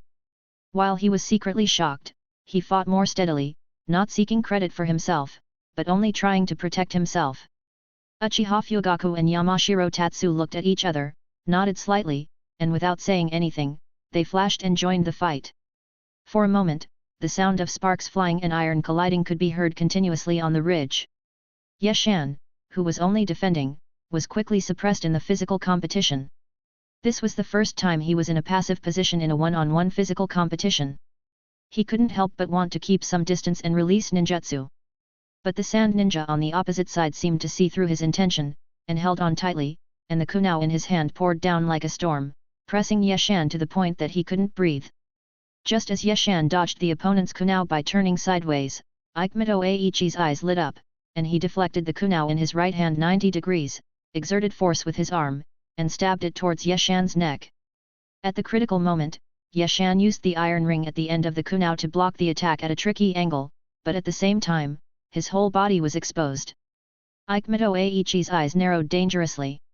He was not at all surprised by Yeshan's defensive method. Or rather, he was waiting for the other party to do this. The kunai in the left hand slashed from bottom to top, and the sky blue chakra attached to it, making a slight whimpering sound of the wind. This was the change in chakra attributes that every senior ninja must master. The stiffness caused by the approaching death covered Yeshan's whole body. Yeshan, who had not tasted this kind of feeling for a long time, bit his tongue hard. After breaking free from the pain, a determination flashed in his eyes. Without dodging, he kicked towards the sand ninja's lower abdomen with his left foot containing chakra. Aikimito Eiichi showed a look of joy on his face. Exchanging injury for life, this was worth it. Time seemed to stop flowing in an instant, only the raindrops were still falling tirelessly. The pain of being cut by the sharp blade made Yeshan's heart skip a beat, and at the same time, his left foot kicked the opponent's soft abdomen as he wished. Looking at the sand ninja flying backwards, Yeshan finally had the opportunity to release ninjutsu and quickly completed the seal in his hand. Art fire escape ho fireball. Aikimito Eiichi sneered, it was just a dying struggle. Although his kunai didn't leave too deep a wound on the Konoha ninja's body for some reason, it was enough in the battle. Next, he just needed to withstand the opponent's crazy counterattack. With the time advantage, he could save the opponent's life. Thinking of this, Aikimito Eiichi followed the principle of saving chakra and did not release wind escape to blow away the fireball. Instead, he threw out a kunai and nailed it on the rock. Then he pulled the steel wire and nimbly avoided Yeshan's ninjutsu. Aikimito Eiichi stood slowly in front of Yeshan, looking at him expressionlessly, without continuing to attack, his eyes full of cruelty. Yeshan knelt on the ground, breathing heavily, his whole body shaking, as if he was afraid of death. The two men who had just been fighting fiercely suddenly stopped. Not far away, Uchiha Fugaku, who relied on his Sharingan and teammates to fight against 3 sand ninjas, did not feel too much pressure. The 3 sand ninjas were exhausted in front of the Sharingan and could not organize an effective attack at all. But the sand ninjas were not in a hurry. They knew that Aikimito Eiichi was strong and they only needed to hold on and wait for help. Victory would eventually belong to them. The extremely anxious Yamashiro-chen launched several attacks to exchange injuries for injuries, but were blocked by the enemy. After he could no longer hear the sound of fighting from Yeshan's side, his heart gradually sank to the bottom. After exchanging a glance with Uchiha Fugaku, Yamashiro Tatsu could no longer suppress his anxiety. He slowly bent down, and tightly grasped the ninja sword that had just been sheathed behind his back with his right hand. Such an undisguised action was naturally caught by the sand ninjas. They couldn't help but feel their hearts tighten. They each gripped their weapons tightly and tried their best to deal with the other party's desperate fight. Konoha style, Crescent Moon Dance. 3 Yamashiro Tatsu instantly appeared in front of a sand ninja, and stabbed him with their ninja swords from 3 tricky angles. The sand ninja was shocked. He didn't have time to tell which one was the real one. He gritted his teeth, threw a few kunao at Yamashiro Tatsu on both sides, and then met the ninja sword that was coming from the front. Of the other 2 sand ninjas, one was on guard against Uchiha Fugaku, and the other jumped to the side of Yamashiro Tatsuya and released his own ninjutsu. Wind style, Thousand Faces Needle. Countless tiny wind needles composed of wind attribute chakras swarmed out of the sand ninja's mouth and smashed towards Yamashiro Chen at an extremely fast speed. What surprised the remaining sand ninja was that the Uchiha ninja who had put them under great pressure did not join the attack at this moment, but just looked at him teasingly with his blood-red eyes. Wait, blood-red eyes? Sharingan. Untie. The ninja who was on guard against Uchiha Fugaku was shocked and broke the illusion that had been created for some time. After the scene in front of him was shattered, he saw a scene that made him scared to death. His 2 teammates were fighting fiercely, but the Uchiha ninja disappeared. Years of fighting on the battlefield allowed the sand ninja to make the most correct response in an instant, and several seals were formed in an instant under the pressure of death. Bang! A kunao emerged from the smoke and pierced through the tree stump that suddenly appeared. It was Uchiha Fugaku who attacked from behind. The sand ninja, sweating all over, was afraid. If he hadn't reacted quickly, he would have been stabbed through. However, Uchiha Fugaku, who failed to hit the sand ninja, did not continue to chase him. He looked at the sand ninja who dodged strangely, with a hint of surprise in his eyes. Pfft! The sound of flesh being pierced by a sharp weapon was heard. Under the incredulous gaze of the sand ninja, Yeshan pulled out the kunao. The wounds on his body were still bleeding, but Yeshan's expression did not change, as if he was not the one injured. Ikemito Aichi, who was not far away, finally noticed something was wrong. His face changed drastically and he instantly came to the side of Yeshan, who was still kneeling on the ground and gasping for breath. He shook the kunao in his hand and shot it out like a cannonball. After being hit, Yeshan showed a sly smile and turned into a puddle of mud in front of the livid face of the sand ninja. The essence of ninja combat is deception. This time, Yeshan displayed his acting skills brilliantly in front of a genuine jonin, successfully seized the fleeting opportunity and turned the tide of the battle. The steady Byun Yeshan would not place all his bets in one place, and the battles of ninjas would not be fair one-on-one duels like samurai. For Yeshan, the moment the opponent thought he had a sure win, his chance came. The standard that Yeshan has always followed is to celebrate victory only when all the enemies are dead. As steady as he is, he had already thought of a countermeasure when he learned about Uchiha Fugaku's combat gestures. The drizzle was still falling, wetting Yeshan's clothes, but it couldn't extinguish the murderous intent in his heart. Chapter 22. The situation on the battlefield was reversed in a very short time, and Ikemito Aichi's arrogance and negligence gave Yeshan the opportunity to turn defeat into victory. The flash of lightning in the sky illuminated the ridgeline and also illuminated Ikemito Aichi's extremely gloomy face. After taking a few deep breaths, he instantly left, wanting to make up for his mistake and save the remaining 2 team members. Amid a low thunder, Yeshan and Uchiha Fugaku each killed a sand ninja.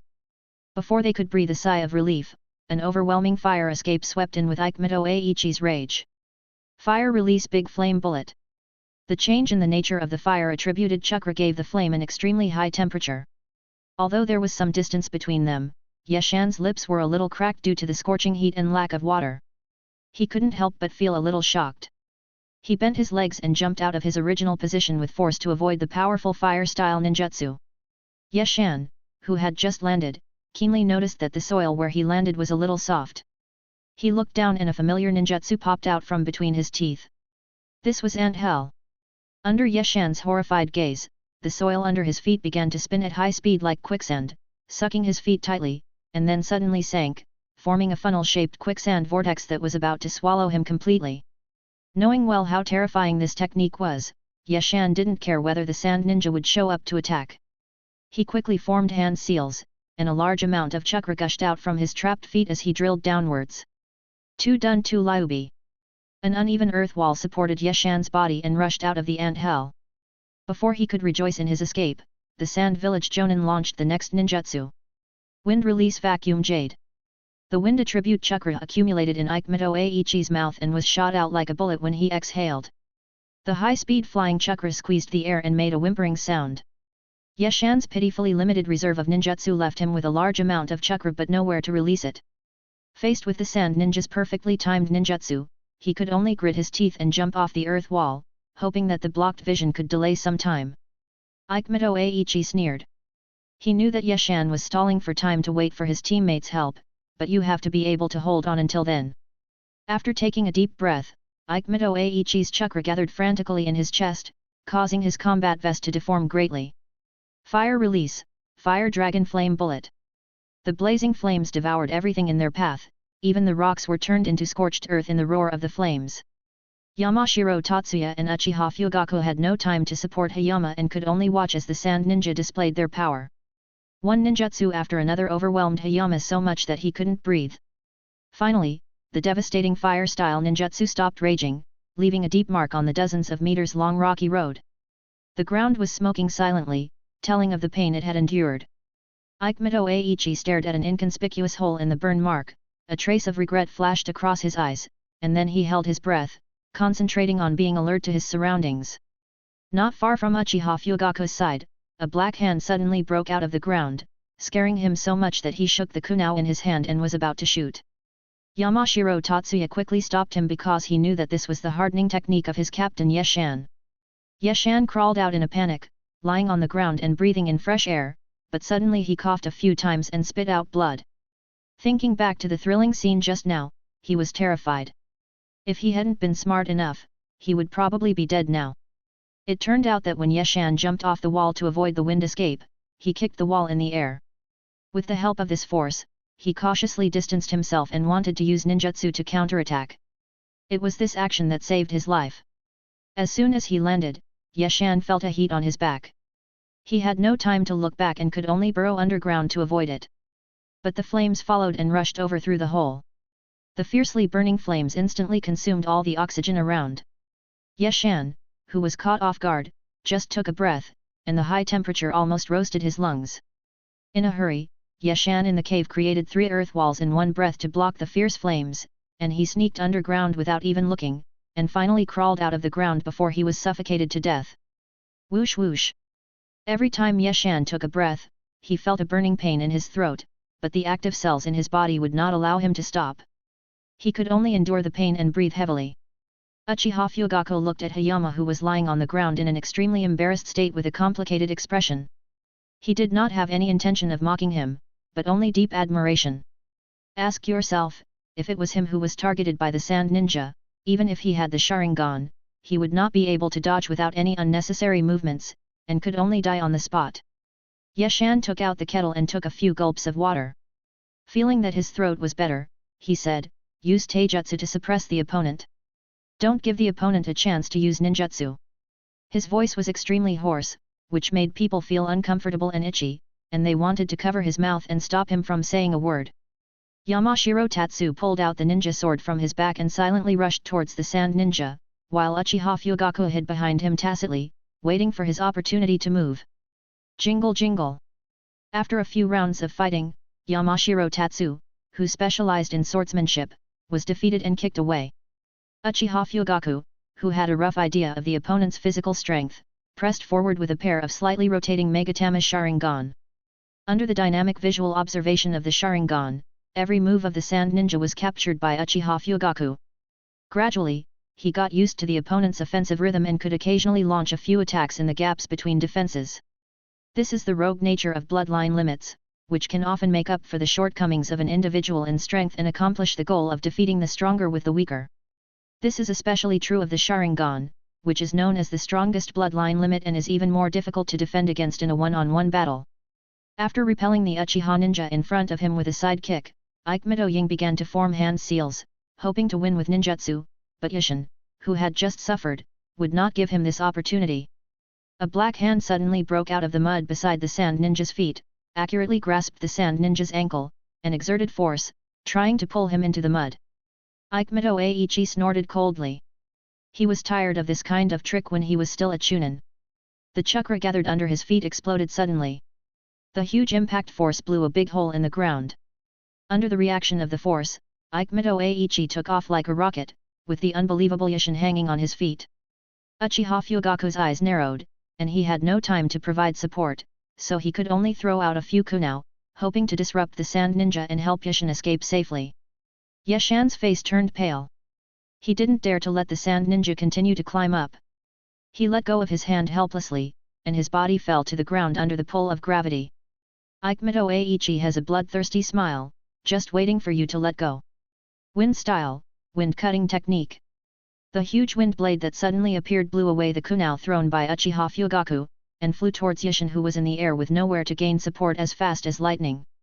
Before the wind blade arrived, the sharp wind cut Yashan's face, leaving several small wounds, forcing him to squint his eyes. At the critical moment, a huge Fuma shuriken flew in front of Yashan. Yashan, who was in desperate situation, had a fascinating light flashing in his eyes, and he clenched his right fist and smashed the shuriken hard. When Yashan used his hardening technique to smash his fist into the side of the Fuma shuriken, knocking it away while his body flew backwards, barely avoiding the fatal blow. Yashan, who landed on his butt, wiped the cold sweat from his forehead and looked at Shan Chengchen not far away with gratitude. If it weren't for his Fuma shuriken, even if Yashan used the hardening technique, the best result would be that he would be seriously injured by the wind blade. Long-time teammates will always lend you a hand when you need it most, which is why the ninja team system has endured. Uchiha Fugaku breathed a sigh of relief when he saw Yashin land safely. He didn't dare to imagine the consequences of reducing the number of members in the team. The high-intensity battle didn't give him time to think about it. With a flash of his body, Uchiha Fugaku moved forward again, continuing to put pressure on the sand ninja and not giving the other side the opportunity to release ninjutsu. However, Uchiha Fugaku, who had just awakened the 3 Megatama Sharingan not long ago, was unable to unleash the true power of these eyes. He could only use his powerful visual capture ability to barely cope with the sand ninja's superb physical skills. The field was in a stalemate, and Aikimito Aichi's heart gradually sank.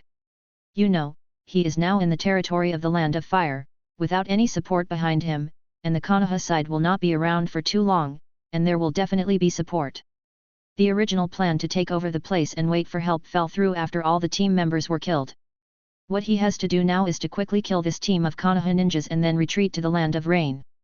But he didn't expect that this group of young kids were more difficult to deal with than the other, especially the Konoha ninja who had dodged his fatal attacks many times, like a cockroach, jumping around even after being injured, which made him sick.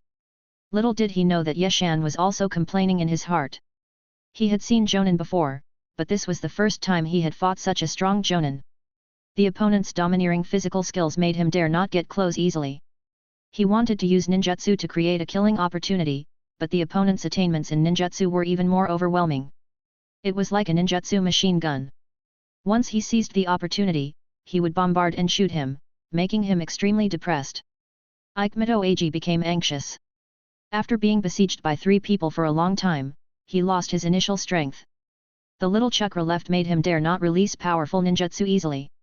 But fortunately, the 3 Konoha ninjas on the opposite side were not much better. As long as he persisted, he would eventually find their flaws. After an unknown amount of time, just as Yashan's eyes went dark due to lack of blood, the cold blade in Yamashiro Tatsu's hand slashed across the chest of the sand ninja, leaving a mark on his body for the first time, although it only scratched his clothes. Seeing this, Yashan was refreshed and launched an attack with Uchiha Fugaku from the left and right. In the distance, the rising sun dispelled the darkness that had enveloped the earth for a long time, the drizzle that had been floating in the middle of the night also stopped, and the sleeping animals in the jungle came out of their nests to look for food. Everything seemed full of vitality. However, the long-lasting battle on the ridge was still going on, and it was the critical moment to decide who would live and who would die. Chapter 23. Yashin and Uchiha Fugaku, who attacked from both sides, moved in surprisingly consistent manner, both holding kunao in their right hands and stabbing towards the sand ninja's ribs. When Aikimito Ying saw this, a trace of annoyance flashed through his heart. He couldn't understand what these Konoha ninjas were thinking. Why did they use the same routine several times? Did they really treat him as a goldfish? Aikimito Aichi grabbed the wrists of the two attacking people without thinking and was about to throw them out with force. This was a method he had used several times and it was very effective. Before he could use any force, Uchiha Fugaku, who had been keeping his head down and thinking about something, suddenly raised his head. The Megatama in his Sharingan began to spin wildly, and he used the strongest illusion he had mastered at this stage. Golden Binding Illusion. Aikimito Ying-ai felt a flash of blood in front of his eyes, and when he came to his senses, he found that his limbs and body were nailed by several earth nails and he couldn't move. He couldn't help but be horrified, and the chakra that was flowing in an orderly manner in his body suddenly stopped, and then rushed to his head, trying to use it to break free from the illusion. Puchi. Although Uchiha Fugaku's illusion failed to restrain the sand ninja for too long, every moment of distraction during the battle was fatal, and Yamashiro Tatsu's subsequent ninja sword still cut a big gash on the opponent's body. The blood gushed out and sprayed on Yamashiro Tatsuya's face, making him lick it excitedly. As expected, the blood of a senior ninja tasted different and it filled him with a sense of accomplishment.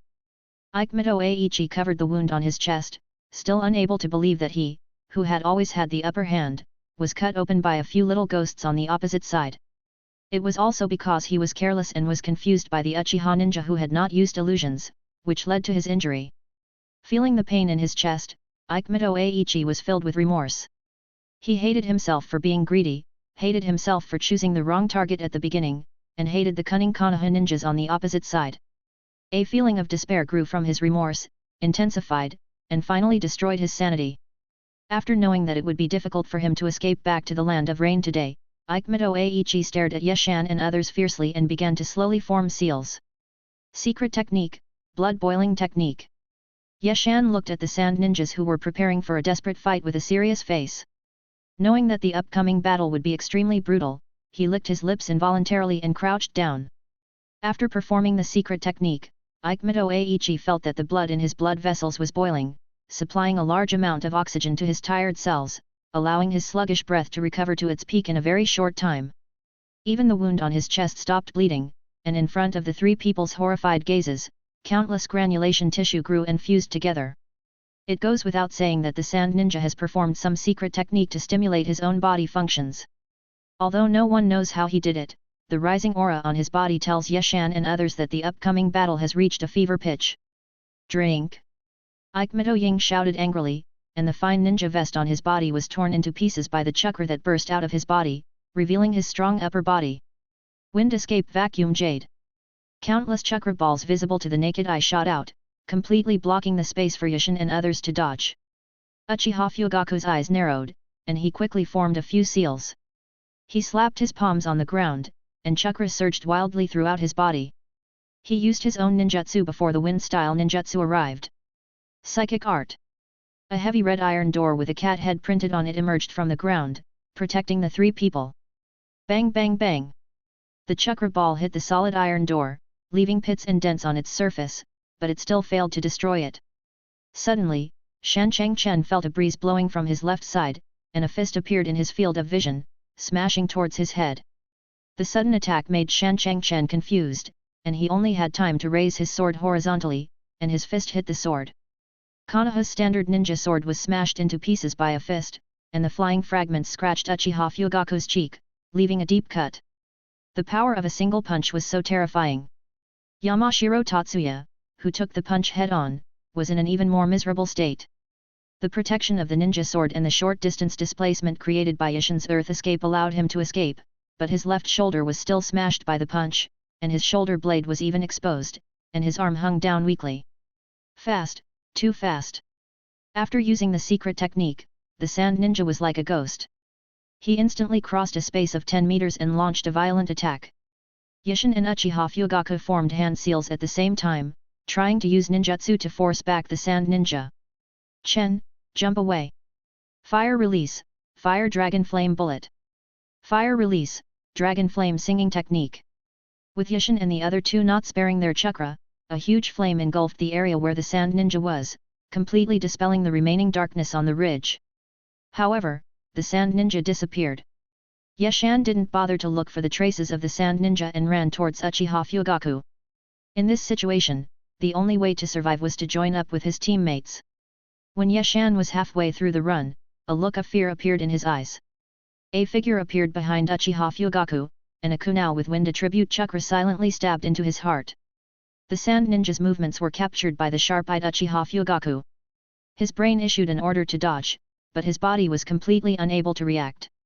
At the critical moment, Yeshan's hands moved like a butterfly flying through flowers, and then he stomped his feet on the ground and roared, "Get up!"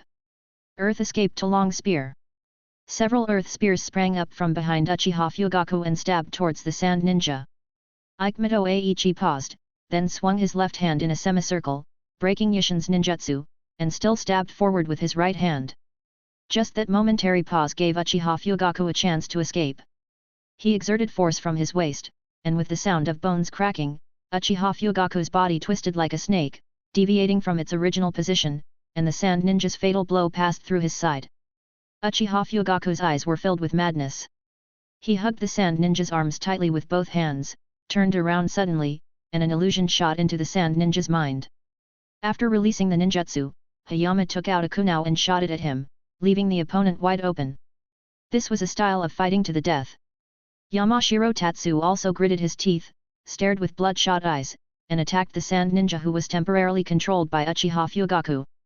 In the violent state, Aikimito Eiichi was a little slower in removing the illusion, but it could still be considered as being removed in seconds.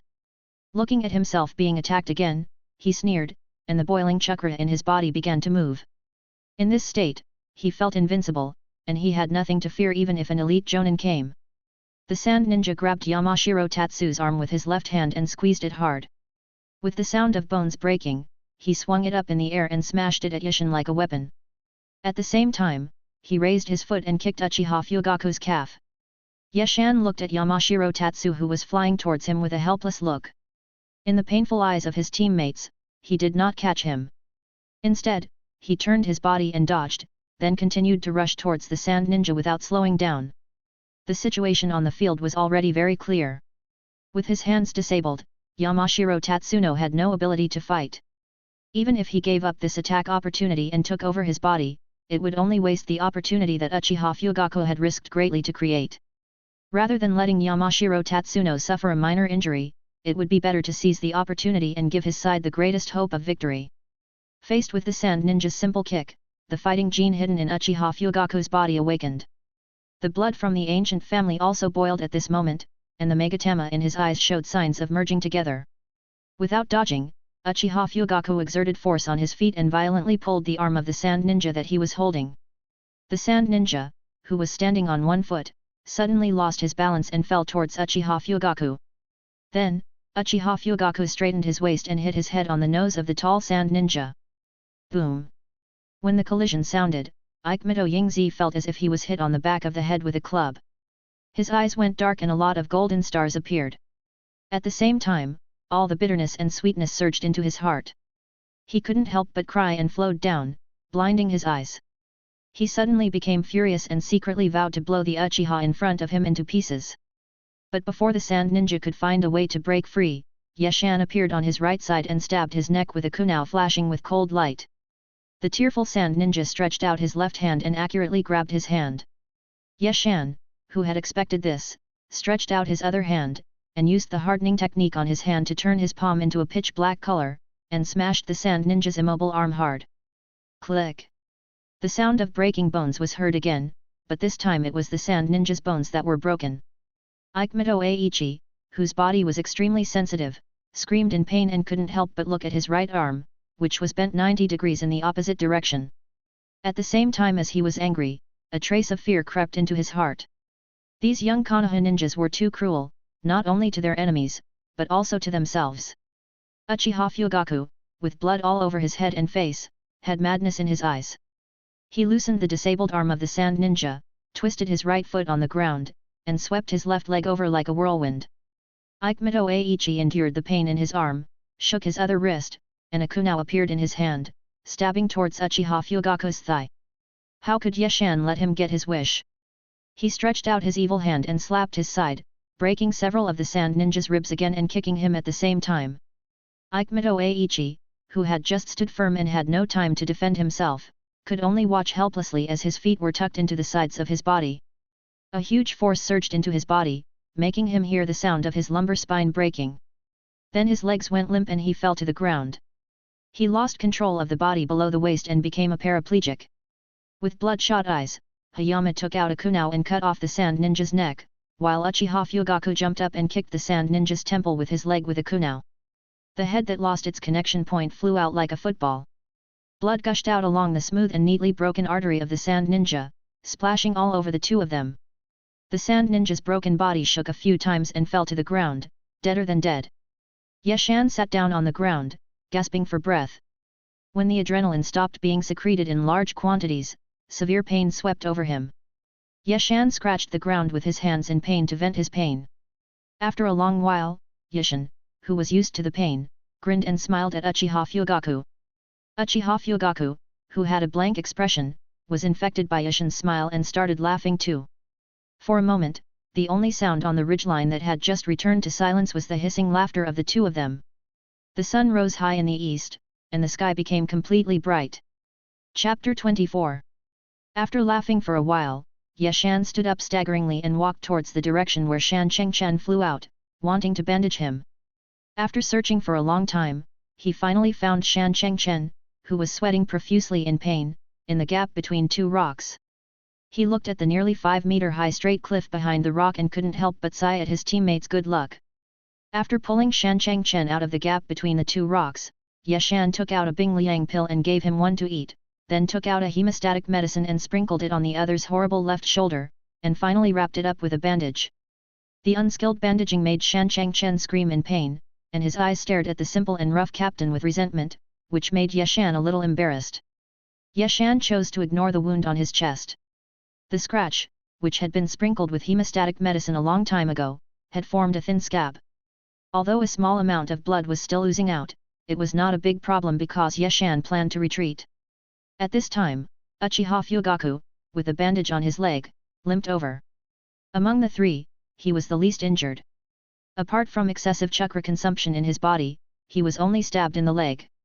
Looking at the two ninjas who had just met, one squatting and the other lying, Uchiha Fugaku lamented the fickleness of fate and had a deep admiration for them. Especially the young Byakugan Yeshan, who left a very deep impression on him. The opponent's sharp and decisiveness in tactical deployment, calmness and ruthlessness in battle, and boldness and carefulness in disadvantages all made him sigh. Uchiha Fugaku had heard his father say many times that the battlefield is the best breeding ground for ninja growth. Before this, although he agreed on the surface, he was a little dissatisfied in his heart, and stubbornly believed that the bloodline limit determined the upper limit of a ninja. But this battlefield trip broke the prejudice in his heart, and reality even stepped on it hard. Those ninjas who despised the enemy with proud bloodline limits paid the price of their lives for this. And the squatting Byakugan Yeshan refreshed his three views. How old is the other party? Only 15 years old. There are ninjas who can perform so well on the battlefield at the age of 15. He knows a few of them, but most of them are family ninjas. Among them, there is a civilian ninja named Namikaze Minato, who has even been praised by the third Hokage for his outstanding abilities. Although Namikaze Minato was born as a civilian ninja, he was favored by Jiraiya. As soon as he graduated from the ninja school, he became Jiraiya's apprentice and the grandson of the third Hokage. A legitimate Hokage, the kind of direct descendant who has the hope of inheriting the position of Hokage in the future. Judging from the course of the battle tonight, Byakugan Yeshan, who was squatting in front of him, might have come to this point today without anyone's guidance, because he only had a few ninjutsu over and over again, but his chakra was just very large. Thinking of this, Uchiha Fugaku thought about making friends. More friends mean more ways. There will always be a day when he can use the other party.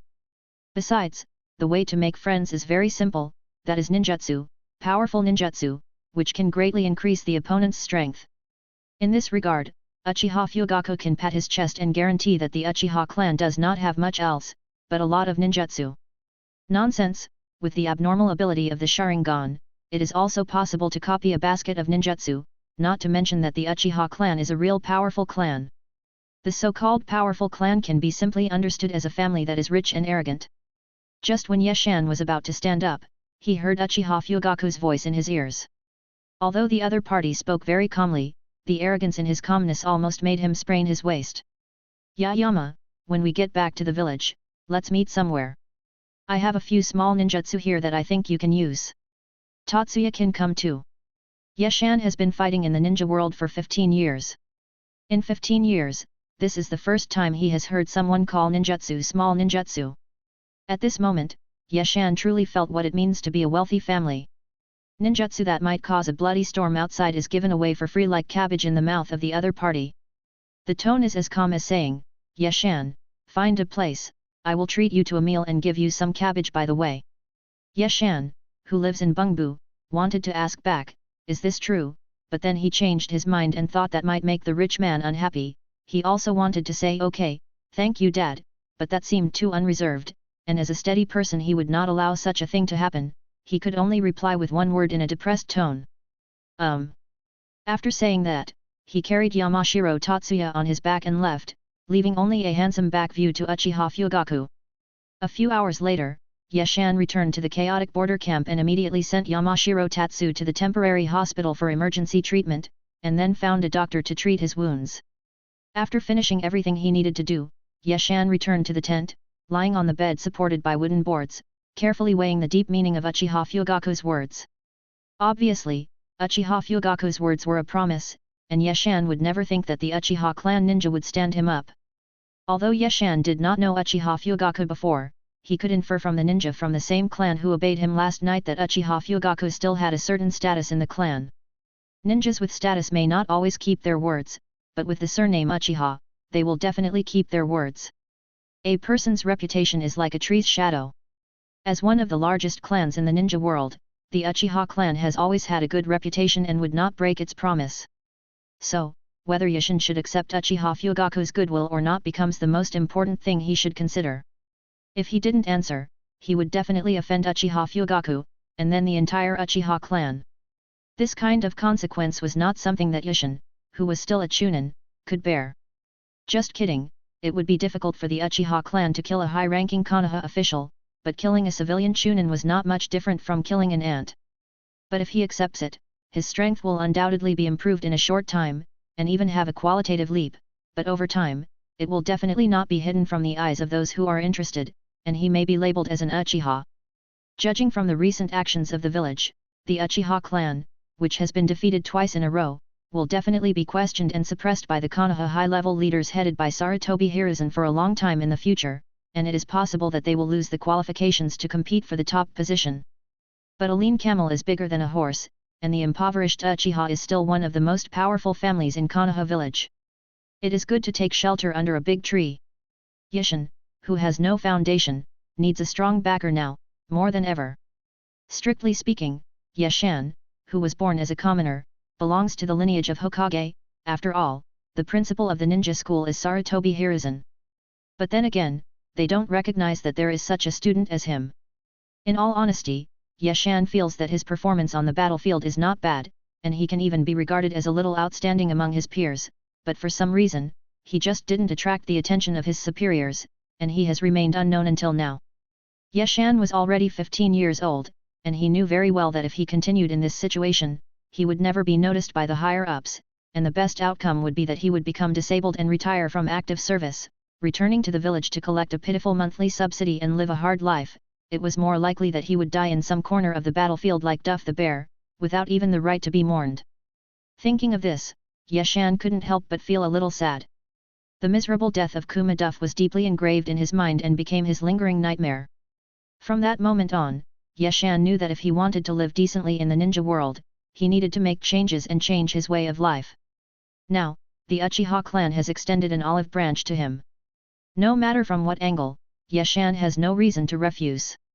In his previous life, his college roommate, who was always complaining about his throat, was from the Uchiha clan. Yeshan speculated that Uchiha's throat, who could become an important character in Naruto, must have been from a very glorious family at that time. His father must have been at least a high-ranking official, and he might even be the Hokage. It is better to provide timely assistance than to add icing on the cake. Yeshan, who guessed that the Uchiha clan would be prosperous in the future, made up his mind to help them when they were in the most difficult time. From now on, he, Yeshan, was also an organized person. I'm not going to pretend anymore. I'm going to be a member of the Uchiha clan from now on. Let Sarutobi Hiruzen go and have fun on his own. Of course, these are all just Yeshan's YY's dissatisfaction. The reality is that the Uchiha clan will not take him seriously. Every clan is secretly doing this kind of practice of winning over civilian ninjas, and after doing so, they will put on a high-sounding slogan like everyone is doing it for the good of the village. There is no such thing as a free lunch, and there is no such thing as a free ninjutsu. The Uchiha clan is very arrogant, but they are obviously not fools, on the contrary, they are very smart. If you take someone's things, you have to listen to them. Yeshan was prepared for this. Yeshan, who decided to accept Uchiha Fugaku's advances, fell into a deep sleep while thinking over and over again. In his dream, he changed from his previous timidity to a powerful one, becoming the only master of the ninja world, and from then on he lived a happy life with beauties on both sides. In July of the 39th year of the Konoha calendar, driven by interests, the steady Ishin abandoned the orthodox Hokage line of the Konoha village and started to work for the Uchiha clan. Thus, he completed the transformation from an unknown cannon fodder to a cannon fodder with a backstage. It took him 15 years to achieve this. Only he knew all the ups and downs and sorrows. The next day, the sun rose as usual. Yeshan, who had just finished his morning exercise, looked at the rising sun and a smile appeared on his cold face. Everything was moving in a good direction, wasn't it? Chapter 25. After the morning exercise, Yeshan came to the temporary hospital to visit his team member Shan Chengchen. Yeshan had some feelings for Shan Chengchen. Many life and death experiences made their relationship extremely strong, a kind of friendship that was worth risking one's life for. Chen, how do you feel? Yeshan took out a dry apple and asked while peeling it. Yamashiro Chen's arm was fixed in a brace and he could not move. His left shoulder was wrapped in thick gauze. He was lying on his back with his arms raised up, looking like a 1,000-year-old zombie. One is good news and the other is bad news, which one do you want to hear first, Captain? Yeshan was a little speechless. Considering that the other party was injured, he didn't care and said, good news. Shan Chengchen raised his eyebrows and said cheerfully, the doctor said there is a 50% chance of recovery. Yeshan was silent. Hand seals were an essential step for a ninja to release ninjutsu. A ninja losing his arm meant the end of his ninja career, which was a result he did not want to see. He was reluctant to see Yamashiro Tatsuo retire from active service. Go back to the village and find the best doctor. Before Yeshan could finish, Shan Chengchen interrupted him and urged, okay, it's time for the captain to ask about the bad news. Yeshan's hand trembled slightly as he peeled the apple. He pursed his lips and asked cooperatively, what's the bad news? Shan Chengchen chuckled and said proudly, I want to pee. What? Yeshan lives in Bungbu. If you want to pee, just go. Why are you telling me what to do? Then I saw that the other person's arms could not move, and I was embarrassed. I'll go get the nurse. After a while, Yeshan threw down these words and turned to leave, but he heard Shan Chinchin's impatient voice behind him. No, don't go, I'm scared. Yeshan listened in confusion, looked at the embarrassed Shan Chengchen in confusion, and asked, what are you afraid of? Yamashiro Tatsuo glanced at his crotch and said nothing. Catching Shan Chengchen's gaze, Yeshan could not help but squeeze his legs together and said sarcastically, that's all? Nurses have seen all sorts of things, how can you be so bad? In the midst of Yeshan's ridicule, Shan Chengchen turned his head away embarrassedly and whispered, I'm not afraid of this. Then what are you afraid of? I'm afraid I won't be able to control myself. Yeshan, 0.0. It's understandable. We are all men, and it's normal to be unable to control ourselves. But I'm afraid of that, too. I'm still a young man, and I've never been in love before. I can't bear it. Just wait, I'll try my best to find you an ugly one. Yeshan turned around and left without saying a word, leaving the stunned Shan Chengchen lying helplessly on the hospital bed, unable to help but blurt out so ruthless. A few days later, in the Senju clan's territory in Konoha, a meeting was held in a suffocating atmosphere. Not many people attended the meeting, and all of them were injured, like a communication meeting for patients. The Senju clan lost face and substance in the Battle of the Rain Country this time, and lost miserably. More than half of the clan's elite were killed, and even the highly respected elder died in the Rain Country, which was extremely embarrassing. Senju Karama, who was sitting at the head seat, was the cousin of Senju Tobirama. After Senju Tobirama's death, he became the head of the Senju clan. Senju Karama was born in the second year of Konoha. He was only 37 years old this year and could be considered a successful person. However, right now, he was cursing his cousin Senju Tobirama in his heart. According to Senju Kagami's idea, the position of Hokage is the exclusive throne of the Senju clan and the Uchiha clan, and everyone can take turns to sit on it. His cheap cousin insisted on choosing Sarutobi Hiruzen as Hokage, and even swore to him that Sarutobi Hiruzen is his own man, just a puppet, and the Senju clan will still be the uncrowned king of Konoha village. Bah, what uncrowned king, headless king is better. Unlike Uchiha Fugaku, Senju Kagami was sure that the sand village ninja that went around was the work of Sarutobi Hiruzen, otherwise it would not make sense. But don't say that this is just his guess. Even if he had evidence, Senju Kagami would swallow it. The current Senju clan is not the Senju clan half a year ago. They have lost the qualification to compete with the top leaders and can no longer withstand any tossing. Senju Tobirama became the biggest sinner of the Senju clan. Thinking of this, Senju Hwajian shouted in a hoarse voice, "What are you arguing about? I, the clan leader, am not dead yet." The conference room fell into silence. Everyone looked up at Senju Kagama, hoping that he could turn the tide and save the Senju clan from distress. Kyunju Hwajian opened his mouth heavily, but no sound came out. After a long pause, he said with difficulty, "The Kyunju clan should retreat." Wow! Everyone in the conference room had expressions of shock and disbelief on their faces. They suspected that they had heard it wrong, and looked at each other, trying to confirm from other people's faces that they had heard it wrong. But that was the fact, and they had no right to question it. A middle-aged ninja with a bandage on his chest stood up with a bang, and violently pulled the bandage on his body, revealing a huge knife wound, and shouted frantically, "Senju Kagam, you coward, look at the wound on your master's body, look carefully. Does it look painful? But I tell you, this little pain is nothing, compared to the humiliation suffered by the Senju clan, it's really nothing." After saying this, the burly middle-aged man couldn't hold back any longer and sat on the ground crying loudly. The mournful cries filled the conference room, and the other 1,000 hands couldn't help but shed tears, crying for the glory they had recently lost. Senshao Hwajian wiped her tears, walked up to the second master, and regardless of his struggle, helped him up. She gently touched the bleeding wound on his body, and a struggle flashed in her eyes, but was immediately replaced by perseverance. "The glory of the Senju clan has been lost in my hands. I will commit suicide to make amends, but the Senju clan must retire." As soon as the word suicide was uttered, the conference room returned to silence. Everyone already knew Senju Karama's determination and the future fate of the Senju clan. Yes, they had known the fate of the Senju clan for a long time. When the elite members of the Sand Village suddenly appeared in their rear on the battlefield in the Rain Country, they already knew the fate of their family, but they were just unwilling to accept it. There were only two choices, defection or retirement. There was no option of becoming a second-rate family. The upper echelons who had fallen out with the family would not allow the Senju clan to continue to be active in the village. They were afraid of the revenge of the Senju clan after their resurgence. Since they had decided to take action, they must have made all kinds of preparations to completely wipe out this scarred meritorious family. The Senju clan suffered heavy losses, but the remaining strength should not be underestimated. If they were to defect, the village would have no way to stop them. However, they loved this village deeply, to the core, and were unwilling to let it suffer any harm, even though it was no longer the original village. The love in their hearts became their bond, and had already penetrated into their blood, leaving them with no desire to defect. After all, what father would go out of his way to separate from his children?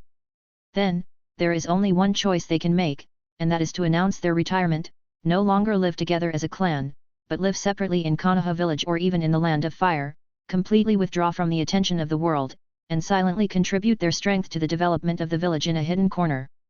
Senju Homa's nails dug into the flesh of his hand, but he didn't feel any pain. For the continuation of his family, he had to make this decision, even if it was extremely difficult. But he felt it was not worth it for those compatriots who died protecting the village, and for the sacrifices of the Senju clan.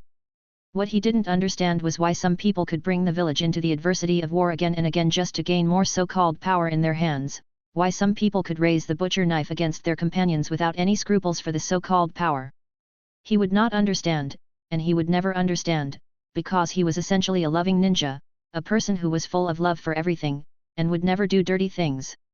The love of the Senju clan allowed them to put aside their thousand-year blood feud, make peace with the Uchiha clan, and establish the most powerful ninja village in the ninja world, Konoha village. However, some people took advantage of their love and gave them a fatal blow in the back, without thinking about the consequences of doing so. For dirty conspirators, the process is not important, the means are not important, and even the consequences are not important. What matters is what can be gained. For thousands of years, the Senju clan has grown strong because of love, and also declined because of love. In July of the 39th year of the Konoha calendar, the Senju clan announced their retirement with great love for the village. On the same day, all the decision-makers of the family committed suicide, leaving a tragic final scene for this glorious family that had been passed down for thousands of years. From then on, there was no more Senju clan in the world, only Konoha village. Meanness is the passport of the mean, and nobility is the epitaph of the noble, nothing more than that. Chapter 26. On the night that the Senju clan announced their retirement, a falcon flew into the border camp from the direction of Konoha village. Not long after, Yeshan, who was resting, heard the emergency assembly whistle echoing mournfully in the camp. Although he didn't know what was going on, after years of experience on the battlefield, Yeshan quickly put on his ninja tool bag and went to the assembly point. The quiet camp was awakened by a whistle, and a large number of ninjas without any mission gathered in an orderly manner. Although there were many people, the noise was very small. There was only the sound of dense footsteps, and no one dared to whisper to each other. After a while, the shrill whistle stopped, and two ninjas wearing Konoha's standard vests walked up to the platform and looked down at the people lined up neatly below.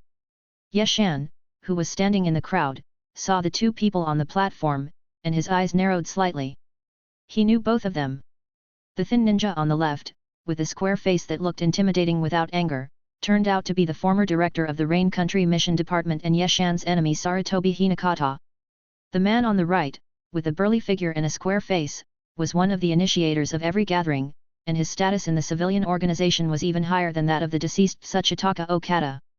Yeshan also knew his name, Kanashi Kakui, a civilian-born ninja who had been famous in the village for a long time and was extremely good at lightning escape.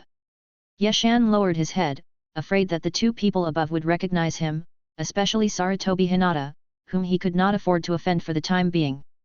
Kanashi Kakui coughed, turned his head and said to Sarutobi Hinata beside him, "Director Sarutobi, can you say something?"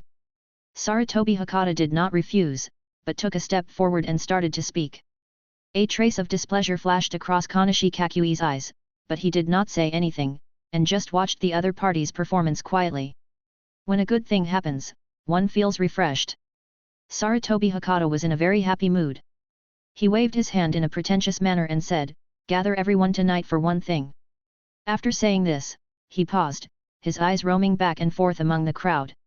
Seeing that everyone was holding their breath waiting for him to speak, he nodded with satisfaction and continued, "On behalf of the Hokage, I order, return to defend Konoha, set off immediately." There was a commotion among the ninjas below. If the occasion was not so solemn, they would even doubt the authenticity of this order. You know, just a few days ago, the Sand Village crossed the border into the Land of Fire and wreaked havoc.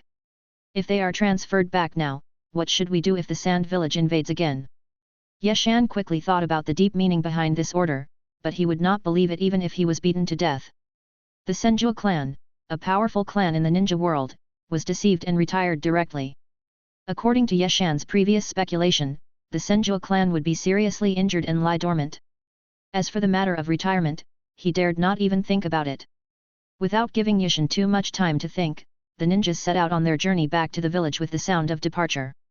The next evening, the Konoha ninja army, who had not rested much along the way, finally arrived outside the Konoha village. There was no hot meal waiting for them, and they had no time to even take a breath before their tasks were assigned to them. The angry ninjas scattered with resentment. I don't know if it was a coincidence, but Yeshan was assigned to Kanashi Kakui's team to perform patrol missions at Hokage Rock. Hokage Rock is where the portraits of successive Hokage are carved. It is also a shelter built by Konoha. It is easy to defend and difficult to attack, and is a solemn place in the eyes of all Konoha villagers. Now, this sacred and inviolable place was under Yeshan's feet. He stood on the stone statue of the third Hokage, his whole body shrouded in darkness, and looked at the village silently. It's a really open-minded place. The sound in his ear startled Yeshan.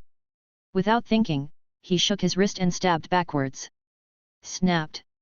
A big hand grabbed his wrist, lightning flashed, and Yeshan's palm became paralyzed, but he did not continue to attack because he saw a face that was not unfamiliar. Kanashi Kakui let go of his hand, took a step forward, stood shoulder to shoulder with Hayama, and overlooked the Konoha village. After a long time, he whispered what happened in the village yesterday, his eyes fixed on Yeshan's profile, trying to see some emotion on this stern face.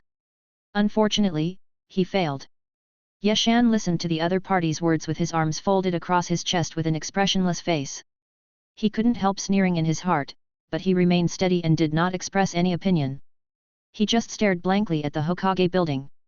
From Yeshan's perspective, the Hokage building, which symbolizes the highest power in Konoha village, has nothing special about it. It is far less prosperous and bright than several shopping malls. However, the people who work in the Hokage building have given it a mysterious atmosphere.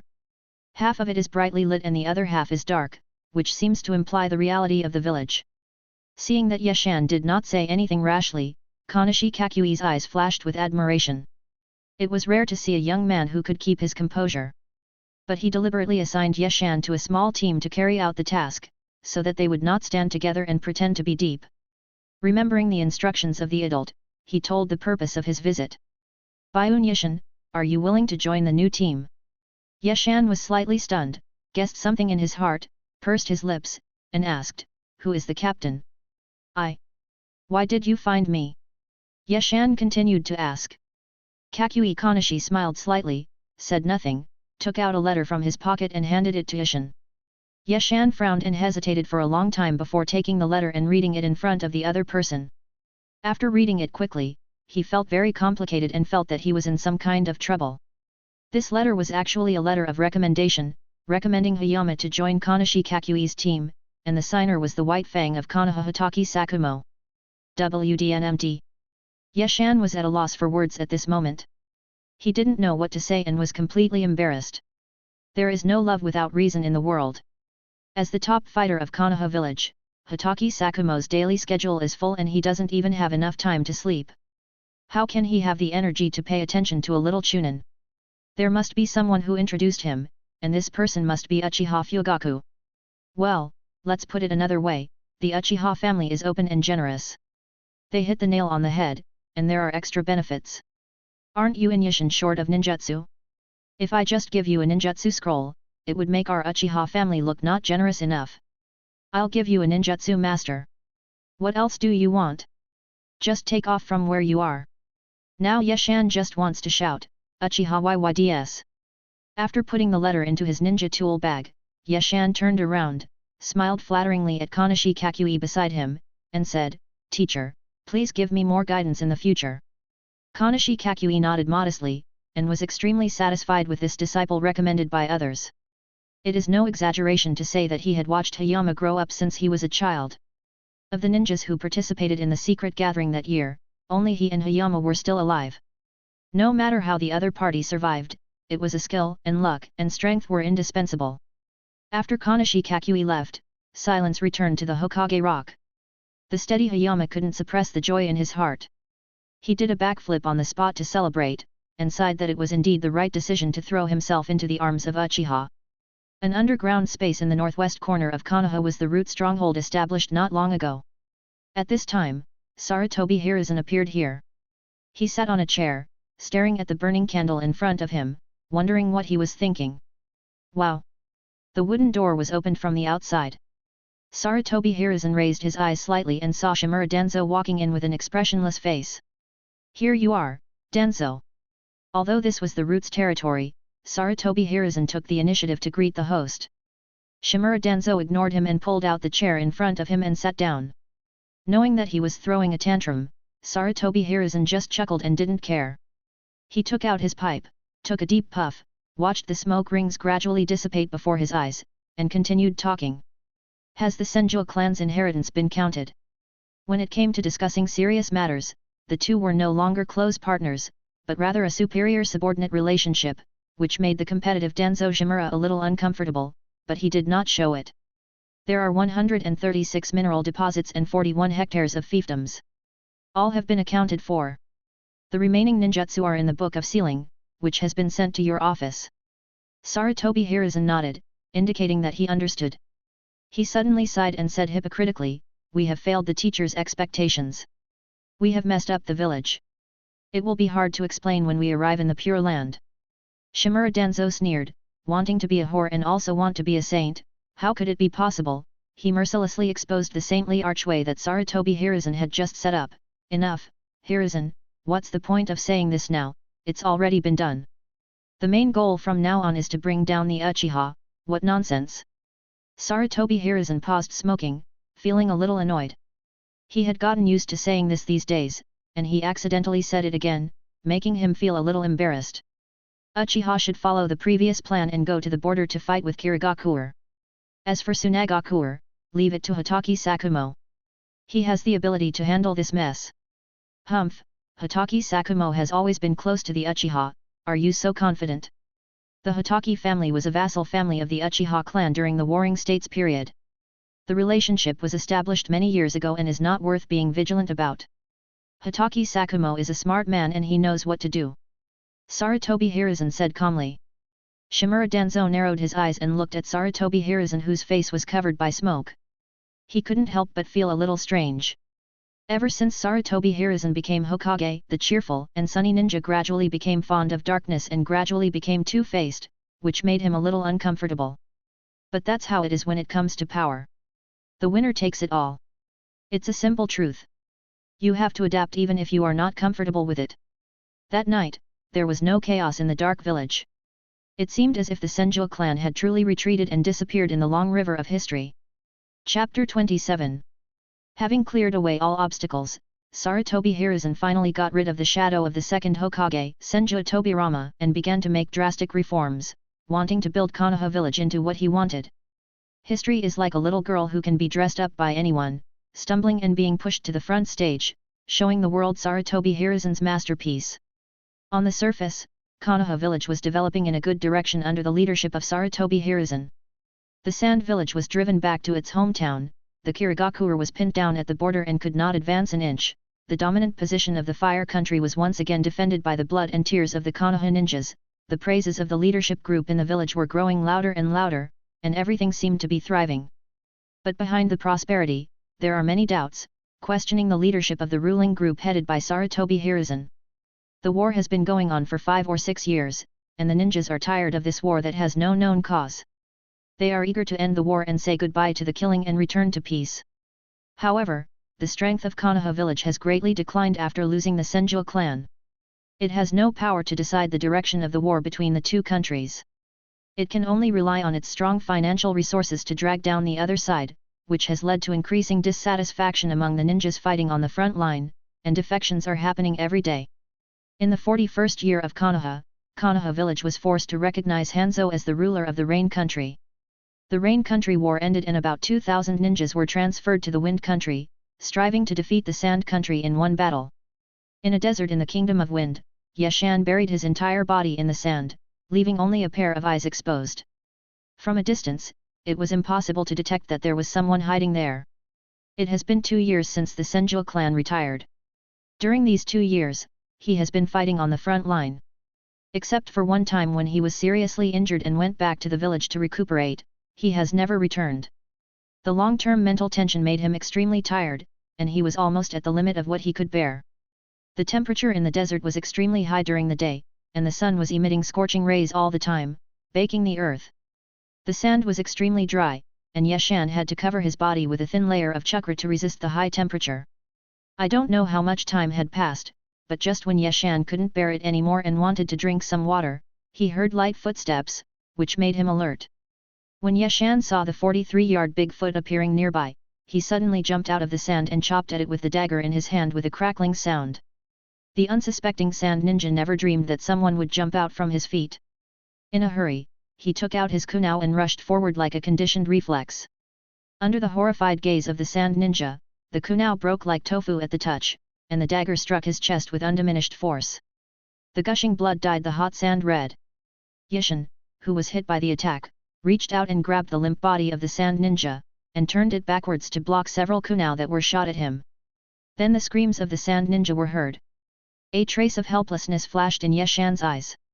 He dropped the dead body of the sand ninja in his hand and looked back. Kanashi Kakui pulled out a ninja sword from a sand ninja's body, shook off the blood, smiled slightly, and said, "Yayama, you are still a step too slow." He pointed at the sand ninja who was dying with his eyes open and continued, "I killed two, and tonight's meat and vegetables belong to me." "Yes, yes, yes. What can Yeshan do? He is also desperate."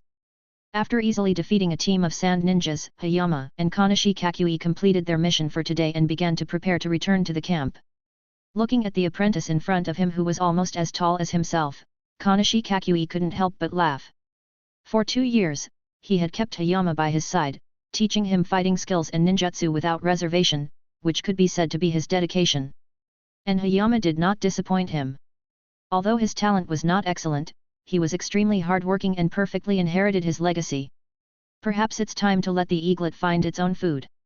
Thinking of the ninja army transferred from the rain country a few days ago, Kakui Kanashi knew that the decisive battle was about to begin and it was time to let Hayama fight alone.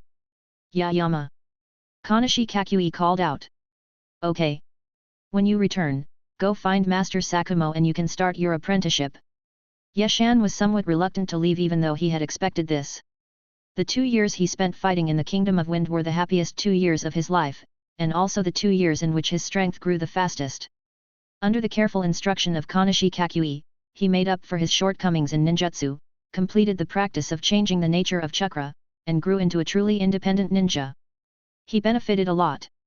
Yeshan stopped and looked back at Kanashi Kakui, whom he rarely called master. He sniffed and responded in a muffled voice, "Got it. Why are you trying to stir up trouble, you little brat? I'm not dead yet." Kanashi Kakui glared at Yeshan fiercely, with a hint of reluctance in his eyes, and shouted, "Don't think you can be free and easy just because you have graduated. If I find out that you have brought disgrace upon our family, I will show you how I will deal with you." "Yeshan!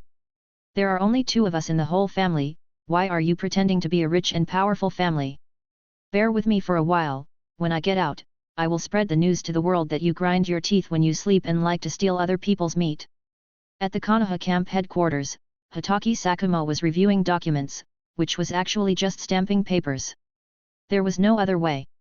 Ever since the 3rd Hokage Sarutobi Hiruzen made a reform, the power of frontline commanders had been greatly reduced. All they had to do was follow orders, which was like eating chicken ribs. If you win, you don't get any credit, and if you lose, you take the blame, like a puppet being manipulated by others. Yeshan came to the outside of the tent, nodded to the 2 ninjas on duty, opened the door curtain and walked in. Hitaki Sakumo, who was tired of stamping, saw Yeshan's eyes light up, waved his hand hurriedly, threw the seal to Yeshan, and drank tea happily. Shaking his head helplessly, Yeshan transformed into a ruthless stamping robot, leaving bright red stamps on the lower right corner of each document. Strictly speaking, Yeshan is the disciple of Hitaki Sakumo. Kanashi Kakui was once taught by Hitaki Sakumo, and although they were not in the official relationship of master and disciple, he treated Hitaki Sakumo as a disciple. It's just that Hitaki Sakumo has never acknowledged that he has such a disciple, but the relationship is there, no matter how much you deny it, the relationship is still there. It took a long time for Yeshan to finish stamping the document. He rubbed his wrist and slowly explained his purpose. Hitaki Sakumo sat upright in his chair, listened carefully to what Yeshan said, squinted his eyes and thought for a while, then said, "Shimura Shinji of the Minato team died in battle yesterday, you go and take his place." Yeshan recalled the voice and appearance of Minato Namikaze in his mind. The few brief exchanges left a deep impression on him. Unlike Yeshan, who looked ordinary, Minato Namikaze had a handsome appearance, and his rare yellow hair added a bit of sunshine to him, giving people a sense of reliability. Yeshan had no objection to Hitaki Sakumo's arrangement. Minato Namikaze, who was specially trained by the top leaders, led a team with deep political significance. It was a star team, and every member was the product of the game between various forces. Not everyone could get in. But since Hitaki Sakumo said he could go, he would definitely get in, because in the Kingdom of Wind, Hitaki Sakumo was the highest leader, and even the 3 ninjas had to stand aside. Since joining the Uchiha chariot, Yeshan has truly experienced what it means to enjoy the shade under a big tree. Various resources are almost always available, and he can join a star team like the Minato team at any time. This was something he had never dared to think about before. Of course, On the surface, Hayama got all this because of the appreciation of Kanashi Kakui. As for Uchiha, they tacitly never mentioned it, as if it had never happened. Hitaki Sakumo even kept a certain distance from the Uchiha clan and firmly threw himself into the arms of Sarutobi Hiruzen. The adult world is so complicated and full of routines. In the evening, after learning the news, Minato Namikaze took the initiative to find Yeshan and led Yeshan to the team's tent. The tent was not big but clean and tidy, without a trace of sweat odor, but a faint fragrance, which surprised Yeshan. You have to know that ninjas exercise a lot every day, and this is the country of wind, where water resources are extremely scarce, and it is impossible to have the luxury of using water to take a shower, which makes the whole camp stink. I don't know how Minato can achieve perfect deodorization. Yeshan, this is your bed. Come, I'll help you make the mattress. Minato smiled gently, giving people a warm feeling. Yeshan refused again and again, but he still couldn't convince Minato, so he could only watch him busy from the side. Touching his nose awkwardly, Yeshan asked, "Don't the other team members live here?" Namikaze Minato, who was making the mattress, paused and said with a smile, "They are all family ninjas. They have their own camp. Shinji and I lived together before." Shinji, whose full name is Shimura Shinji, was probably a relative of Shimura Danzo. He died at the hands of the Sand Ninja yesterday. It was said that he was cut into pieces by the wind style and died in a very unpleasant way. After finishing his work, Namikaze Minato rubbed his right hand on his clothes, stretched it in front of Yeshan, and said with a smile, "Welcome to join the Minato team, Byun Yeshan." Yeshan held Minato's right hand, but did not speak, just nodded heavily. In the 41st year of Konoha, two hands were clasped together in a simple yet warm tent. No one knew what kind of storm their owners would bring about in the future, just as no one knew when the disputes among mankind would end. Chapter 28. The next day, Minato Namikaze was summoned to the general staff to accept a new mission. Unlike regular teams, some special teams need to go to a higher-level staff office to receive missions. These missions are often not recorded in the books and can be called confidential missions. Namikaze Minato's team is a star team. The missions they carry out are more dangerous, but the mortality rate is very low, which has a lot to do with their own strength. Since the reforms of the third Hokage Sarutobi Hiruzen, the family ninjas have become the main body for carrying out high-risk tasks. According to Ishin's summary, there are two reasons for this. The first reason is that the number of civilian ninjas has dropped sharply due to the long-term war. It has been 5 or 6 years since the outbreak of World War II. The civilian ninjas with bad luck and insufficient strength have long been exhausted, and the ones who can survive are the elite. The extremely cruel death rate has caused the civilian families in the village to no longer choose to send their children to ninja schools, and began to seek other ways out. Because the ninja school has completely become a cannon fodder processing factory during the war, it only teaches simple three-body techniques and then distributes forward guards, sending batches of cannon fodder to the battlefield. In the long run, even if the slogan of the Will of Fire is shouted louder, it will not recruit a few civilian ninjas. As one rises and the other falls, the proportion of civilian ninjas in the Konoha ninja army has dropped significantly, and gradually lost the climate at the beginning of the war. It must be said that the purpose of the ruling group headed by Sarutobi Hiruzen to launch the war has been fully achieved since the war. The Senju clan has retired, and the Uchiha clan is still fighting with the Kirigakure on the border. The internal harmony is extremely harmonious, and they fight wherever they are pointed. Civilian ninjas suffered heavy casualties in the war, and they will no longer shout for fair treatment all day long. All pre-war conflicts were eliminated under the enemy's weapons. Killing 3 birds with 1 stone is a rare good thing in the world. The second reason is that Sarutobi Hiruzen's reforms forced all the major families to join the war. The ruling style of the first generation of Hokage is to embrace all rivers and seas, because he has surpassed the scope of ninjas and is the only man in the past 1,000 years who is called the god of ninjas. 6 paths is a sage. Strong strength brings an extremely broad mind. Everyone in the village discusses everything together and never dictates. The ruling style of the second generation of Hokage is institutionalized and rigorous. Regardless of the purpose, the ninja village has been truly developed in the hands of Senju Tobirama. The series of systems he founded have turned the loose family-based Konoha village into a war machine, exerting a strong cohesive force. It was during this period that the ninjas began to truly abandon the traditional family concept and initially have a national concept. When it came to the third generation of Hokage, they grew up in a greenhouse and lost the mind and strategy of their ancestors, becoming a 4-legged beast. On the one hand, they shouted the slogan of the Will of Fire, and on the other hand, they suppressed various ninja clans, turning the democratic village into a one-man show, making everyone miserable. They even introduced policies that strictly ordered each ninja clan to send personnel to participate in the war in proportion, which was a complete high-pressure rule. All in all, everyone's life is not easy, but when they think of the Senjo clan who have directly retired, they can only accept it with a pinch of their nose. The chief of the general staff of the Kingdom of Wind was a ninja from the Nara clan. He was very smart and had always been Hotaki Sakumo's military advisor. When he saw Minato Namikaze and the others coming in, he looked at Yeshan for a few more times and then talked about the mission. According to reliable intelligence, there is a Tsunagaku medicine storage point in Akihabara. Your mission is to destroy it. Yeshan, who was originally curious about the content of the Star Team's mission, lost interest when he heard this. This kind of mission is not very dangerous. Unless you are unlucky and encounter a master, with the strength of the Minato Team's ninjas, it is not a problem to escape unscathed. After receiving the task, the few people did not set off immediately, but came to a remote corner to hold a small meeting.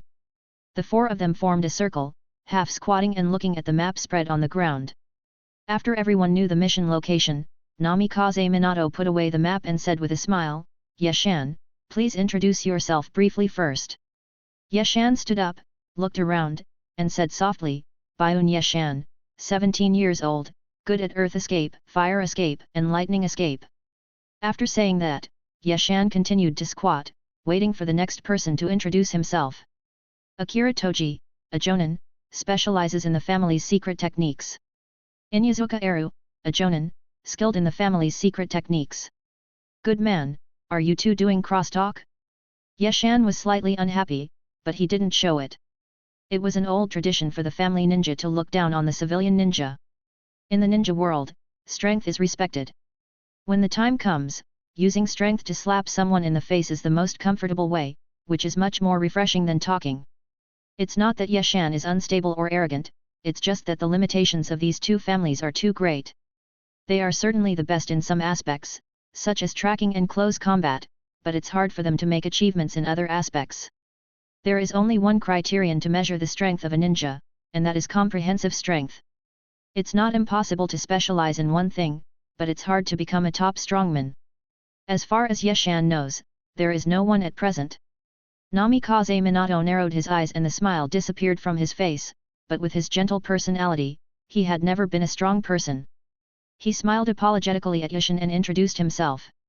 Namikaze Minato, 15 years old, a jonin, good at wind escape and space ninjutsu, his favorite person is Uzumaki Kushina, his dream is to become a Hokage and end the chaos in the ninja world. Yeshan's eyes narrowed slightly. A direct descendant is a direct descendant. Their dream is to become Hokage. They are worthy of being the seedling that Lord Jiraiya has chosen. However, it is very difficult for a civilian ninja to become Hokage. As of now, it is not Minato Namikaze's turn. Orochimaru, Jiraiya, and Hotaki Sakumo are waiting in line to take over. Even if he can become Hokage, he will probably be the 6th Hokage. After Namikaze Minato finished speaking, he said to Yeshan in a gentle voice, Yeshan, we will be a good pair. Please give me your guidance in the future. No problem, Captain Minato, Hayama agreed readily. Then everyone, let's go. Akihabara is a rare plain in the land of wind, with a flat terrain and a pleasant climate. It has always been the main source of food for Sand Village. The westernmost part of Akihabara borders the vast desert. In order to prevent soil desertification, the Sand Village has piled up several earth hills here, and planted trees on the earth hills to isolate the dry desert air and prevent soil erosion. Yeshan has been here several times, and every time he was amazed by the magic of chakra. It is no exaggeration to say that chakra is the first productive force in the ninja world. If it is used to develop agriculture, it can feed an unknown number of people. Unfortunately, where there are people, there are disputes. Since its birth, chakra has been used to efficiently eliminate the population, which can be regarded as indirectly alleviating the population pressure and food crisis in the ninja world. According to the intelligence from the general staff, the medicine storage point in the Sand Village is somewhere among these mountains, and the Minato team needs to find the specific location themselves. But this did not bother the Minato team, or the Inyazuka clan. Since it was a medicine storage point, medicines must be coming in and out every day, and they could easily find out the specific location by following the smell of the medicines. That night, Yeshan and others sneaked into a cave, which was the medicine storage point of the Sand Village. Yeshan looked at the huge dark cave entrance. 2 fully armed sand ninjas were patrolling the surroundings vigilantly. Unsure if there were any secret sentries, Yeshan looked at Inyazuka-i's dog. This was not an ordinary dog, but a ninja dog that had been trained by the Inyazuka clan's secret technique since childhood. Not only did it have an extremely sensitive sense of smell, it could also cooperate with its owner to perform the family's secret technique. It was definitely a fighter among dogs. The ninja dog with the eye mask was huge, like a calf. Its nose twitched a few times and it whimpered a few times. Inyazuka-i immediately started translating with gestures. 4 enemies, 2 at the entrance, 1 on the left, and 1 on the right. Minato nodded, a murderous look flashed across his usually smiling face. He hesitated for a moment, and gestured.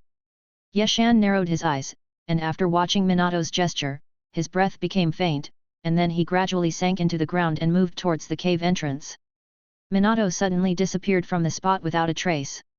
After just a few breaths, Minato and his 4 companions stood outside the cave without being discovered. Yeshan made a few gestures to signal them to retreat, and the vast chakra in his body began to boil, and he slowly formed a seal. Fire release, Fire Dragon Flame Bullet. With Yeshan's full strength, the flames roared into the cave like a dragon, destroying everything it encountered, and soon several screams were heard.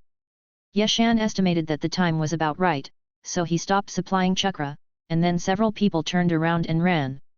Nonsense, after setting the fire you're not running away but staying here waiting for the sand ninja to treat you to dumplings? Before Yeshan and others could run far, a shrill alarm was heard from the mountain. The Sand Village squadron stationed in the mountain woke up from their sleep, picked up their weapons, and under the leadership of the captain, wanted to block the exit as soon as possible, catch the arsonist and cut him into pieces. Unlike the rich fire country, the wind country not only has a shortage of food, but medicinal herbs are as precious as gold. Every herb is hard to come by and is a treasure in the hearts of the sand ninjas. The sand ninja leaders have even issued an order to severely punish those who lose medicines, which makes the sand ninjas who are guarding them anxious. The experienced sand ninjas quickly locked onto the arsonists, but before they could form a circle, the arsonists suddenly disappeared on the spot. Yeshan set a fire in the dark, which made many sand ninjas furious, but he left without hesitation right under their noses. One of the sand ninjas was so angry that he had a cerebral hemorrhage and fainted on the spot. Sure enough, space ninjutsu is the essential ninjutsu for killing and arson. Compared with it, fire ninjutsu and lightning ninjutsu are nothing but clouds, following behind and collecting dust without being able to catch up. Yeshan secretly named this wave of sour home stealing in his heart, invisible show-off, the most deadly.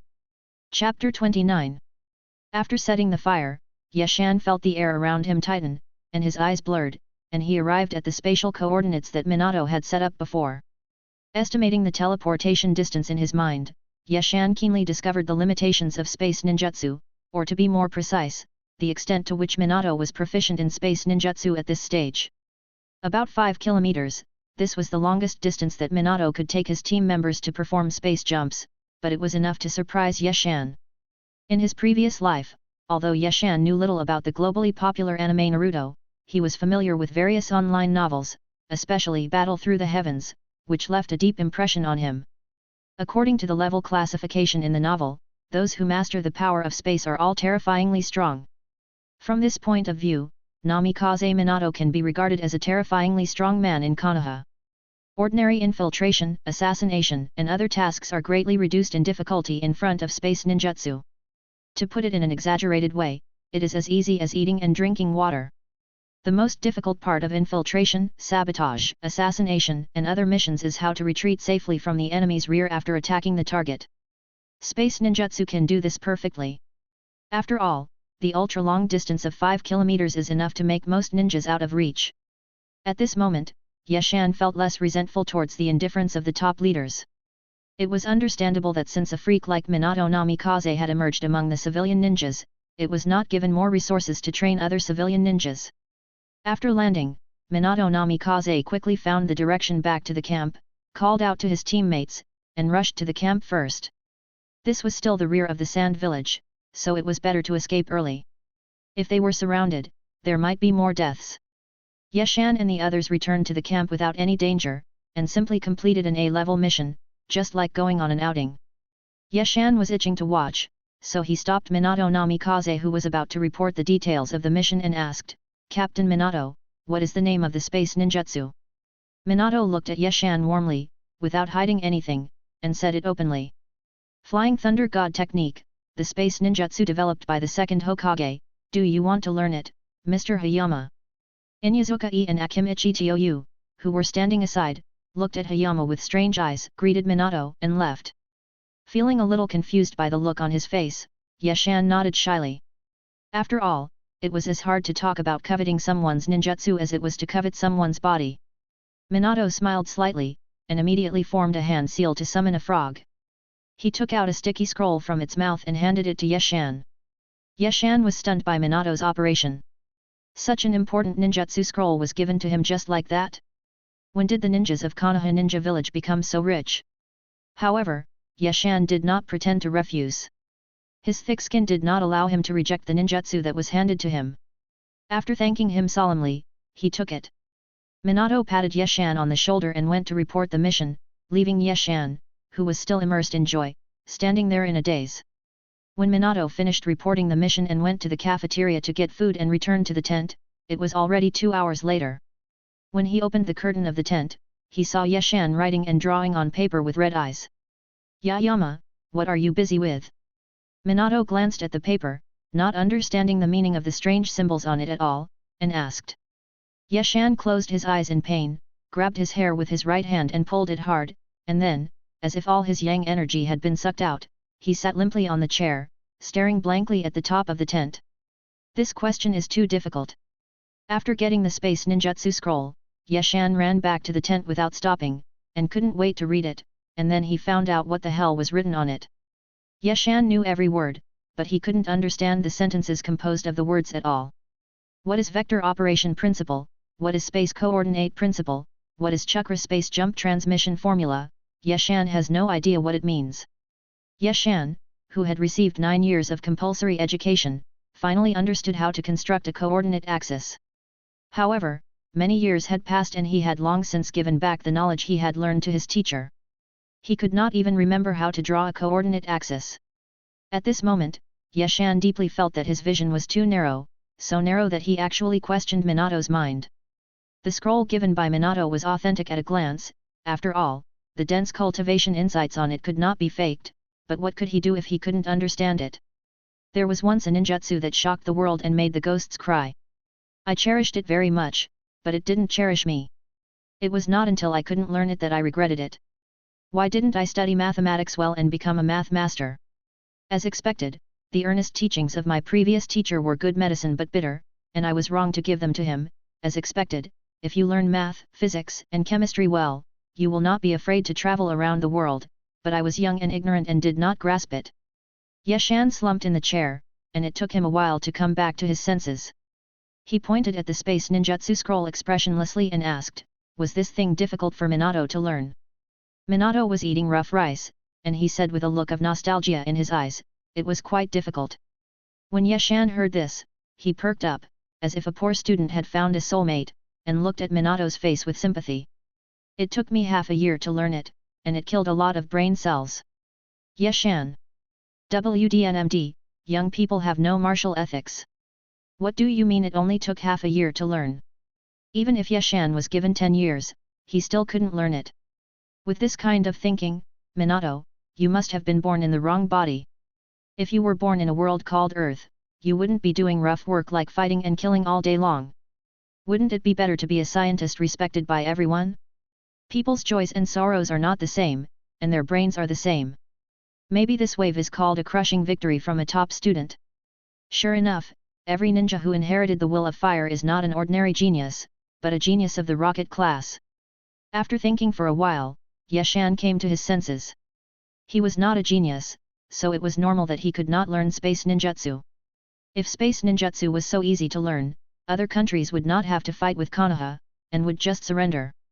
After so many years, only Minato Namikaze learned it, and he was determined to become a Hokage.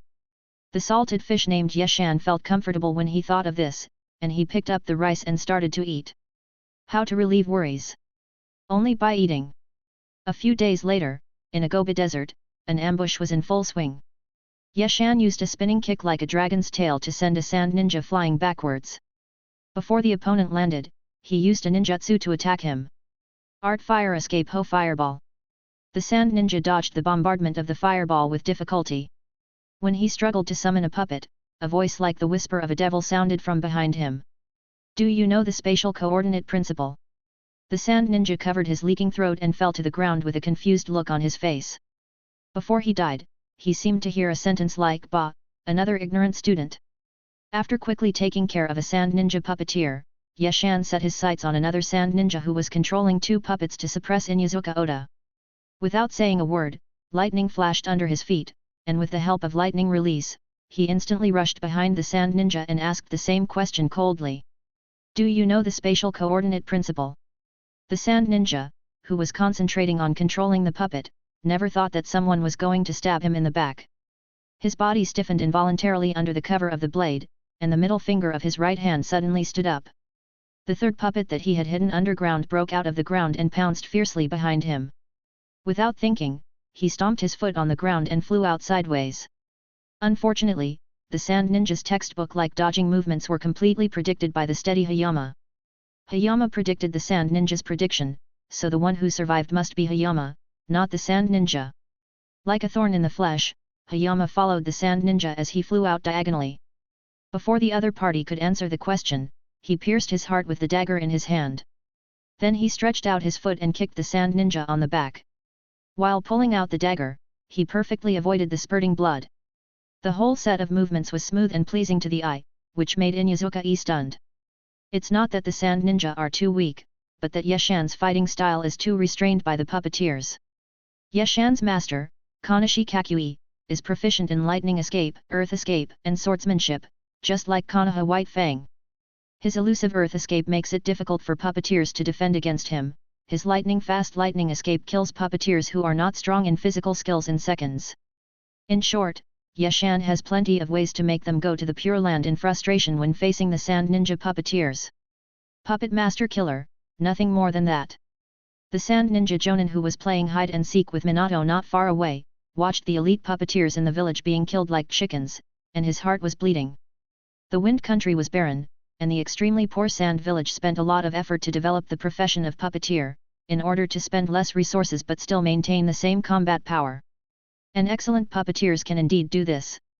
The Sand Ninja High-Level Cho used his superb puppet manipulation skills to destroy a small ninja village by himself, which was really terrifying. This Sand Ninja Jonin once again forced back the elusive Namikaze Minato, and then found Hayama and punched him in the face. Yeshan, who was about to stab in the back again, suddenly changed his expression and cautiously distanced himself, not confronting head-on at the first opportunity. The sand ninja who stopped Yeshan was not in a hurry, and the two of them confronted each other amid shouts and cries of killing.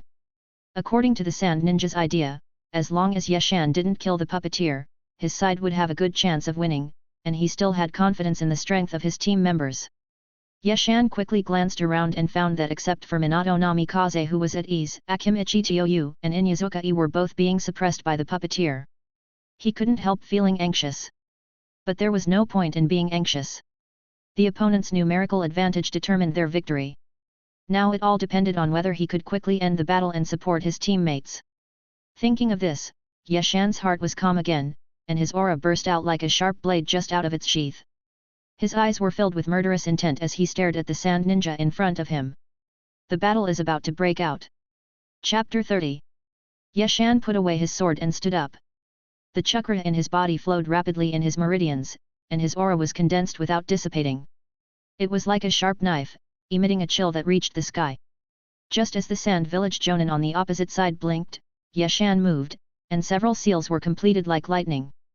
The guided chakra gushed out from his mouth. Fire release, fire dragon flame bullet. The overwhelming flames rushed towards the sand ninja. He was well prepared and did not panic at all. The chakra condensed at the soles of his feet suddenly exploded. The huge thrust made his body rush out of the range of the fire escape. At the same time, he slapped the ground with his palms and launched a counterattack. Earth escape river. Hayama, who had been staring at the Suna ninja's hands, instantly recognized the ninjutsu that the opponent wanted to release, and jumped away before the soil under his feet turned ferocious. As soon as he landed, the chakra in his body exploded again, and another ninjutsu was thrown out. Fire release, Phoenix Immortal Fire Technique. Like a blooming impatience flower, the flame swayed and flew towards the sand ninja. Yeshan narrowed his eyes and waited for the enemy's move. This technique did not have great lethality but was difficult to dodge. It was one of Yeshan's favorite ninjutsu. As long as the sand ninja jumped up, he could use this ninjutsu to blast it into pieces in the air. But Yeshan's wishful thinking fell through in the face of the powerful wind jutsu. Although fire overcomes wind, the specific strength depends on the caster. Obviously, Sand Ninja's attainments in wind jutsu are not low. He easily blew out Yeshan's fire jutsu and even returned the gift. Dense balls of wind attribute chakra blocked all of Yeshan's escape routes. In order to avoid being shot into a sieve, he could only use defensive ninjutsu or jump high to dodge. No matter what level of ninja, being in the air during a fight is a taboo. A ninja with nowhere to gain support in the air is like a living target, and what awaits him is bound to be the bombardment of ninjutsu and the barrage of ninja tools. 2 Dun Tu Liubi. Under the stimulation of Yeshan's chakra, a thick earth wall broke out from the ground, blocking Yeshan right in front of him and blocking the vision of both sides. Yeshan skillfully created an earth clone and sank it into the ground, while the main body waited for an opportunity on the ground. This was also Yeshan's old routine. If it weren't for the chakra limit on him, Yeshan would even want to create 100 or 80 clones to beat the enemy to death. The thought of dozens of Yeshan using the great fireball technique at the same time to burn the enemy into charcoal was so beautiful that Yeshan only thought about it in his dreams. No one's chakra comes from the wind, so there is no way to use it wastefully. The experienced sand ninja focused his attention on the ground under his feet when the earth wall rose. Sure enough, he noticed that the soil in front of him on the left was abnormally turned over. A figure suddenly jumped out, with a cold light flashing in his hand, and stabbed his heart with a dagger. The sand ninja sneered, and raised his right palm straight up. A large amount of wind attribute chakra was wrapped around it, forming a wind blade that could cut through gold and stone, and swung it towards the short sword. The well-made short sword broke at the slightest touch, and the sand ninja passed by Yeshan mercilessly in front of his astonished gaze, with a bloodthirsty smile on his face. However, the imagined blood did not spurt out. Instead a bolt of lightning came along the ground and hit the complacent sand ninja. The sand ninja felt his body go numb and he could no longer move. The paralyzing effect of the lightning release ninjutsu made him watch helplessly as Yeshan instantly got close to him and then swung his sword down cleanly. At the moment when the short knife hit the sand ninja's neck, Yeshan, who had been slashing people for years, keenly noticed something wrong.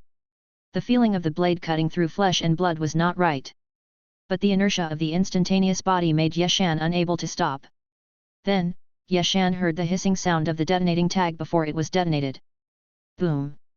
The explosion sounds of a large number of detonating tags resounded throughout the battlefield. Anxiety flashed across Minato's face. He wanted to support Hayama, but the puppeteer on the opposite side saw through his intention and waved his fingers wildly, forcing him to be unable to take care of himself. He had to give up the idea, and rushed towards the 3 sand ninjas who were fighting with him with murderous intent on his usually gentle face. After the roar faded, the situation inside was revealed. Yeshan was in a very sorry state, half kneeling on the ground, his ninja vest was blown to pieces, only the left part was barely hanging on his body, his hair was still on fire, and had been burned to pieces. As for his eyebrows, there was not a single strand left. Yeshan spat out the blood clot stuck in his throat, and was terrified. If he hadn't used the hardening technique that he had cultivated to perfection in time, he would have been blown to pieces by the detonation talisman. But even with the hardening technique, the impact of the explosion still hit his internal organs hard, as if his organs were yanked hard by someone's hand. The pain made Yeshan scratch his ninja shoes with his curled toes. The steady Yeshan met the more steady sand ninja today, and his tried and tested tactics also failed, and he almost lost his life. Yeshan's heart was full of bitterness. The current ninja world is too difficult to survive. Those who survived are all smart people. It seems that he has to develop new tactics. Yeshan, who was tricked, did not suffer much damage except for some dislocation of his internal organs and the loss of his hair and eyebrows, but this did not prevent the spurt of murderous intent in his heart. People who like routines often feel angry after being tricked, and Yeshan is no exception. Since the routine is useless, then just fight hard. Yeshan is not at all weak. Under the gaze of the sand ninja, Yeshan stood up and quickly formed a few seals. Then strands of lightning popped out from his body, becoming more and more intense, and finally completely enveloped Yeshan's body. Yeshan was like the god of thunder, with lightning wrapped around his body. In the horrified eyes of the sand ninja, he disappeared on the spot. The sand ninja only saw a flash of lightning on the Konoha ninja in front of him, and the whole person disappeared in an instant. The dazzling lightning made his eyes light up. By the time he reacted, a short knife had already stretched under his neck, waiting to cut off his head with a strong pull. He couldn't help but stand up with his hair standing on end, and his soul was scared. At the critical moment, his years of experience on the edge of death made him shrink back like a conditioned reflex, avoiding the fatal knife, and then slightly bent his legs, trying to jump away to get away. But how could Yeshan give him this opportunity? When the sand ninja shrank back, Yeshan was flashed with lightning again. He appeared behind the sand ninja and ruthlessly pierced his heart. At this moment, the sharp cry of thunder and lightning was caught by the sand ninja. Although his heart was broken, he did not die immediately, but the lightning on the short sword made him unable to move. A trickle of blood flowed from the corner of the sand ninja's mouth. He lowered his head and stared at the short knife that broke through his body, and said with difficulty, "Konoha. White Fang."